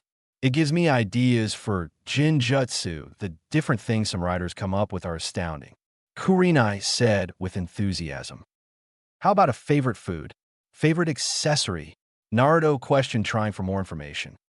Well, I like yakitori especially. My favorite accessory would have to be some earrings, though I cannot wear them on any missions. So lipstick is always good. But what about you? Kurenai said, turning it around. Well, I like to collect scrolls that people throw away, actually. You would be surprised at the useful things people throw away. As for a favorite food, I don't really have one, though. If I were pressed, I would say ramen. My favorite accessory is a haori. Naruto responded. But I think we're done for now. We need to meet the team in about 10 minutes. Kurinai nodded, and they headed out to their meeting place, leaving a note to Yugao that they would be gone about a week. Kurinai and Naruto arrived at the gates and waited for Shino and Hinata to arrive. They had been enjoying the silence for about 5 minutes before Shino and Hinata came up and Kurinai spoke. Okay, this is our first mission outside the city walls. Be careful. Just because this is a C rank does not mean it isn't dangerous. Naruto will take point. He is our hard hitter, and with his enhanced senses will be able to tell if there are traps. Shino next watching the left side and keeping Naruto covered should he engage. I am next covering the right side. I will fall back and use my Jinjutsu or assist Hinata. Hinata is watching our backs with the Byakugan. Everyone ready. She looked at their determined faces and said, "Move out." Time skip 3 days. They arrived in Tanzaku Gai a little behind schedule. They had run into some bandits that assumed they could take on a team. Naruto and Kurinai had made short work of them.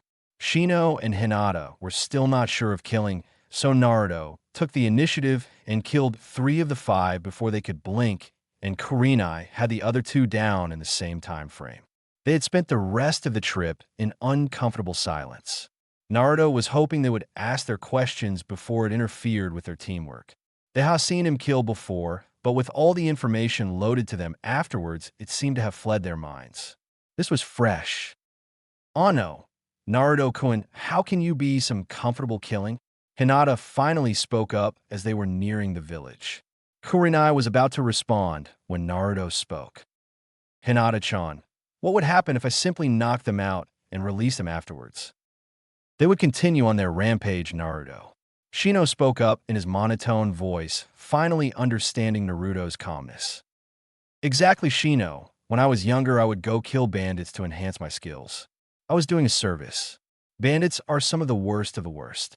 They rape, pillage, and kill without mercy. Tell me, why should I allow someone like that to live when he attacks me? Naruto questioned. I do not relish killing them, Hinata-chan, but it is a necessary part of my life. I have said it before, I will say it again. Do not relish it, but do it because it is necessary. I will kill because I have found my peace in doing what I do. Now you must do the same. For the next time, I may not be able to kill them before they reach you. Kurinai nodded when Hinata looked at her for confirmation. Now let's get settled in our rooms. It has been a long day, and we all need our rest. Tomorrow we are to receive the package, Kurinai said and led them to their hotel. The girls shared a room while the boys had their own room, and each went to sleep thinking about what Naruto had said. It had been 3 days since they arrived in Tanzaku. They had decided to wait a minimum of 3 days before returning and stating the mission a failure. Currently, Shino and Hinata were roaming the streets looking for the client under guise of a young couple in Henges. Kurinai and Naruto were sitting in the cafe. They were supposed to meet the client, sipping on some tea. Well, Kurinai-chan, since we have some time, let's finish our discussion from before, Naruto said. Kurinai looked confused before remembrance shone in her eyes. They were on a little date, so Naruto decided to treat it as such. What else would you like to know? Naruto responded almost instantly. Since you read books, do you collect anything to do with them? He had thought about what he wanted to ask and had about 3 things he wanted confirmed before they finished this mission. Of course, even with them relaxing, they still kept their eyes open. Kurinai blushed and responded in a quiet voice. I collect bookmarks. It was one of the more awkward things a shinobi might collect, but she liked reading, and bookmarks were very useful. She had grown a liking to ones with smart counts on them. Naruto nodded. His first question confirmed he had run across some interesting details after having meditated from sealing their rooms. A favorite color or colors? Kurinai responded. I like crimson because it reminds me of your attack. Lately, I seem to have developed a liking to golden yellow, she said, admitting her liking of his hair. Naruto smirked. Like my hair, eh? He chuckled at the blush that spread across his sensei's face. Anything you like to collect besides bookmarks, perhaps something that might be seen as a weakness? Staring at her in a I know something you probably didn't want to know yet type of way. Kurinai started sweating. No. Naruto grinned his fox grin, So that crimson dog plushie that was on your bed is just a decoration? Kurenai cursed. She had forgotten he sealed her entire room. She sighed, deciding to give up. Okay, I like to collect plushy toys. For some reason, it placates my need for soft things in a hard world. Naruto smiled. Thank you for telling me now. I know a little more about you. He was genuinely happy that he managed to get her to admit it. They went back to enjoying themselves, making a little small talk while waiting for the client. About a half hour later, the client stumbled up to them and handed the package, which looked ripped. Kurenai raised an eyebrow and questioned the man, but he just said to get it to the Hokage without delay and left. That was weird. Kurenai said, Hinata, Shino, we are leaving. Go pack. Meet us at the exit to the village in 20 minutes. Kurenai said through the radio, and Kurenai and Naruto headed to the meeting point with the package. 18 minutes later, they were on their way home. Time skip. The trip home was uneventful despite the appearance of the package. They were not attacked and arrived at Konoha 3 days later. They immediately went through the gates and proceeded to the Hokage Tower. Upon arrival, they were ushered into a briefing with the Hokage. Hokage-sama, Team 8 reporting from a successful C-rank mission. Kurenai said with authority. Very good, Kurenai. Sandaime said. Report. After hearing the breakdown of the mission, leaving out the minor dates Kurenai and Naruto had, and hearing the alarming state of the messenger, he said, Excellent work for your first C-rank. Your pay will be available, and you will have a few days off for reward of your first C-rank. Dismissed. Team 8 filed out of the room, and everyone went to their separate homes. Kurenai and Naruto arrived home, and Naruto spoke up. Well, I'm going to head to take a shower and head to bed. You should relax, Kurenai-chan, and take it easy. Good night. With that, he kissed her full on the lips before hurrying to his room. Kurenai stood there a little while, amused at his shyness after kissing her. She decided she was going to soak in the hot springs before heading to bed. She entered her room and made her preparations and then exited, headed to the hot springs. Kurenai entered the hot springs only to hear the splash of another using the hot spring. She came around the changing partition and saw Yugao soaking in the water. Oh hey, Yugao, Kurenai said. Yugao jumped before replying. A little miffed, she had been caught off guard. Oh hey, Kurenai, how was the mission? It was fine, Naruto, and I got in some interesting little dates. Kurenai responded and continued to regale her fellow Naruto lover on their little talks and some of his personal info. You should go sleep with him tonight. I got some dates and I'm sure he would appreciate it. Yugao nodded, having been thinking the same thing, and took her leave. Naruto climbed into bed fresh from his shower. He was happy with his first C-rank. It had been relatively easy, and he got to spend some more time with Kurenai. He only wished Yugao could have accompanied them. Once that thought crossed his mind, he heard his door open. He looked up to see Yugao in an overlarge shirt barely hiding her, and she spoke. Could I sleep with you tonight, Naruto-kun? Naruto was more than happy to let the girl sleep with him and responded instantly, Of course, Murasaki-hime. Yugao smiled and climbed into bed on his left side, pressing herself into his side once again as she had 1 week ago. How was the house while we were gone, Heim? Naruto asked. Lonely, was Yugao's wistful sigh. I heard your mission was a success. Yes, and I learned a bit more about Kurenai, but now it's your turn. Naruto said. Oh, so you want to know the same things about me, yeah? Well, since you searched my room, I guess there is no point in hiding it. Just know what I say has never been told to anyone else. Yugao said. Naruto chuckled. What, no fight? I had to wrestle some about a Kurenai, but whatever you want to tell me, I'm all ears. I will always listen to you girls. Yugao kissed him and started. I like swords, as you can tell. What everyone doesn't know is I like collecting bracelets, ankles, and the ones for your wrists. I also like collecting mugs or antique cups, especially ones with funny sayings on it. Naruto nodded. After each of these, he had noticed this about her trinkets when he sealed her things. Now, one thing even you may not know is that I love looking at the moon. Naruto's eyes widened a little. He had not known that or deduced it. It pleases me and sets me at ease almost as much as you do. Naruto smiled. That's it for tonight, though. Naruto-kun, get some rest. I will be here in the morning. Naruto kissed Yugao one last time. Arigato Murasakaheim. He laid his head down and went asleep. Time skipped 2 months. Naruto and the girls had taken to leaving the village and going to little towns about a half a day's travel to take little dates on their days off. No one had seemed to take notice, and they were leaving it that way. Naruto's team had taken a couple more C ranks, but remained doing D ranks for now. Naruto was off training in the training grounds while Kurenai and Yugao enjoyed a rare mutual day off. Naruto had revamped their wardrobe, and he had bought them whatever they wanted. He was spoiling them, and they knew it. He knew it too. He just wanted them to live like he thought they should, and if he could provide it for them, he was going to give it to them. Naruto's resistance seal was up to 6. He was almost ready for 7. You know, Naruto-sama, the first difficult Kenjutsu master you face in battle will probably unlock my true form for you. Kamicazi spoke up. He had mentioned this a few times, but it never came to anything.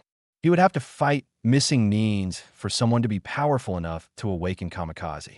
Spars would not do. Yes, I cannot wait until the higher missions. The thrill of the battle. The feeling as you kill a worthy opponent. Kyubi spoke. Yes, fighting a worthy opponent will definitely be worthwhile, though not for what you think of a Kyubi. Naruto responded. I cannot wait. Either Naruto-sama fighting against a worthy blade will be amazing. Kamikaze spoke up, completing the feelings of want for battle between the trio as Naruto sheathed Kamikaze and made his way home. With Kurenai and Yugao, they were both lounging in the living room. They had on some mindless sitcom as they enjoyed their day off. Naruto had plans to take them to a festival tonight. All of a sudden, the doorbell rang. Yugao said, I'll get it. Yugao got up and patted to the door and pulled it open. She was met by an ANBU with a symbol on its head, and the ANBU spoke up. The council would like to see you and Yuhi-san in the council chambers now, with a monotone voice. Yugao was sure this was something bad, so she responded while keeping her ANBU face on, I need to get presentable. We will be there shortly. Yugao closed the door and headed to Kurenai and informed her of the predicament. They got ready and left Naruto a note to bring the Hokage to the council chambers once he got back. You should be arriving soon. They opened the door to the same ANBU unit and sunshine directly outside the chambers. Wait here, the ANBU operative said and entered the chambers. Kurenai and Yugao waited patiently until they were called in and entered the chambers. They were met by the civilian council with Danzo, an ex-ANBU commander with a penchant for stirring up trouble and being a warmonger. Do you know why you are here, Yui-san, Yuzuki-san? A pink-haired councilwoman said. No, they replied. We are here to discuss the young boy currently on your team, Yui-san. She replied. Yugao and Kurenai's eyebrows rose. This was not going to be pretty. It has come to our attention that the two of you have been seen entering and exiting Konoha, seemingly going on personal excursions into the nearby towns. What business is it of yours what we do with Uzumaki-san? Yugao questioned, more privy to the council's working than Kurenai. Danzo spoke up. It is our business because young Uzumaki should not be cavorting with women. The boy should not be given the chance to create continue his line. Yugao and Kurenai bristled. What we do with Naruto-kun is none of your business. Kurenai finally said. It seems our conditioning did not work, Haruno-san. Danzo said. Kurenai narrowed her eyes. What conditioning? Naruto said. The council was taken aback by the sudden appearance of Naruto within the room. What conditioning, Haruno-san, Danzo-san? Naruto questioned. The conditioning to make you dislike women. Did you ever wonder why my daughter constantly beat you? The council gave her a mission to beat you in the head, hoping for some brain damage and to keep you from creating demon spawn. The Haruno councilwoman screeched. Danzo, have your root ANBU. Take these women and remove their, how shall we say, what makes them women so that there is no chance for them to bear children. Yugao and Kurenai sent death glares at the council. Root, Danzo said. All of a sudden, 4 Root ANBU appeared holding each of the girls' arms and attempted to shunshin away. Naruto muttered Kai. The counter on his seal dropped to 0. He disappeared in a burst of speed, and before any of the ANBU could move, they were beheaded, and Kurenai and Yugao were by the doors leading outside. Danzo's eyes widened. I barely saw him move. He must be close to the Yondame's speed. But before he could do anything, things went to hell. Naruto had his head down with his sword dripping blood. His eyes were being shadowed by his bangs. You dare to hurt someone just because they are close to me? He asked in a deadly silent voice. Haruno screeched. They are demon lovers, of course, we who work. She was stopped as she choked on the ki exuding from Naruto. Oh, this is going to be good. Kill them, kid. They dared attack your mates. Kyubi smirked from his mindscape. She was not lending anything to the impressive display of power coming from Naruto. For once, I must agree with Kyubi-san. Protect those precious to you, Naruto-sama. Kamicazi said. Crimson and gold started swirling around Naruto. None of the maliciousness of Kyubi, simply an overwhelming sense of certain death. The council members were choking in their seats, and even Danzo had a bead of sweat coming down his face. The council chamber's door flew open, and there stood the Sandame with the ninja council heads. There were 5 council heads with 3 open seats. The 5 council seats taken up were Hyuga Hayashi, Aburame Shibi, Inazuka Tsum, Narashiko, Yamanaka Inoichi, and Akimichi Chuza, each for their respective clans. The ones not being represented were the Namikaze, Uchiha, and Senju. The Hokage held his own council seat, bringing the total ninja council seats to 9. The Hokage was impressed by the show of Naruto. Even he had not known he was this powerful. Naruto-kun, please calm down. They will be punished for their actions. Thank you for sending me that Kage Bunshin and gathering the other council heads in the same manner. Kurenai and Yugao, seeing Naruto not calming down, put their hands on his shoulders, and Naruto looked into their eyes with his crimson eyes with the S pattern. He sighed and flicked his blade, cleaning it of the blood. Very good, Naruto-sama. Kamicazi spoke up. TCH should have killed them. Kyubi said. Naruto calmed down, and his eyes bled back to the usual sapphire blue. He looked at the Hokage and bowed. Hokage-sama, Hiyashi-sama, Shibi-sama, Sume-sama, Shikaku-sama, Inochi-sama, Choza-sama. I thank you for coming on such short notice. Each of the council heads nodded in response and went to take their seats. The Hokage snapped his fingers, and ANBU came in and removed the 4 dead root members. What is the council doing questioning 2 of MY Shinobi? The Hokage asked, fire in his eyes. Danzo's eyes sparkled. The god of Shinobi was in session. He had seen Sarutobi get this light back ever since a few years ago. Now it was in full flame. Kurenai spoke up. Hokage-sama, they admitted to trying to get Naruto to not be able to have kids by conditioning him to not like girls and think natural reactions were looked down upon as perverted. Also, they threatened to... At this, Kurenai choked up. Naruto wrapped his arms around both of them and held them close, his sword hanging in front of his 2 girls with his seals still released, ready to fight should the need arise, as they bawled. They threatened to remove Yugao-chan's and Kurenai-chan's ovaries. Naruto spat out. The Hokage's eyes widened. What gave you the right to do such a thing to 2 respected members of the shinobi force? Cold steel in his voice. Haruno screeched yet again. Man, can't she be quiet? They're seeing the dem.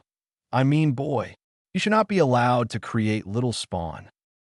The Hokage fixed her with a stare and said, Listen here, this is a shinobi village. As such, it is not a democracy. What I say goes. I am the Hokage, and you will not be threatening one of my shinobi with such a thing again. If I hear a hint of such a thing, you will be charged with treason and executed. Do I make myself clear? The Hokage bellowed. The civilian council shivered in their seats and nodded. The Hokage fixed Danzo with a stare. Danzo reluctantly nodded, knowing he was caught, and that Sarutobi could execute him for keeping Root alive. Now, get out of these chambers. We have shinobi business to discuss. The civilian council filed out of the chambers, and Danzo reluctantly left. Hamura and Koharu walked in. They were the village elders and were present at most council meetings. Naruto inclined his head again. Hamura-san, Koharu-san. Some of the council heads were a bit shocked at the lack of respect, but all they saw was Hamura, and Koharu shrug it off with some minor tightening of their lips. Now that is out of the way, the Hokage started. I had planned to wait to reveal this to you, Naruto, but it seems this is as good a time as any. Naruto's eyebrows rose, and he unsealed a sofa for him and the girls. He laid Kurenai down on his lap, and Naruto started to stroke her hair, and Yugao leaned on his arm as he made little circles on her hands, making a motion to proceed since he was comfortable. The council's sweat dropped at his actions, but taking into account the traumatic experience they just went through allowed it. The Hokage cleared his throat and started. Naruto-kun, you have exceptionally high senses, even higher than our own Inuzuka clans. Some snorted, but could not deny the tests. As such, the council has been debating on allowing you to make your own clan within the village, so as to continue such great abilities. The Hokage finished. Naruto's eyebrows rested back to their normal state, and he responded, "You are not even sure if my abilities will be passed on, or if it is a perk of my Jinchuriki status." Kyuubi spoke up, "It will be passed on, Kit. I made sure of it once I noticed your senses." Naruto came back to the world of the living and said, never mind. I heard Kamicazi confirm it." He shared a knowing look with the Hokage. The council had been informed of the sword Naruto had. Some of the civilians had attempted to get him to give it to Sasuke, but once the Hokage had explained the defense mechanism, they left it alone. So, Naruto-kun, what would you say to starting your own clan? It would require you to marry multiple women, which you seem to have a start on already. The Hokage wiped his nose discreetly. You would gain a seat on the council once you gain chunin status, and you can claim any newly made jutsu as clan techniques. Naruto looked down at his Megami and whispered to his girls, "What do you think?" Kurenai whispered, "Well, this is the only way to marry us both. Though I'm not sure if it will go that far, it seems it will at this point. I had always wanted a large family. The thought of claiming my techniques as my own and not being forced to give them up sounds nice. I think all in all it's a win-win. Just not too many wives, Naruto-kun." Yugao whispered straight in his ear and down at Kurenai. "I agree with Kurenai. I did not want my personal sword techniques to be used just by anyone, and I would love to marry you in the future if everything works out." Naruto nodded and said, "How many wives by what time, and do I get my own place, or will I have to buy another plot of land?" The Hokage was overjoyed. This set his grandson on a path to happiness. He could see what the three had and hoped it would endure. "I believe the minimum we had said was 3 by the end of your 15th year." All of the clan heads nodded. Naruto spoke up. "I pick my brides no one picks for me. I will not marry if not for love." The council did not seem too worried but agreed, and the Hokage said, "Very well, Naruto-kun. That gives you about a year and a month to find another woman. We will expect the name of your clan by then." Naruto nodded, and the Hokage dismissed the meeting. Naruto uttered one last advice. "Do not send your daughters to me looking to wed. I will sniff them out, and they will be rebuffed. If they seek my friendship and turn it into love, they will be given their fair attempt." With that, Naruto, Kurenai, Yugao, and the sofa disappeared. Kamicazi spoke up once they got home. "Naruto-sama, any ideas for your clan name?" Kyuubi spoke up, something foxy-like. Naruto responded, "I have no idea. I will think on it later. I have 2 women to tend to."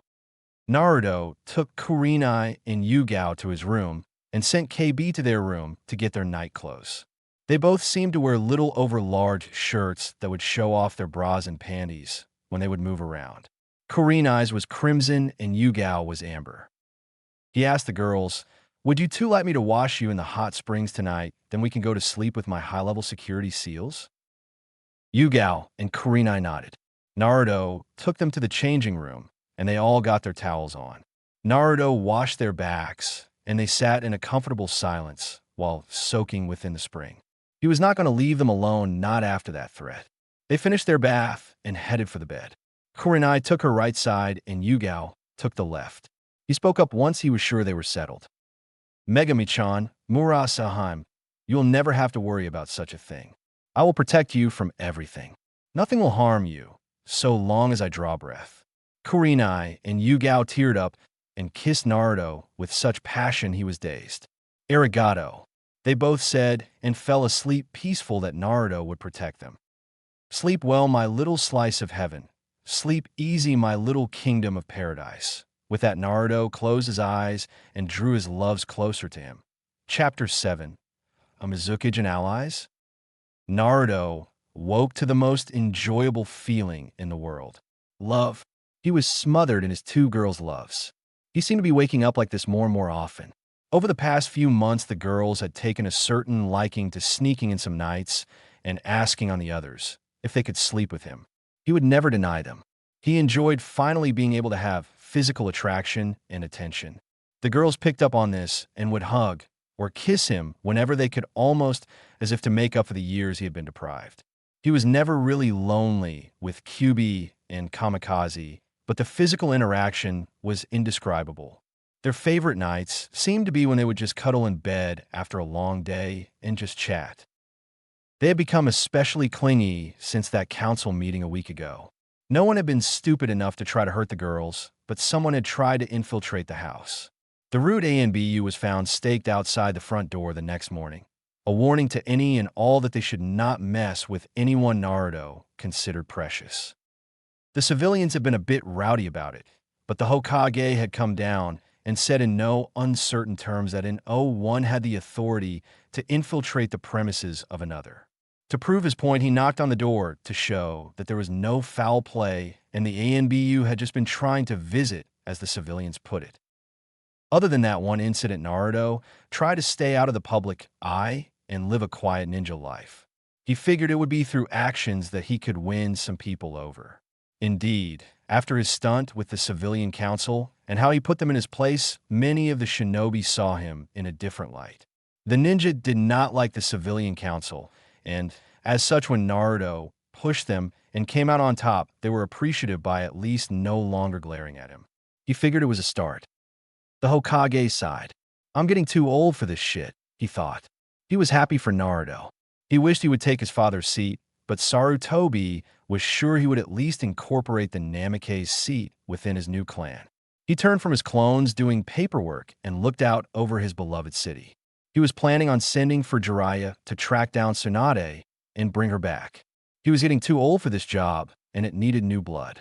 He could feel something was going to happen in the upcoming chunin exams.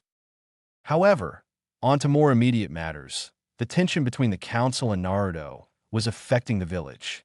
Only the one incident so far, but if Naruto stayed within the village for much longer, he was worried more drastic measures might have to be taken. He was wondering what to do when one of his clones walked up to him with a mission and a request. The Hokage's eyes lit up.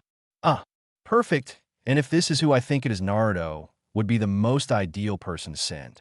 Hinata needs the practice. The only problem is Shino is out on a mission with his father yet again. Who else can I send?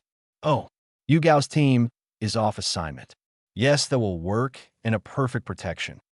The Hokage stamped his seal of approval and pressed his intercom button for his secretary. Please send a request for Team 8 and ANBU Nico. The Hokage sat back in his chair and chuckled. This was going to be interesting. Naruto was watching his love sleep on one of those days off they all had together. Whenever they all had a day off, they would sleep together and lay in bed till late morning, which for them was 7, and enjoy each other's company. Nothing beyond kissing had been done, but they enjoyed it nonetheless. He shook his loves awake, whispering to them. Wake up, Megami-chan Murasakaheim. Yugao moved first. He kissed her awake. I could get used to that, she said after grabbing another kiss. Naruto turned to find a pouting Kurenai. He immediately moved to rectify the situation. He kissed her full on the lips and for the first time asked permission to add tongue by running his tongue along her bottom lip, and she quickly granted him access. They battled for dominance while Kyubi held an internal commentary, and he goes in for the kill. Damn straight, Naruto wins. Naruto and Kurenai broke apart, each panting, and Kurenai said, Yes, I could definitely wake up to that every morning. Naruto smiled before attempting to get out of bed. He was roughly pulled back and engaged in a tongue battle with Yugao. After winning that battle as well, he had plenty of practice since they had decided to up their kisses and had been teaching him through practice. Until today, he had never initiated it though. Naruto got out of bed and the three of them headed down to the kitchen to eat breakfast. The girls hanging on Naruto's arms. Naruto had grown to about the girls' heights now. He could look them straight in the eye. He was the tallest of his age group. The trio ate their breakfast, making small talk and making small plans for excursions today since they were off. So Kurenai-chan, Yugao-chan, what do you have planned for today? Naruto asked. I wanted to go check out that new bookstore that opened on Central Street. Kurenai said. I was going to go visit Karisu's shop and check out this new shipment of kunai he was supposed to get. Yugao said.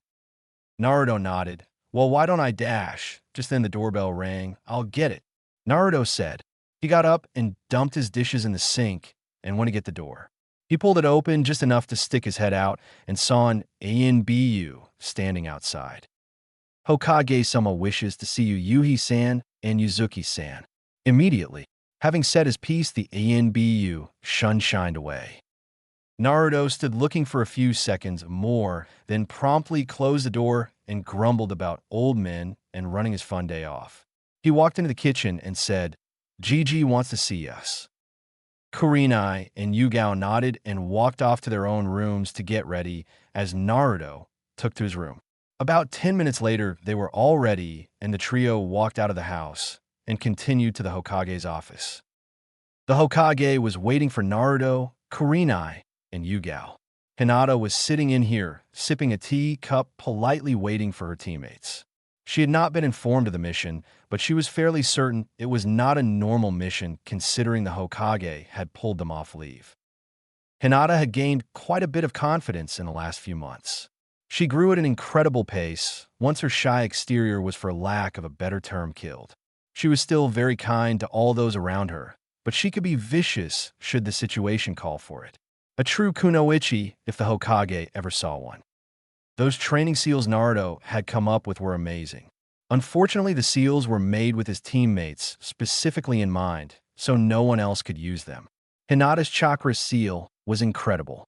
It took all that excess chakra the body just naturally exuded, and at night when she was tired from training would reapply the chakra to her coils to expand them while she rested. Should anyone else try to use it, the carefully calibrated chakra amount, which changed depending on Hinata's body weight, etc., it would either expand the chakra coils too much or do so little it would not affect the coils at all. Shino's stamina seal was complex. It targeted certain areas for Shino to allow him to move around without using so much chakra and therefore feed more chakra into little Kawarimis and the like. An Aburame was different from most because of the bugs inhabiting their bodies, and to make a seal to increase Shino specifically was a bit rough on Naruto, but he pulled through and managed to do it. Kurenai's seal, however, was one of the most complex the Hokage had ever seen. It was almost a resistance seal. It would take every action and enhance the muscle it needed to do it, and cause more work to be done by said muscle. Once the muscle broke down, it would allow the muscle to hyper-regenerate using healing chakra. The downside to this was that if the seal was on for too long, or Kurenai used it too much, then it might cause more damage than help and shorten her lifespan. Naruto monitored his team carefully and made sure to remove the seals when they got to a certain point and told his team to continue training without them. They agreed because of the seals they had reached levels far faster than normal, and they all wanted to work for their skills.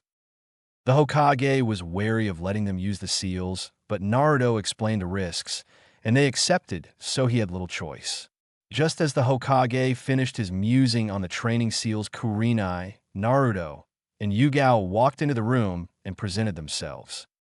"A team 8, and Yugao, glad you could make it." The attending ninja's sweat dropped.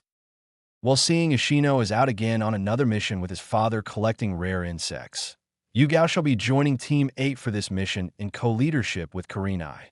The Hokage continued. "Mission Gigi?" Naruto questioned. "We're supposed to be off."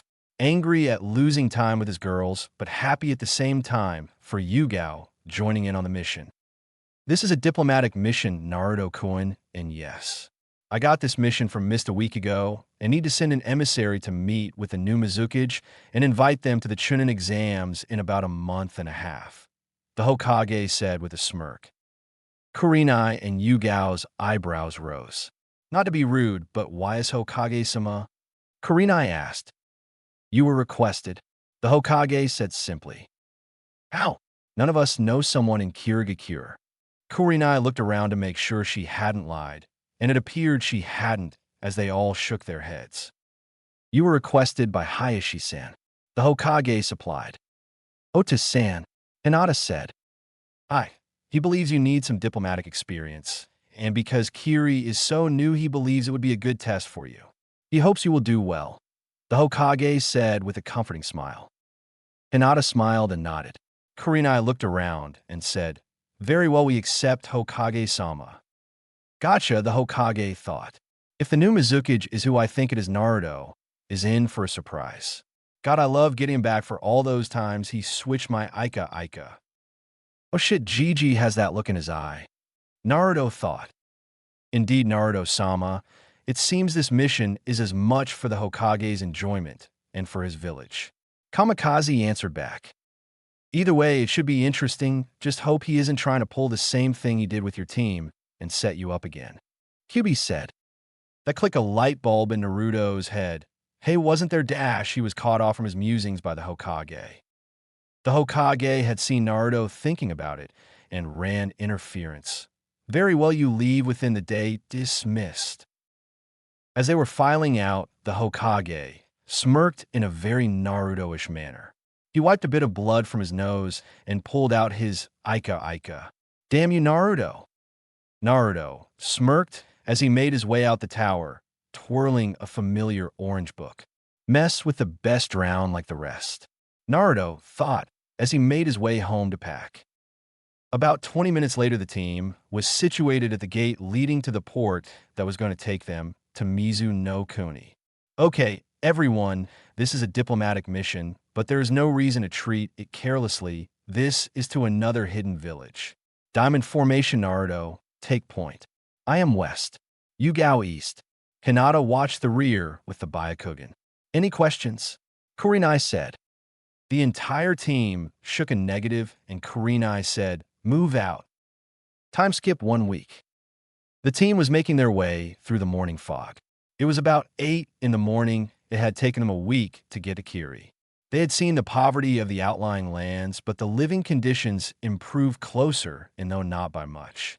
Evidence of the bloodline wars pocketed the landscape. Nothing had happened during the travel. They had made good time and had been in town a day early for their boat. Now they were steeling themselves to meet this new and mysterious Mizukage, hoping to create an alliance with a newly remade village. They had attempted to gain some insight, but the only real information was the previous Mizukage was killed by the current one whom held not one, but 2 bloodlines.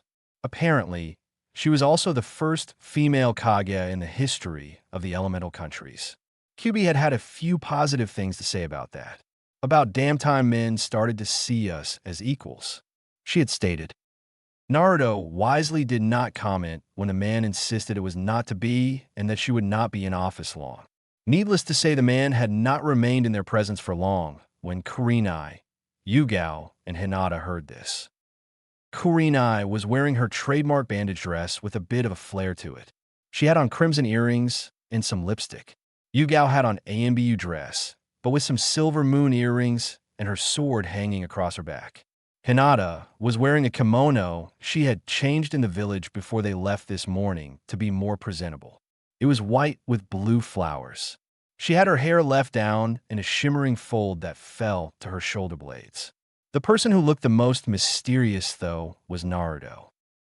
Naruto had on black pants with his kunai and shuriken pouches, one on each leg. His shirt was crimson silk, simple yet elegant. He wore around his neck a chain with the kanji for Haim and Megami hanging from a present from Kurenai and Yugao. He had an earring on his left ear, a single black sphere hanging from it. Quite the clever little thing. It was a bomb full of sneezing powder used for escapes. The thing that caught people's eyes, though, was his Haori. He was wearing the same one Kurisu had given him on his graduation day months ago. Kamikaze swirled around by the QB being blown back. He had put his face mask back on to hide his whisker marks. He did not want to be too conspicuous. Naruto was brought out of his musing when he heard, "Halt! State your business in Kiri." Hinata raised her voice and said, "Emissaries from Konoha here to meet with the Mizukage to discuss the upcoming chunin exams and a possible alliance." The guard was silent for a moment before mist appeared from their sides, and the captain said, "We will escort you to the Mizukage and be your guards within the village," which translated into, "Don't do anything funny or we will cut your head off." Hinata nodded, and Naruto faded to the back, allowing the girls to lead the way, so he had time to assess any threat and act accordingly. He had recently upped his seal to 7, so he was moving a bit slow compared to normal. Naruto kept an eye on the mist troops while they marched through the village, catching things on the sides of his vision. It seemed the life here was peaceful. They had been hidden by their borders for so long that once the war had ended, nothing was left here to disturb them. The children played in the streets as their mothers watched them. They greeted the Konoha shinobi warmly once seeing them escorted by mist. The mist herded them to the Mizukage Tower, easily seen once you entered the city, as it was the tallest structure. They were herded to the waiting area and sat there for about 10 minutes before the secretary spoke. "The Mizukage will see you now." With that, the team filed into the Mizukage's office, hoping to establish relations. Madarumi was not having a good day. Not a good day at all. She had woken up and her favorite coffee mug had a crack in it. Then she had come to the office to find piles of paperwork which she was sure she did not have the night before. And now Chojuro had done something stupid and Ao had said something about marriage, which she was always worried about for some reason. She could never seem to find a decent man. She had beaten the previous Mizukage and restored order enough to enter the upcoming chunin exams with the Hokage's approval. However, she had never seemed to find a man worthy enough for her. All the men she met were either weak or perverts. She was only 22, but it still weighed heavily on her mind. She needed a man strong enough to hold off any enemies she might make in her Kage position. He had to be kind and considerate too, though. Definitely not a pervert. She would boil his manly parts before allowing that to happen. "Is that too much to ask?" she asked herself. "Mizukage-sama, the Konoha delegates are here to see you," her aide informed her. "Very well, send them in." "I'll shojuru behave yourselves," she said with a deathly smile. She watched as the 4 people filed in. The first 3 surprised her. It was a team of almost all women. The leading one was young, but she had the eyes of a Hyuga, obviously their delegate, and here for some practice, since a simple letter would have sufficed. The next 2 were women she was familiar with.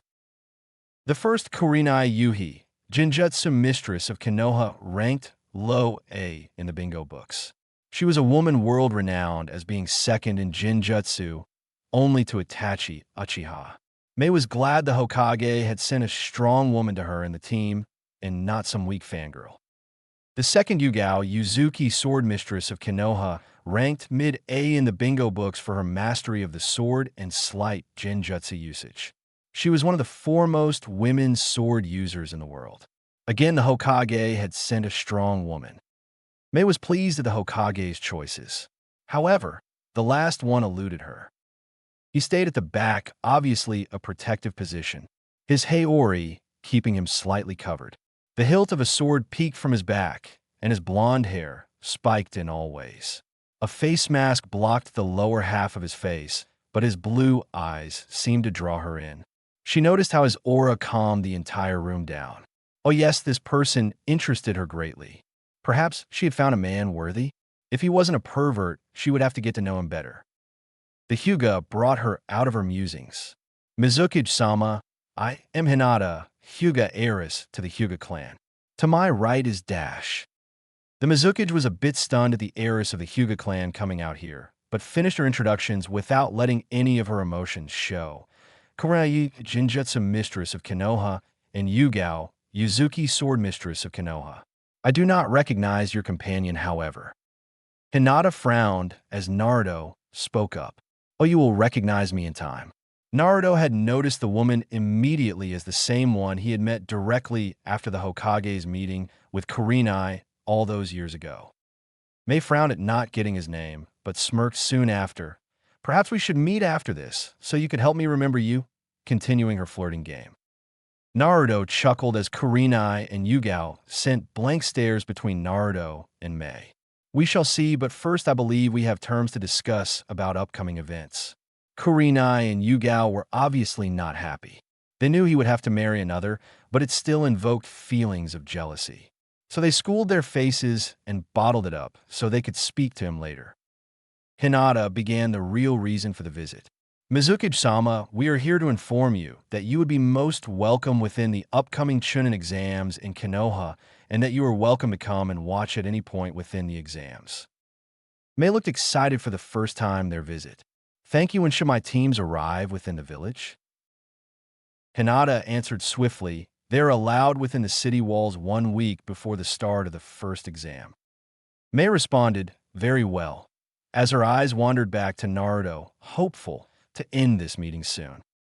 Hinata cleared her throat and said, the Hokage had wanted me to ask you if Kiri would be interested in creating an alliance with us. May blinked and said, I would have to consult with the council and discuss terms with him. Hinata nodded and said, then please contact the Hokage at your earliest convenience, and he will see a more appropriate emissary be dispatched to negotiate a treaty. May nodded, happy to gain such a strong ally. Very well, now, I believe our business is concluded. Hinata nodded. Then my mist will show you to the hotel you will be staying at. Mr. Mysterious Sand, would you stay a moment? I would like to get to know you better for the sake of the villages. May said. Kurenai and Yugao turned to Naruto, who nodded and said, indeed it will be good to catch up. I will see you girls in the hotel. Yugao and Kurenai did not want to go until he turned his back on the Mizukage and kissed them both. May frowned at the show of affection. If he is a pervert, she started to think of boiling his manly parts. Team 8 filed out, leaving Naruto alone with the Mizukage. No miss, just the two of them. You know, I'm surprised you have not melted or boiled my balls off by now. I always wondered why you smelled of lava and steam. Naruto said, indicating his knowledge of her bloodlines and her dislike of perverts. I'm considering it, she growled out. Naruto chuckled, not just for my loving two women, but for what I called you all those years ago in Konoha. I had heard that anyone who called you that got their balls melted off. May blinked before asking, what are you talking about? I never met you. Of course you did, Mei-chan, Naruto said while pulling his mask down, showing his whisker marks as he watched the Mizukage's eyes widen. Called it, QB said in a bored voice at another girl in the running. May sat there stunned. This guy was that same little blonde-haired boy from the Hokage's office. May chuckled before bursting out in laughter. Oh, I needed that, Naruto-kun. How have you been? You seem to be doing well for yourself with 2 girls, and your aura and that weapon seem to scream to me. Naruto smirked before sitting down, being awful chummy with me, but I will take it. Yes, I love them. As it turns out, the council like my enhanced senses. Naruto saw May's eyebrows raise. Seems I have enhanced senses past the Nin dogs. At this, May's eyes widened just slightly. And some big chakra reserves, so I got accepted for clan status and am marrying 3 women by my 15th birthday in about a year and a month. I'm hoping those 2 will be 2 of the 3. May digested all this and smiled. She had a shot, and this man exuded power to the maximum. Must not be a pervert or so good in bed those 2 don't care. And he calmed everyone down. So far he was matching up pretty good. Now she just needed to see him in action. So what have you been up to? Naruto asked as he relaxed, effectively dodging her last 2 questions. Besides stabilizing this village after the war and coming out of it alive and well. Seems your blessing seemed to work.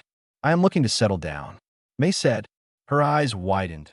Why the hell did I just say that this guy is a potential enemy? Why am I being so nice? Naruto chuckled before saying, any man who would be lucky enough to acquire your affections would be a kami among men, his natural flirt kicking in without him noticing. May blinked before they continued on about menial things in their lives. How May was trying to rebuild the 7 swordsmen of a mist. how Naruto was dealing with the council's power play, how Mei was improving the medical facilities and reforming the academy, how Naruto was treating and living with Kurenai and Yugao. This seemed to be Mei's favorite subject. Naruto also talked of his pranks. So I managed to keep the secret to paperwork from Gigi till I really got the full effect of it. FR dash. He cut off in mid-sentence to see Mei puppy dog eyes him. Must resist puppy dog eyes. Give it up, Naruto. Only girls can ignore it. Men are prey to the ultimate female technique, puppy dog eye. Or in my case, kid eye. No jutsu. Kyubi said. Naruto eventually gave in. Seeing his defeat, Mei asked sweetly, Naruto-kun, what is the way to defeat paperwork? Naruto answered, Mei-chan, one word. Bunshin. Mei blinked, then blinked again, and jumped over the desk and kissed Naruto on the lips. He was so stunned he didn't even respond until she pulled away. That is for being the genius you are, she said. She immediately made 3 Mizu Bunshin who set to work.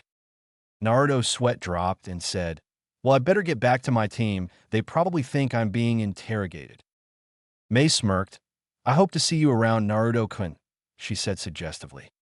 Naruto quickly left the room as Mei chuckled. Mei pondered to herself, maybe I need to see what is needed for a political marriage. Naruto felt a shiver run up his spine. Well, you know what that means. Another girl just fell in love with you. Kyubi said, taunting her container. Why not? I like her. I'm sure I could come to love her given the chance. The same to you if you did not try to claim me, just for your own power play. From your personality that you have shown, you show just as much in a woman as any of the ones I might potentially look at. Naruto replied. That shut Kyubi up. She did not talk again for the rest of the evening. When Naruto walked in his room, he felt a slight ki coming from his living room area. He sighed, deciding to get over with. Hello, Megami-chan, Murasakaheim, Naruto said. Kurenai and Yugao simply continued to glare.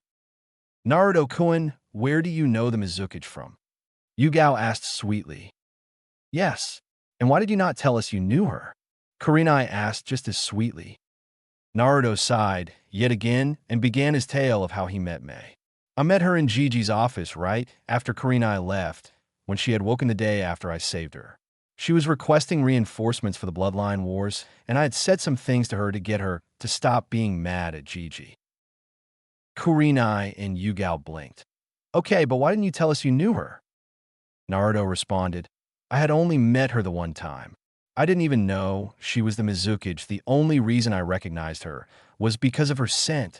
She is the only one to smell like lava and steam. Gigi did the same thing when he assigned you to train me as a genin. I didn't know you were my senseis until that day. Kurenai and Yugao slowly looked at each other, then looked down. Gomen, Naruto-kun, they both said. Naruto frowned. For what? Doing what comes natural. It is okay to be jealous. It will keep the posers away if I can't sniff them out. I love you too. First you will decide if the other girl joins us or not. Besides, you two looked cute when you were jealous of Mei-chan. Yugao and Kurenai looked at him olishly before kissing him and engaging in tongue battle. They had expected Naruto to just fall in love with someone else, and they would have to accept them, but to give them a choice in who he would consider to marry was huge to them. So Naruto told them of what they talked about, and after a couple more hours, they all headed to bed in their own rooms. The next morning, Naruto woke up. They had 3 days scheduled to stay in Kiri before returning. He intended to take full advantage of this. That is until Kurenai came in and said, team meeting, 5 minutes my room.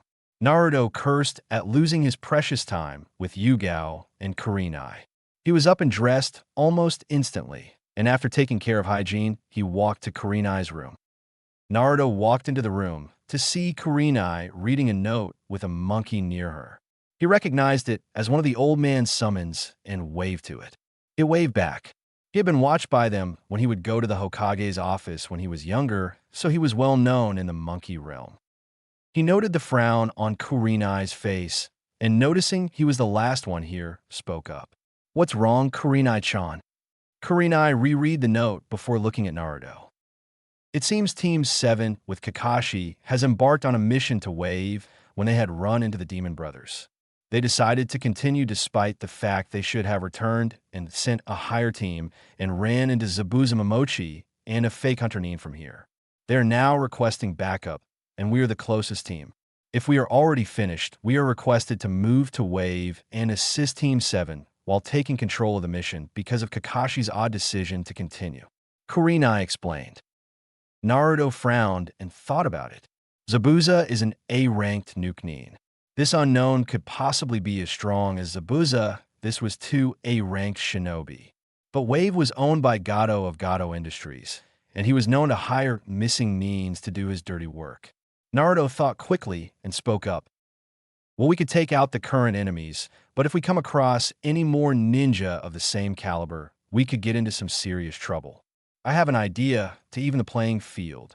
Naruto shared his plan with the rest of the team, and they agreed and sent a message to the Hokage, so they went to see the Mizukage. Naruto led his team into the Mizukage office and greeted Mei with a warm smile.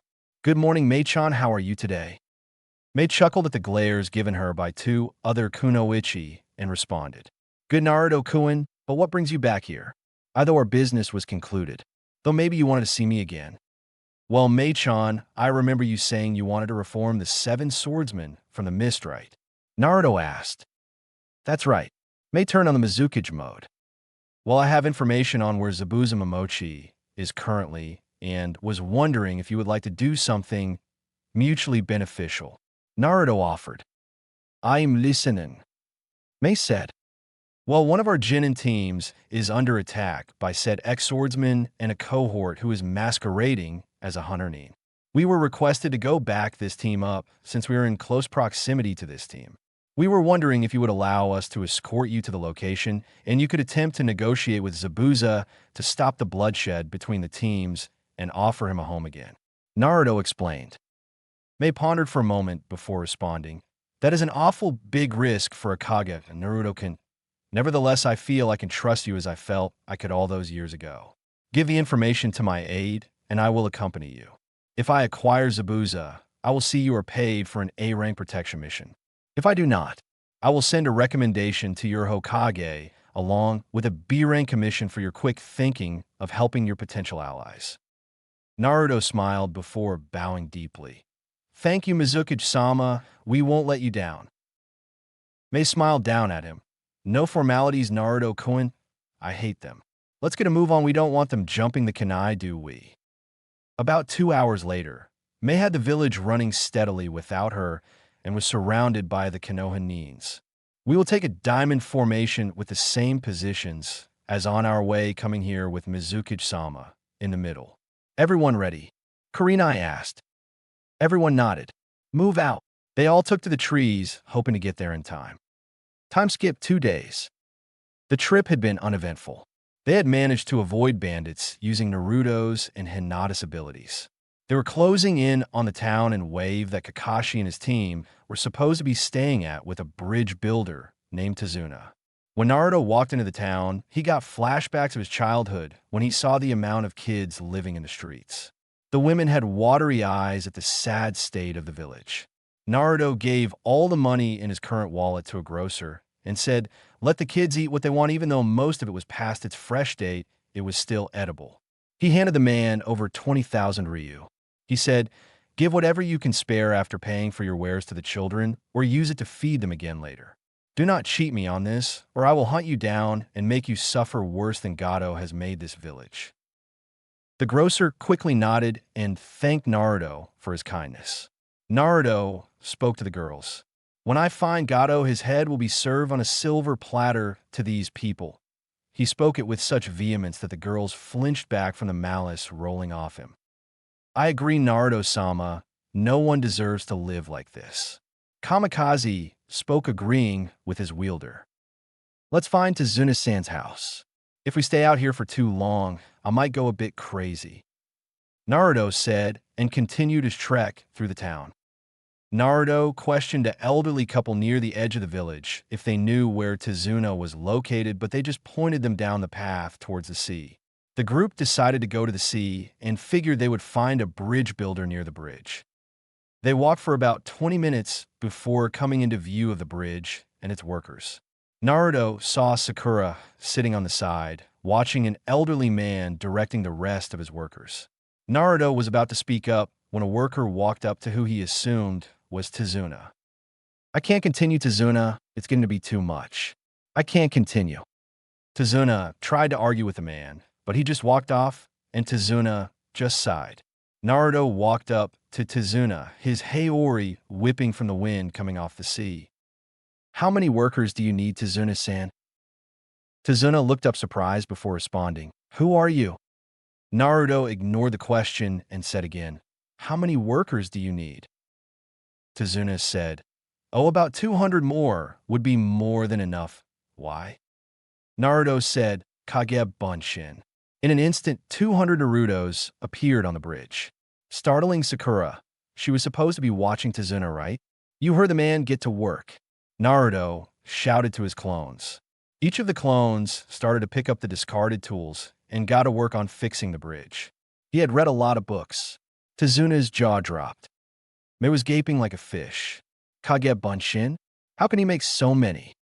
Kurinai and Yugao giggled while Hinata tried to hold it in. "Naruto-kun is special." They all said at once. Mei simply blinked before smirking. "Oh, he was good." Naruto oversaw the clones with Tazuna. Tazuna didn't bother to ask who this savior was now. Sakura walked up to one of the clones. Naruto Baka stopped, trying to show off, and attempted to bop him on the head, but he dodged. "Haruno-san, please do not attempt to do that again. You might hurt yourself." Sakura got furious and attempted to bop him on the head again. Once the clone dispersed, Naruto heard a scream, then a clang, then someone whining about a bruised toe. His sweat dropped, getting the memories from the clone. Kunai, Yugao, Hinata, and Mei all thought at the same time, "T-Sich fangirl. Haruno-san, where's Kakashi-san?" Kurinai asked.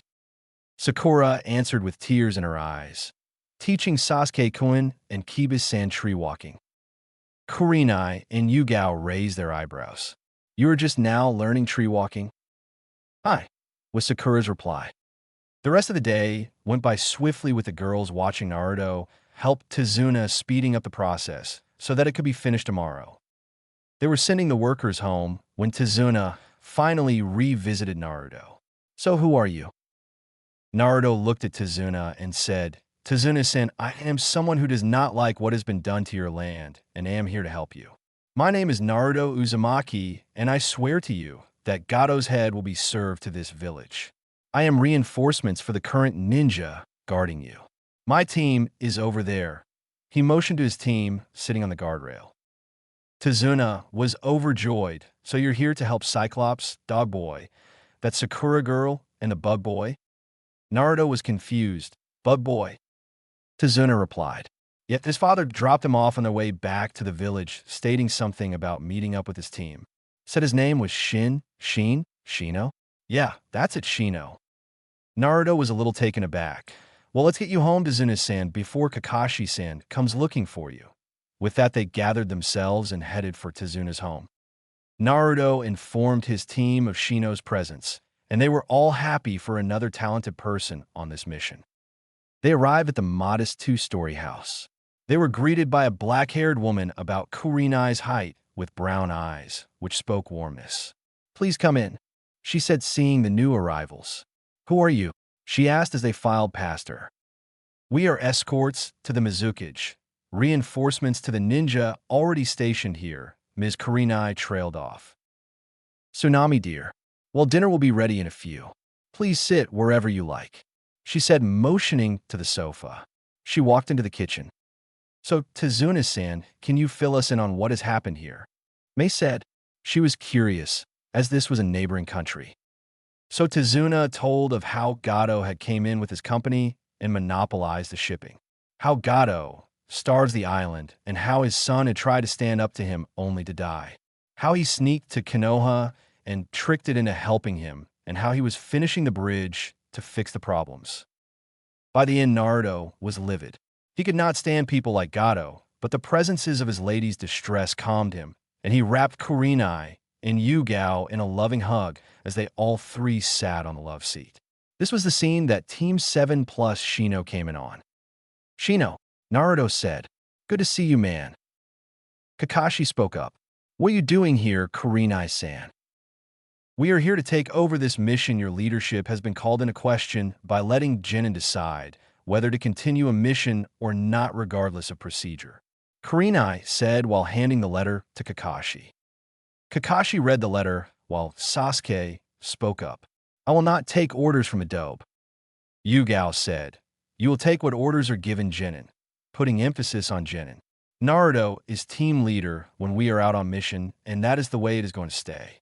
Should myself, Kurenai, or Kakashi not be there, Naruto is in charge." Kakashi stopped the Uchiha's tirade. "She is right, Sasuke, drop it." Just then Kakashi seemed to notice Mei. "Who is this lovely lady?" Kakashi said with a bit of a perverted leer. "This is the Mizukage who will melt your balls off if you read that normal book of yours in front of her," Naruto supplied, as Mei smiled and Kakashi back away. "She is here to stop this fight before it begins by offering Zabuza and his cohort asylum within Kiri." Naruto noticed how Shino fidgeted when he mentioned the cohort. "Yes, they will be offered asylum and freedom from all past crimes if they come back with me," Mei confirmed. Everyone settled down to eat when Naruto noticed the little boy who was mentioned before, Inari, walk in. Inari sat down and began to eat in silence as the rest of the table ate and talked. "Why?" Inari said quietly. Everyone seemed to hear him, though. "Why? It's pointless. There is no way you can win. Gato will beat you," Inari almost shouted. Naruto scoffed. "There is no way a spineless coward like Gato could ever beat a shinobi, much less me. Stop whining. Honor your father's sacrifice." Inari looked at Naruto with hatred. "What do you know, huh? You probably never had a hard day in your life." Everyone who knew Naruto flinched. "You know nothing of our pain or our suffering," Inari shouted. Naruto's bangs came down and blocked his eyes from view. "I don't know pain. I don't know suffering. Huh? Tell me, kid, have you ever lived out on the street scrapping from garbage cans for food? Have you ever once longed for someone to hug you only to see others being hugged by their mothers and being told you don't deserve the same? I know more about suffering than you do, I can assure you that. You have a family that loves you, food on the table, and a bed to sleep in. You know nothing of suffering. Someone always has a worse life than yours, remember that." Naruto stood up and walked out of the room, but not without signaling Shino to follow him. "He is right. He understands you better than anyone else can," Shino said in his monotone voice before leaving. Kurenai and Yugao were almost crying from the pain being exuded by Naruto, while Mei was thinking, "What happened to you, Naruto?" "I think that's enough for tonight," Hinata said, and everyone filed upstairs to their rooms. The girls shared one, the boys another, and the regular occupants got their own. Naruto was in his battle mode. "Naruto-sama, you must calm down." The little boy did not know the meaning of his statements. Kamicazi thought. Kyubi was unnaturally quiet. But if you could see into Naruto's mind, scaper tails were flailing around while a lightning storm engulfed her. Naruto sensed Shino behind him and stopped his rampage. "Shino, how long have you been here?" Shino responded, "About a week." Naruto nodded. "You know Zabuza's cohort, don't you?" Shino flinched, or Naruto thought he flinched hard to read him through that coat. "Hi," he said. Naruto could almost always read him. Very little to lie about Naruto would help him, he was sure of it. Naruto thought for a moment. "So what's she like, this girl that has managed to capture your heart?" Shino looked taken aback before actually chuckling. "She's incredible. She has a bloodline. That's why she was driven out of Kiri. Zabuza saved her, so she serves him, but it sounds like he likes her like a daughter, but treats her like a tool. She is kind, compassionate, hated for something she holds. Very like you almost." Oddly enough, Naruto just stood there and let Shino talk. This girl must be amazing to get Shino to talk so much. Even Naruto only managed to get a few sentences if he was lucky. "Enough, Shino. I got you love her. But what if she goes to Kiri?" Naruto questioned. Shino frowned. "Then she will go. I will not hold her back." "Have you told her of your feelings?" Naruto asked. Shino shook his head. "In my limited experience, it It would do better to let her know than to try to hide it from her and let her leave not knowing you love her.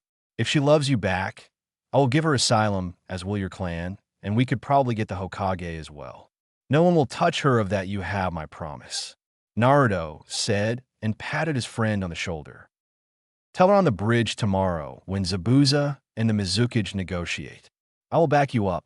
Do not let her go if she returns your feelings. Such things are rare, and when you have them, do not let them go. Shino nodded, touched by his friend's compassion. Neither noticed the shadow watching their moment. Time skip at the bridge. Kurenai, Mei, Naruto, Hinata, Shino, Kakashi, Sasuke, and Tazuna showed up on the bridge. They were greeted with the sight of a deserted bridge with all of the workers knocked out. The rest of the teams were back at the house, protecting the family. Mei stepped forward. Zabuza Momochi, missing Nin from Kirigakure come out, so we may negotiate. Zabuza appeared before Mei from the mist and said, we have no negotiations. I need the bridge builder, and you're going to hand him over. Mei held up her Mizukage ring. I am a Mizukage. I am looking to rebuild the 7 swordsmen of the mist and wish you to return to be one of them. In return, I will give you asylum, recall all of your crimes, and reinstate you and your accomplices in Kiri. Zabuza raised a non-existent eyebrow. Oh, really? He made a hand sign, and his Hunter Nin accomplice whom Naruto had learned was Haku, and the demon brothers walked out of the mist. Well, we can't just follow anybody, can we? Zabuza smirked. Truthfully, he liked this deal, but appearances must be maintained. Yotan, Yoganboru, lava release, lava balls, Mei said. She shot the balls of molten rock over the edge of the bridge. Zabuza looked at the boiling water that was ice cold a moment ago. I accept, he said with a smile. Now he could stop running, and this girl was packing some serious firepower. Shino had taken this time to grab Haku off to the side. Naruto was keeping Mei and Zabuza talking so Zabuza wouldn't interrupt them. Shino said, Haku-chan, I know we have only known each other for about a week, but we don't have a lot of time to do this. He was stumbling over his words. Haku giggled at his antics. I like you too, she said. Shino simply looked at her with big eyes before asking, would you come to Konoha with me? Even if it does not work out, I will do all in my power to get you to Kiri if that is what you wish. Haku hesitated. She had a family with Zabuza, and the demon brothers were nice, but Shino made her feel so welcomed and warm. All right, but you have to get Zabuza-san to agree, she said, showing her breaking the master-servant relationship she had with him. Shino gave Naruto the signal, and Naruto put his plan into action. So, Zabuza-san, what's up with Haku? He asked, gaining the attention of Zabuza and Mei. She is my tool. I found her, and she serves her purpose. What? He answered. Haku and Shino walked into hearing distance at this point. Haku hanging on Shino's arm coming from behind Zabuza. Good, so you wouldn't mind if I bought her from you, huh? Naruto shot back. Zabuza was a little taken aback, but said, how much you willing to pay for her? He said. How much you asking? Naruto answered. Zabuza pondered a bit before answering. 1 million Ryu. He was sure no one would pay that for someone who was not even Regis. Sold. Pleasure doing business with you, Naruto said as he pulled out his checkbook and started to write a check. Wait, I changed my mind. Zabuza started sweating. Ooh, it couldn't be you actually see the girl as your daughter. Yeah. Naruto taunted. Zabuza sighed. Yesi dook. As a missing Nin, I was not allowed to give her a stable household. This is part of the reason I am accepting a position in Kiri. Haku was tearing up at Zabuza's acceptance, but Shino kept a hold of her, so Naruto would finish the deal. So if she loved someone from, say, Konoha, would you still go to Kiri and let her go to Konoha? Naruto questioned. If that's what would make her happy, I would do it in a heartbeat. Zabuza was tackled to the ground by a bawling Haku, screaming, thank you, thank you. Zabuza was a little confused until he saw the smirk on Naruto's face, and he was a little angry at first, but without the ruse, he probably wouldn't have admitted it. So he just smiled and patted Haku's back, telling her she could go wherever she wanted. Mei looked at Naruto smirking. I knew you had a big heart, she said. Only to my friends and precious people's Mei-chan, he said with a smile. Unfortunately, some emo duck has decided to ruin the moment. Why are we letting them go? They almost killed us, Sasuke all but shouted. He had been grinding his teeth from the beginning. This did not sit well with him. He had trained all this time to fight, and now the dobe was taking it away from him. Naruto frowned. Sasuke, today's friend, is yesterday's enemy. This is one of the basic shinobi laws. They did what they had to complete their objectives, just as we did ours. Now we have managed to avoid bloodshed. We should be happy. Kakashi spoke up. He is right, Sasuke. If you cannot see this, you're not looking underneath the underneath. This helps to solidify inter-country relations and gives the village a new bloodline and ally. Naruto has done a remarkable job for his country and for Kiri.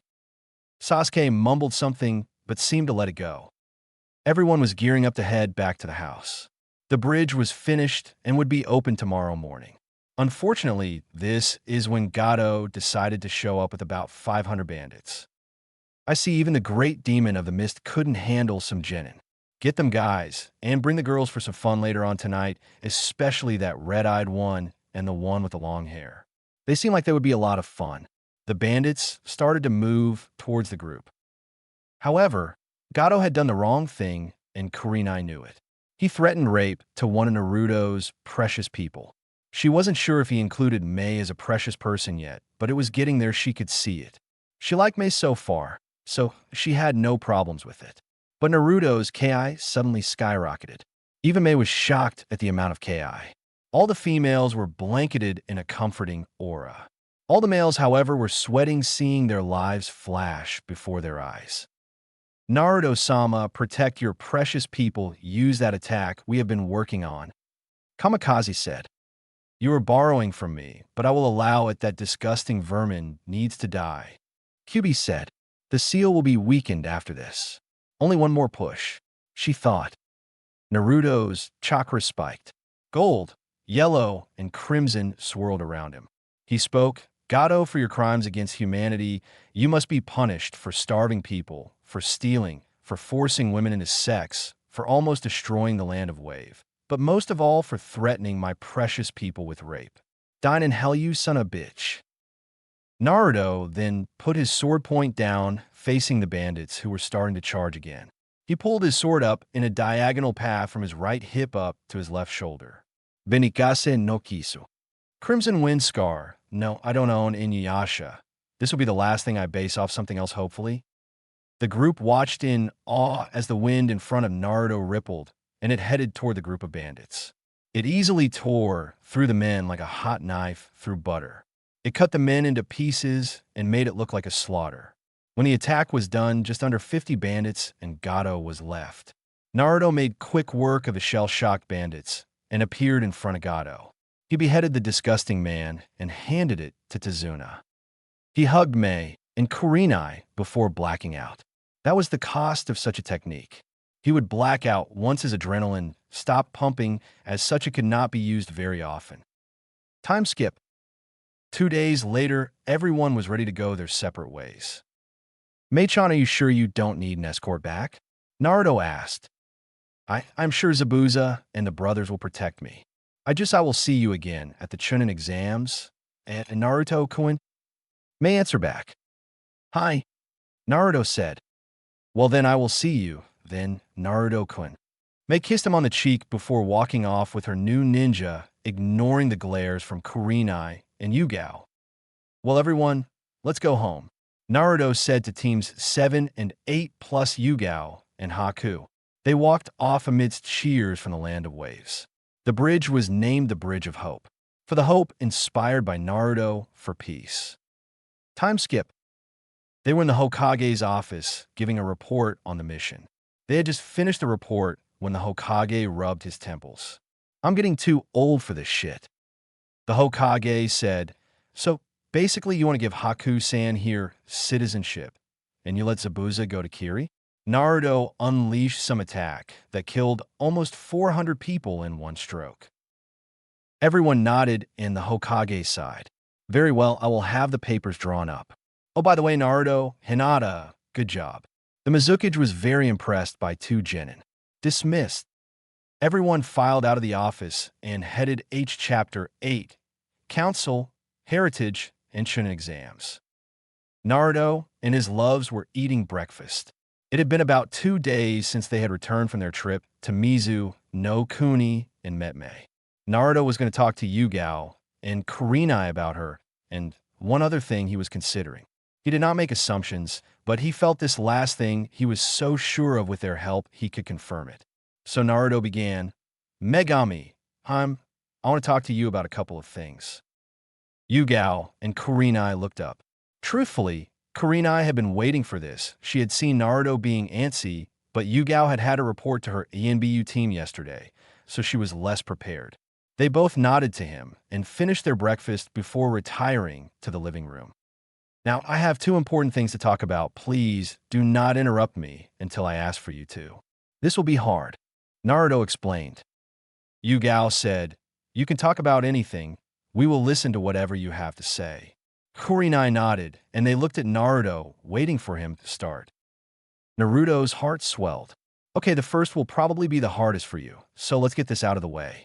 He took a breath to steady himself. I have a feeling the Mizukage will either request a political marriage or ask me herself. He decided to get this out in the open. He knew that they had seen the interaction, but he wanted to discuss this should it happen. I would like to know what each of you think of her and what would happen should she request such a thing. Truthfully, I like her. She is funny, compassionate, strong, and is much like the two of you. Kurenai responded first since she had already expected this, seeing the interactions. I don't have too much a problem. I would like to get to know her better before agreeing, but if it is requested as part of the treaty, we really have no other choice. Yugao thought before responding this kind of blindsiding her, but not really. She had seen the chemistry between the two, and she certainly liked the amber-headed woman who talked with them as they waited the day out as Naruto worked on the bridge and wave. Kurenai and Yugao had learned a bit about her, and they had learned some about them and Naruto. I kind of like her. I could see becoming her friend and would like to get to know her better as well. She seemed a decent enough person and genuine in her pursuit of you. Naruto nodded, happy that this had not become a conflict. He kissed both of them, initiating a little tongue action on his part. And the other thing I want to talk about was dash ding dong. Asterisk, I will get it. Naruto trudged to the door and yanked it open. There stood a messenger from the Aburame clan. Shino-sama requests your presence within the council chambers. He says you will understand the circumstances once you arrive and to come prepared. The messenger said before Naruto nodded and he left. Naruto sighed and closed the door. He walked back to his loves with a resigned expression. He knew what the council wanted. They wanted to make Haku a baby-making machine. He was going to stand by his decision to protect her. He could even blackmail the Hokage into it with one of his favors if he had to. He looked up to find Kurenai and Yugao worrying about him. He put on a slight smile and said, I have to go to the council chambers to likely protect Haku. Would you two like to come with me? Or do you have other plans? Technically, he was not supposed to bring them, but he could bring them as witnesses to his testimony to the Mizukage to protect Haku while she stayed in Konoha. They both adopted serious expressions and nodded, and within 5 minutes, they were all ready to appear before the council dressed in their usual attire.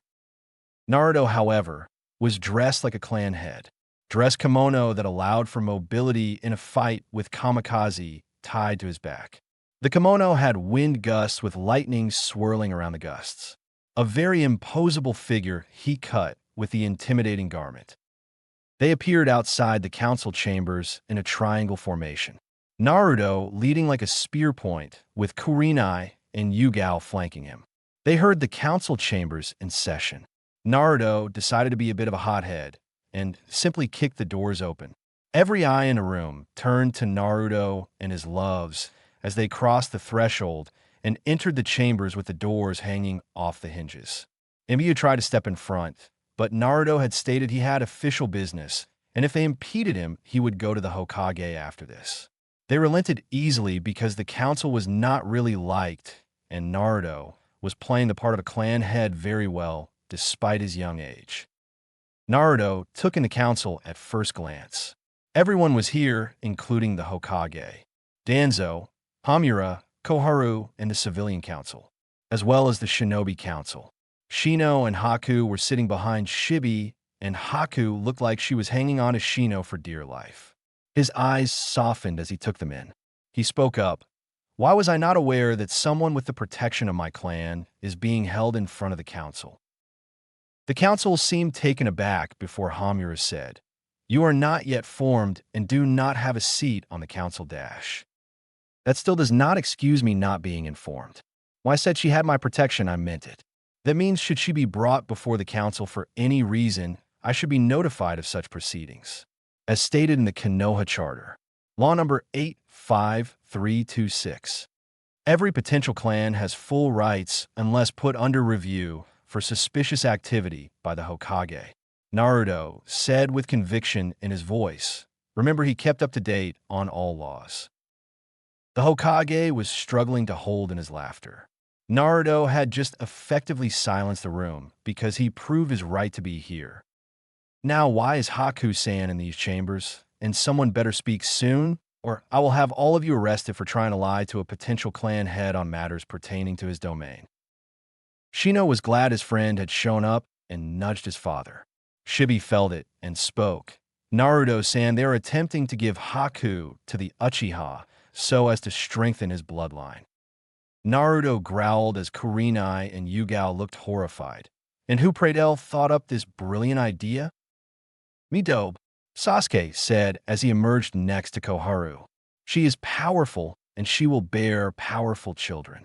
She is perfect to restore my clan with. Arrogance clear in his posture and his words. Naruto shot a death gaura at the boy before responding. So you want Haku for personal reasons, correct? Sasuke nodded, seeing a win at hand. Even the Dobe couldn't go against the council. Well, sorry to disappoint you, but she has chosen Shino. Should you try to take her, you will be dealing with the combined might of 3 of Konoha's clans and one of the 7 swordsmen of the mist. I meant what I said, team, and you will not have her, so long as I draw breath. Unless that is she chooses to wed you. Naruto said as he turned to Haku. Haku-san, would you wish to wed Sasuke Uchiha? I would rather die. Haku said. Sasuke scowled. There you have it. She will not be marrying you simply because you desire her. She will not be forced into anything. The Uzumakis give her full support. Naruto said.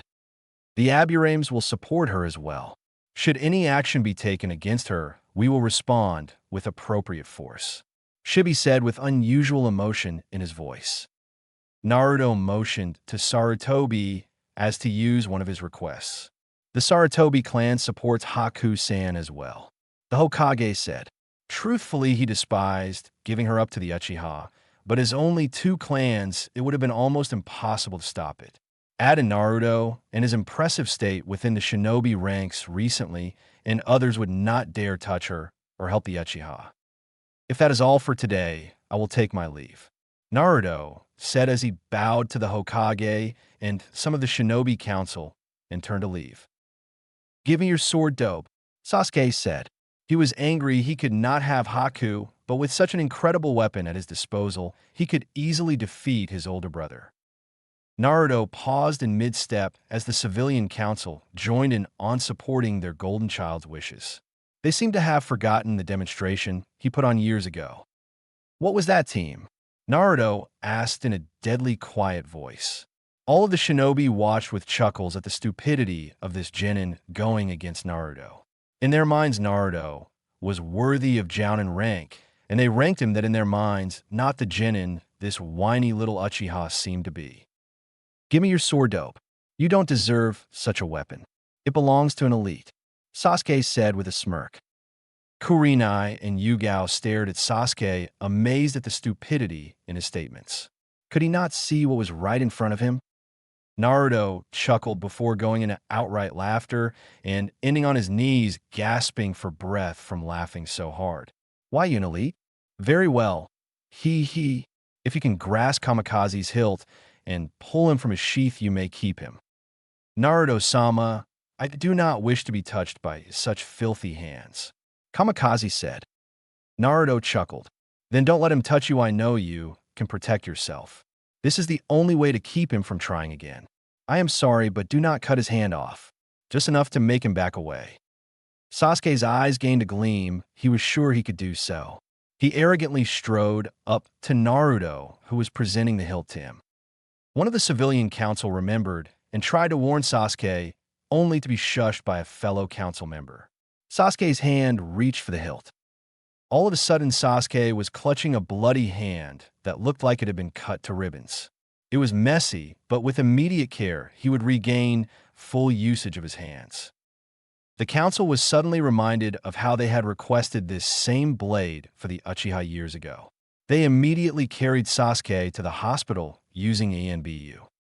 Naruto chuckled as he replaced Kamicazi. Well, good day to you people. I have one more thing to do today before the day is up.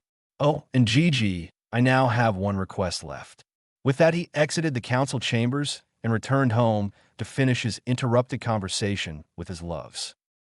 Naruto sighed as he walked into his home. This next topic was a sore subject for him.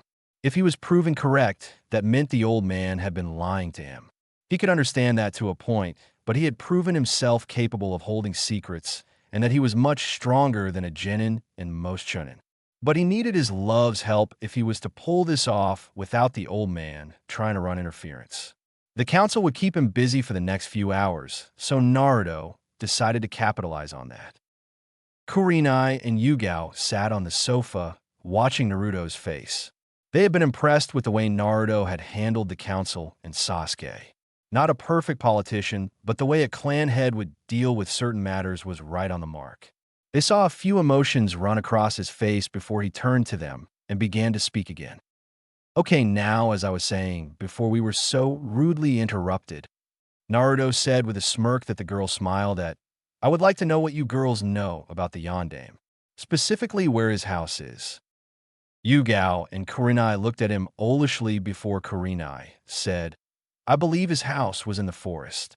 He built it right after becoming Hokage and set it so that it was away from most for privacy. Other than that, I know that he was a seal's master and pretty much everything else known to the public. Yugao then said, behind the Hokage monument, that's the forest he would always go to. I had a little bit of a crush on him and liked the Hokage heads as a place to think, so I'm pretty sure that is where the house is. I would always see him walking into the forest back there. I know nothing personal about him. Naruto nodded. So that wasn't my imagination. Naruto had noticed a mansion when he would go to the forest behind the Hokage monument, but he was always so delirious, and no one ever went into the forest that he thought it was abandoned. He had never gone closer in the hopes if someone did live there, they would leave him alone, and when he never got attacked out there, he went along with it. Well, let's go on a hunt, shall we? I want to do this before the Hokage tries to spy on me with that cursed ball of his. If I am right, I believe we may find something very interesting. Naruto said. Kurenai and Yugao were confused, but nodded nonetheless. Some more free time away from prying eyes with Naruto was always welcome. Naruto changed into some more comfortable ninja clothes, and they shine to the top of the Hokage monument. Naruto made about 200 clones, and the clones, Naruto, Yugao, and Kurenai spread out looking for the mansion Naruto had seen. It took them about an hour and a half, but one of the clones finally found it about 1 mile away from the edge of the forest and 2 miles from the cave Naruto found Kamicazi in. Naruto dispelled his other clones, and the trio made their way to the compound. When they arrived there, they were all in awe of the sight. The main house was 3 stories. There were a few outer-lying 2-story houses that looked like they were for branch families or guests. The compound had a wall running around it, but anything within the wall seemed to be untouched from almost 14 years of an occupancy. The Namikaze's crest was emblazoned on the front door to the compound. It was a lightning bolt with kanji swirling around it, as if the lightning was being directed by the wind, and the kanji floated along the wind current. Naruto, Kurenai, and Yugao stood there a few minutes transfixed on the look of the compound.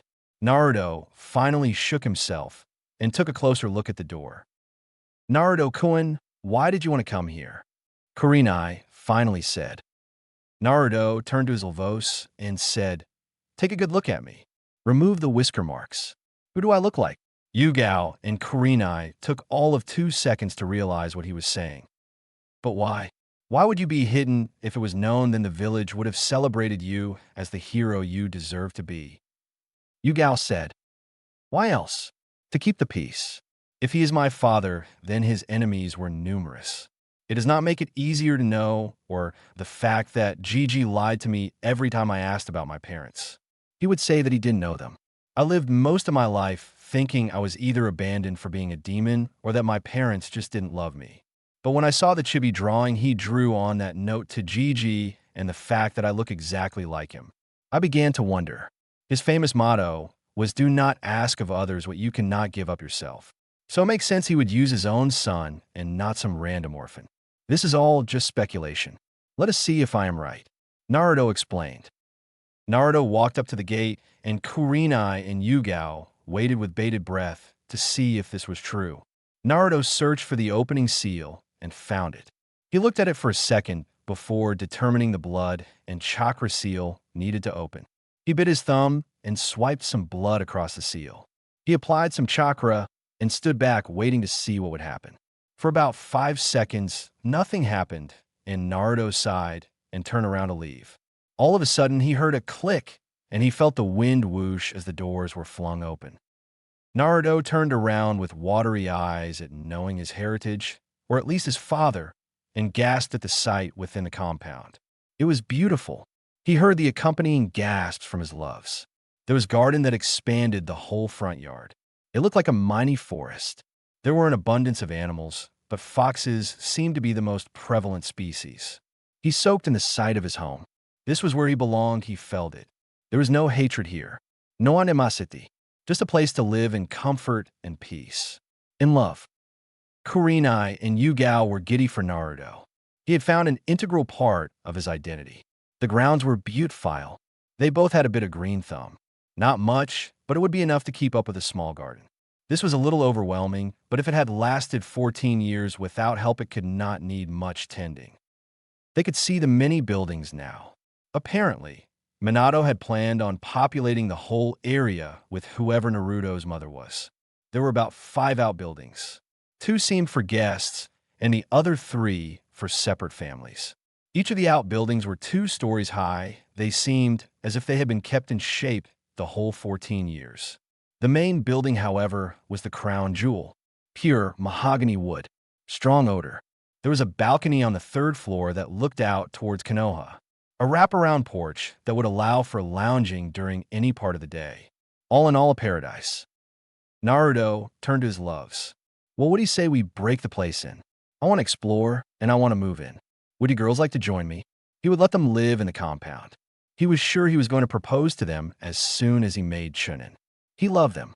Whenever he was away from them, he felt his heart ache, and whenever they were close, he would feel only happiness from their presence. Yugao and Kurenai were a little shocked by his declaration. Naruto-kun, shouldn't we get the Hokage's permission before moving in here? Kurenai said. Naruto's eyes darkened a bit when she mentioned the Hokage. No, Gigi lied to me about this. I will not have him sealing this place up before I can entrench myself in here, so he cannot do it. This is the only place I have felt completely at home. Even in our house, I was content, but I had to constantly check for people trying to take you or hurt you. Here I will be able to completely relax. For the first time in my life, I will be able to be free. Yugao and Kurenai were touched by his heartfelt confession to them. They were sure he was hurt to say he did not feel safe in their house, but he had to explain his reasons. He would not hide from them. Very well, I will not live without you after living this long under your roof. Yugao said. Kurenai sighed.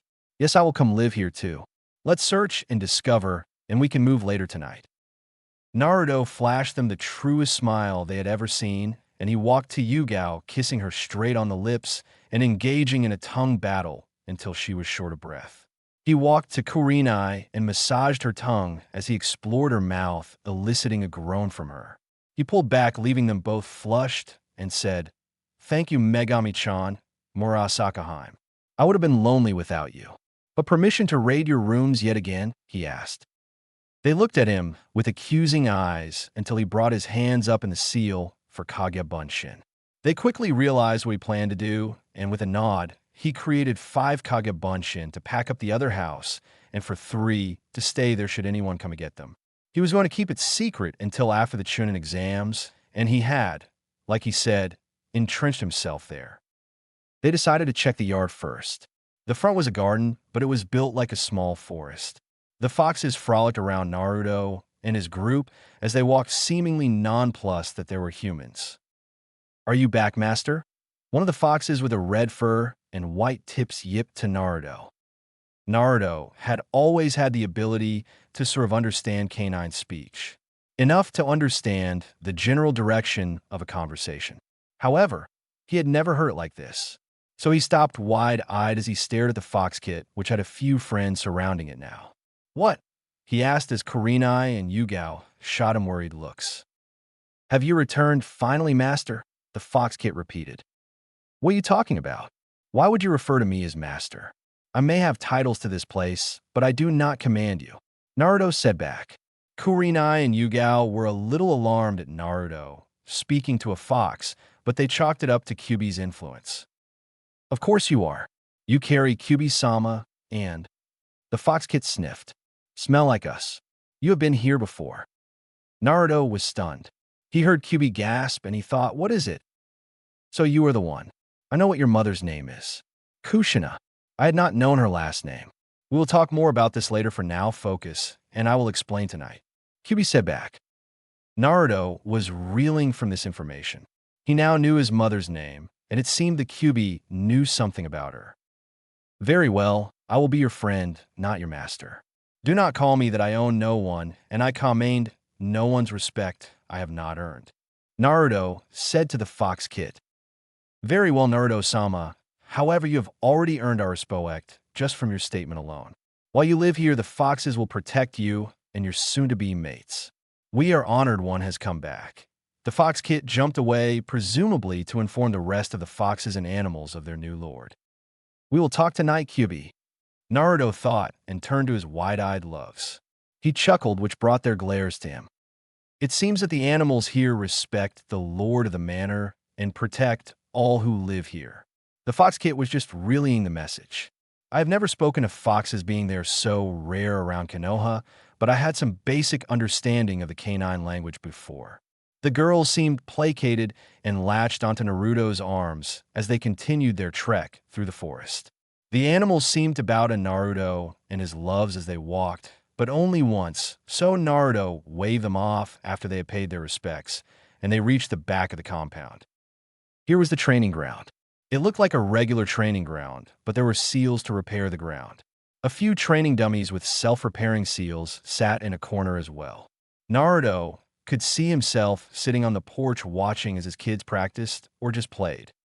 They searched the other buildings. The two that were for guests were playing.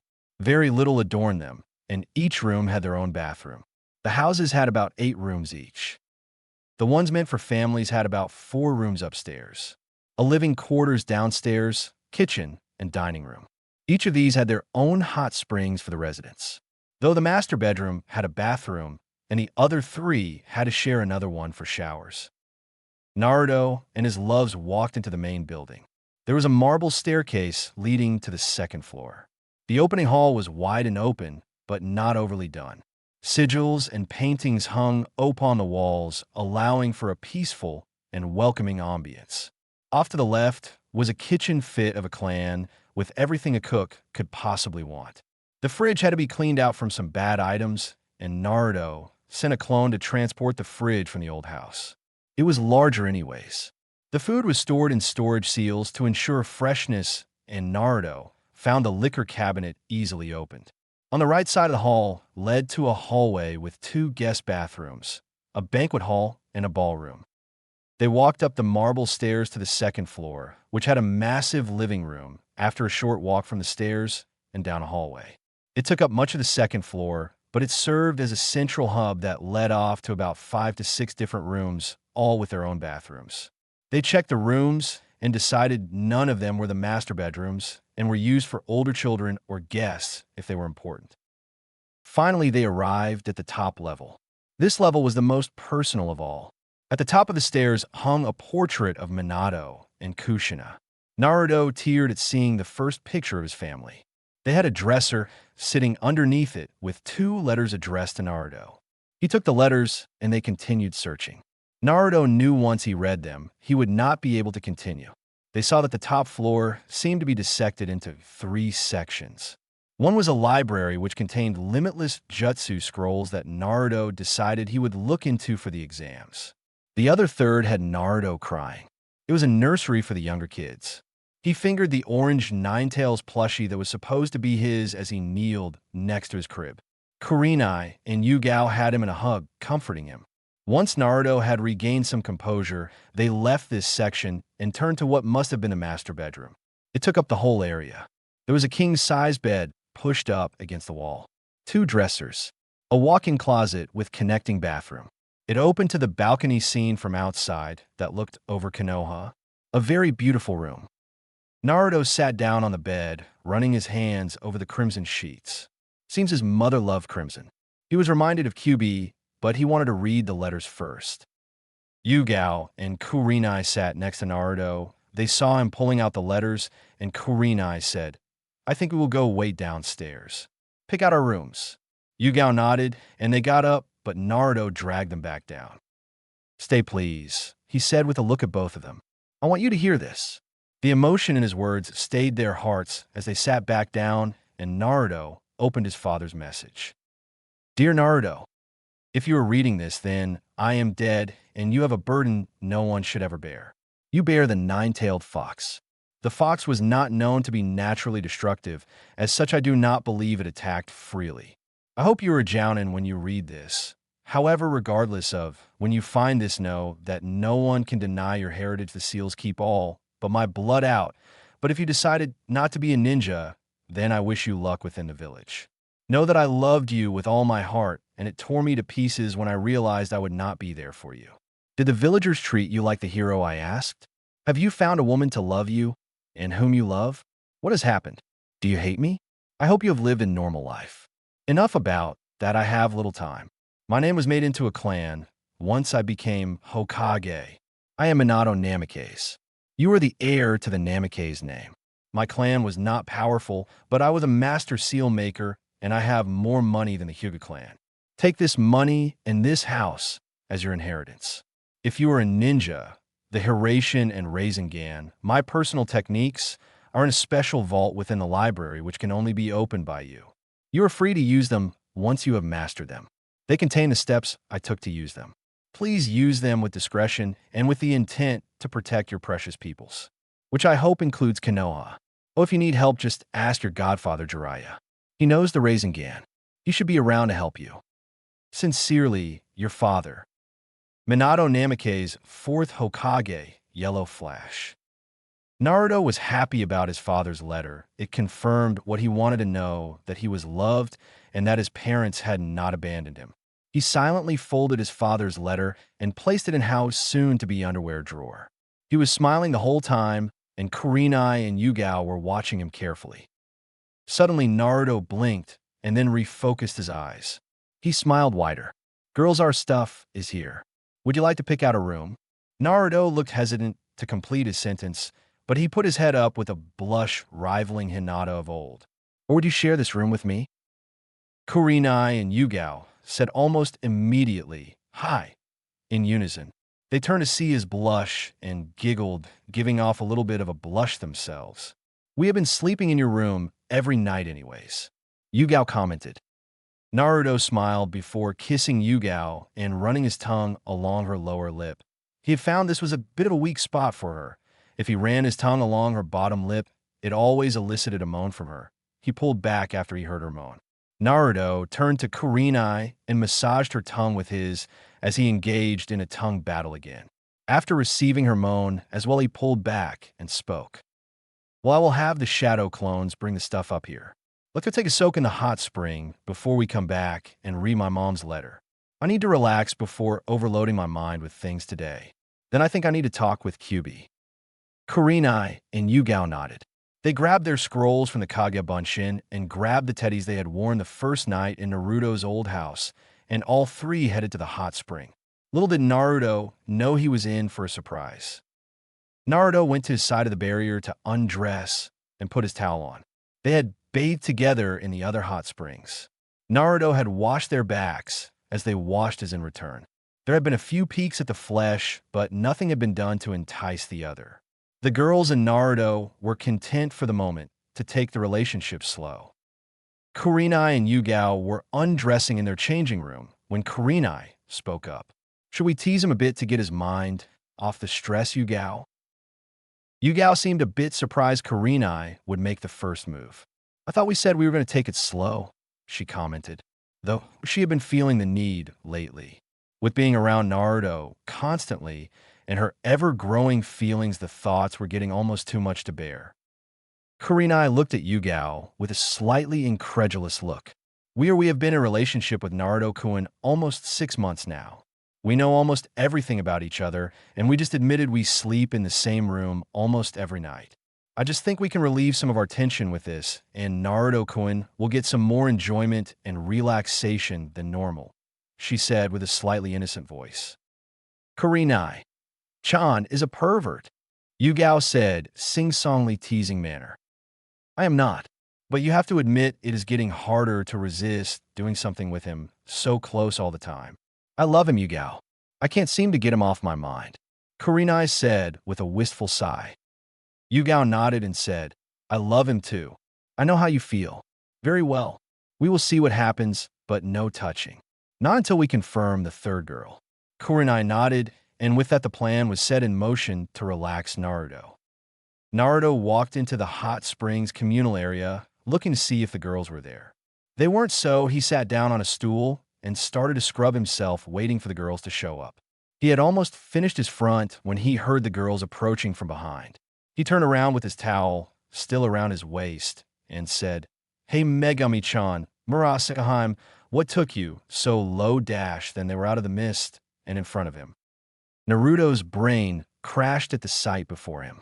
Yugao and Kurenai were blushing madly, but giggled at the drool coming out of Naruto's wide open mouth. They stood there looking at Naruto's reaction while waiting for a response. Naruto was looking at the topless forms of two of Konoha's hottest kunoichi. They had decided to go with just tying their towels around their waist to give Naruto a bit of a show. He was dumbstruck at their beauty. Yugao's breasts were a bit larger than Kurenai's, the D-cup breasts standing perky in the slightly cool air of the hot springs. Her reddish-pink areola was small with her nipple poking out. Every step she took, her girls jiggled slightly, making Naruto's eyes sway dangerously. They held their shape despite being out of the bra that usually confined them. He was hard-pressed to turn from them. Kurenai's breasts were equally impressive. Her CC cup breasts were standing out in the cold air as well.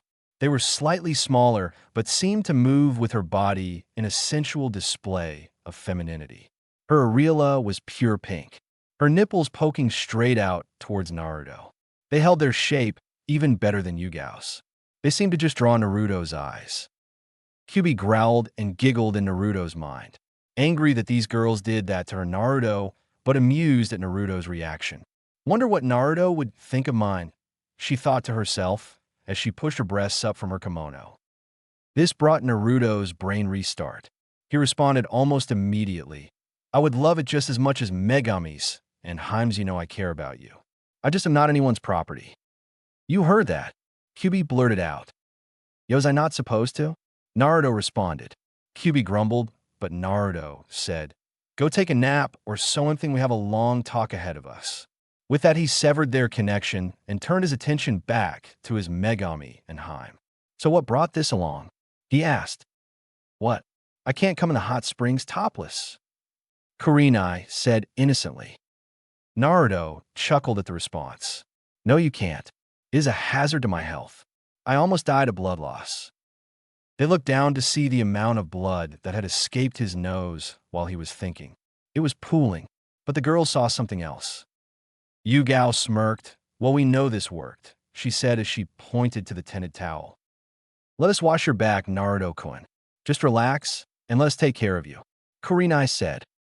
With that, Naruto relaxed and let his worries drift away. Yugao and Kurenai washed his back, and then he washed them, back in her topless fronts. They moaned when he would pass over their breasts, but he did not do anything past washing them. They all slid into the hot water and enjoyed each other's presence. As they headed back upstairs, Naruto told the girls, "Thank you. I am much more relaxed than before." Yugao and Kurenai smiled and chastely kissed him before they reached the bed and sat down again. They all snuggled up as he opened his mother's letter. "Dear Naruto, I am your mother, Kushina Uzumaki. I heard I'm not going to make it through my birthing night. I had so much planned to teach you. I was going to show you off and have you train when you were young to grow up tall and strong like your father. I am sorry I will not be able to be there for you in the future. Just know that I always loved you." Sealed in this scroll are two things. The first is my journal, so you can get to know me better. The second is the sword that made me legendary as the Red Death. Cinque no Usu, Crimson Whirlpool. Use it well, or give it to the girl you love to protect her. It has seals, so it never needs to be sharpened. It can have chakra channeled through it. Also, if you channel chakra, it will create an attack should you push your chakra from a blade. This requires a lot of chakra, but it is equal to the cutting power of a Kaze no Yaiba. Protect those precious to you. Live a long life. Find a woman who loves you and give me grandchildren to look over from heaven. Your mother, Kushina Uzumaki. Red Death. Naruto was smiling happily as tears ran down his face. He had two loving parents. They both loved him and left him gifts. He unsealed the sword and looked at it. "That is a marvelous blade, Naruto-sama." Kamicazi spoke up. Yugao had stars in her eyes as she looked upon the legendary blade. Naruto saw this and immediately stood up. He unsheathed the blade and swung it around a few times. Watching as Yugao was mesmerized and Kurenai sat with an amused smirk on her lips. He swung it a few more times before sheathing it and walking to Yugao. He bent down and placed the hilt in her hand. "Murasakaheim, you read the letter as did I. My mother told me to give this blade to someone I loved so she could protect herself. I have Kamicazi myself. This sword is too big and too heavy for me. I want you to have it, and I want you to protect yourself and Kurenai with it," he said in a serious voice. "Naruto, I don't know if I am capable of wielding such a legendary blade," Yugao said as she caressed the hilt. "Megami-chan, do you think Murasakaheim can wield this blade to its potential?" Naruto asked as he turned to Kurenai, who simply nodded. "There you have it, Murasakaheim. You now own this blade. Use it to protect yourself, and Kurenai, I have no idea what I would do without you two," Naruto said as he grabbed the blade and leaned it against the dresser. "Megami-chan, I have no idea how to give you such a gift, but name it, and I will do all in my power to get it to you," Naruto said. Kurenai thought for a second. How about another one of those slips of paper with Jinjutsu ideas?" she asked with a smirk. Naruto gaped for a second before asking, "How did you know?" Kurenai chuckled. "They stopped when you were on my team. Once you explained your childhood, I recognized you as always being around when I would find them. I just pieced it together and let you confirm it here. But seriously, you have given me much more than Yugao. She deserves the sword. It will help her," she finished. Naruto nodded before saying, "Well, we have about a week and a half before the chunin exams. I want to try the Rasengan before the exams. Let's go to sleep. This has been a trying day." Naruto lay awake after about 1 hour. The girls had finally fallen asleep next to him, and he decided it was time to talk to Kyubi. He entered his mindscape and walked to the grove of trees that led to the cage.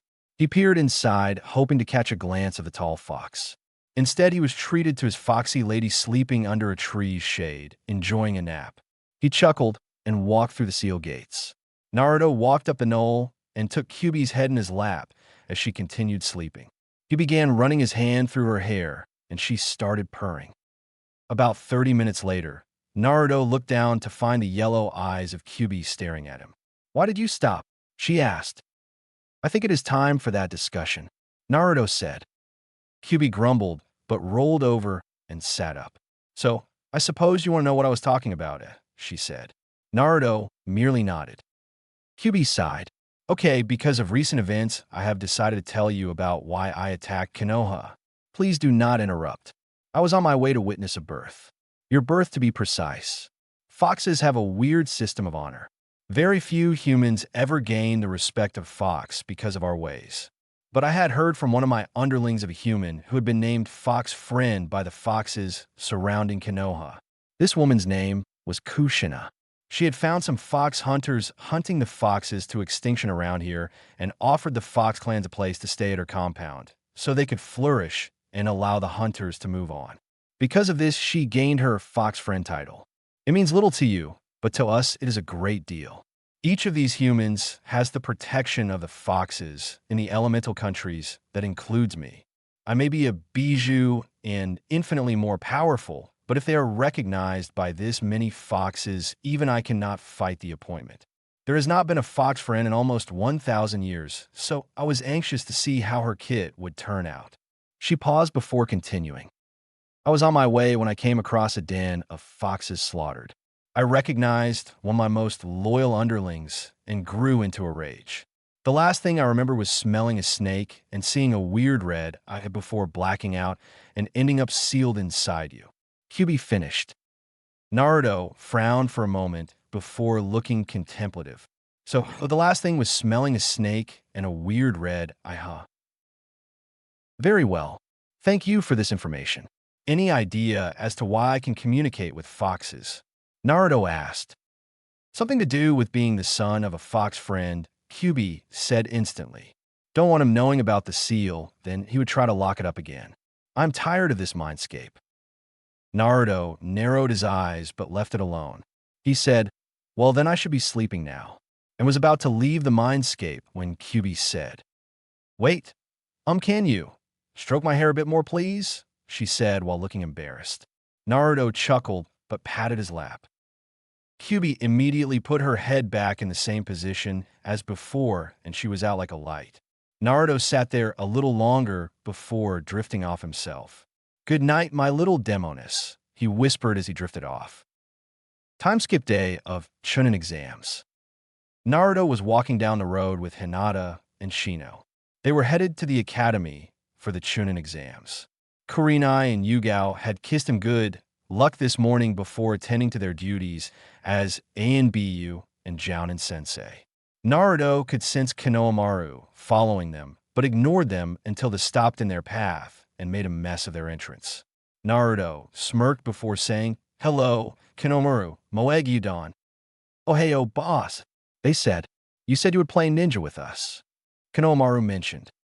Naruto replied, I don't have time today. How about we postpone this? Trying to be reasonable. No today, Konohamaru said. We have about 20 minutes. We could easily knock them out once we start and be there on time. Shino said. Asterisco sig, asterisco fine. Go, Naruto said, and the little ones rushed away while Hinata giggled at their antics. The team heard a oomph and a hey, let me go before Naruto rounded the corner. He saw a guy about 5 feet 5 inches in a black cat suit wearing what appeared to be had a big wrap package on his back.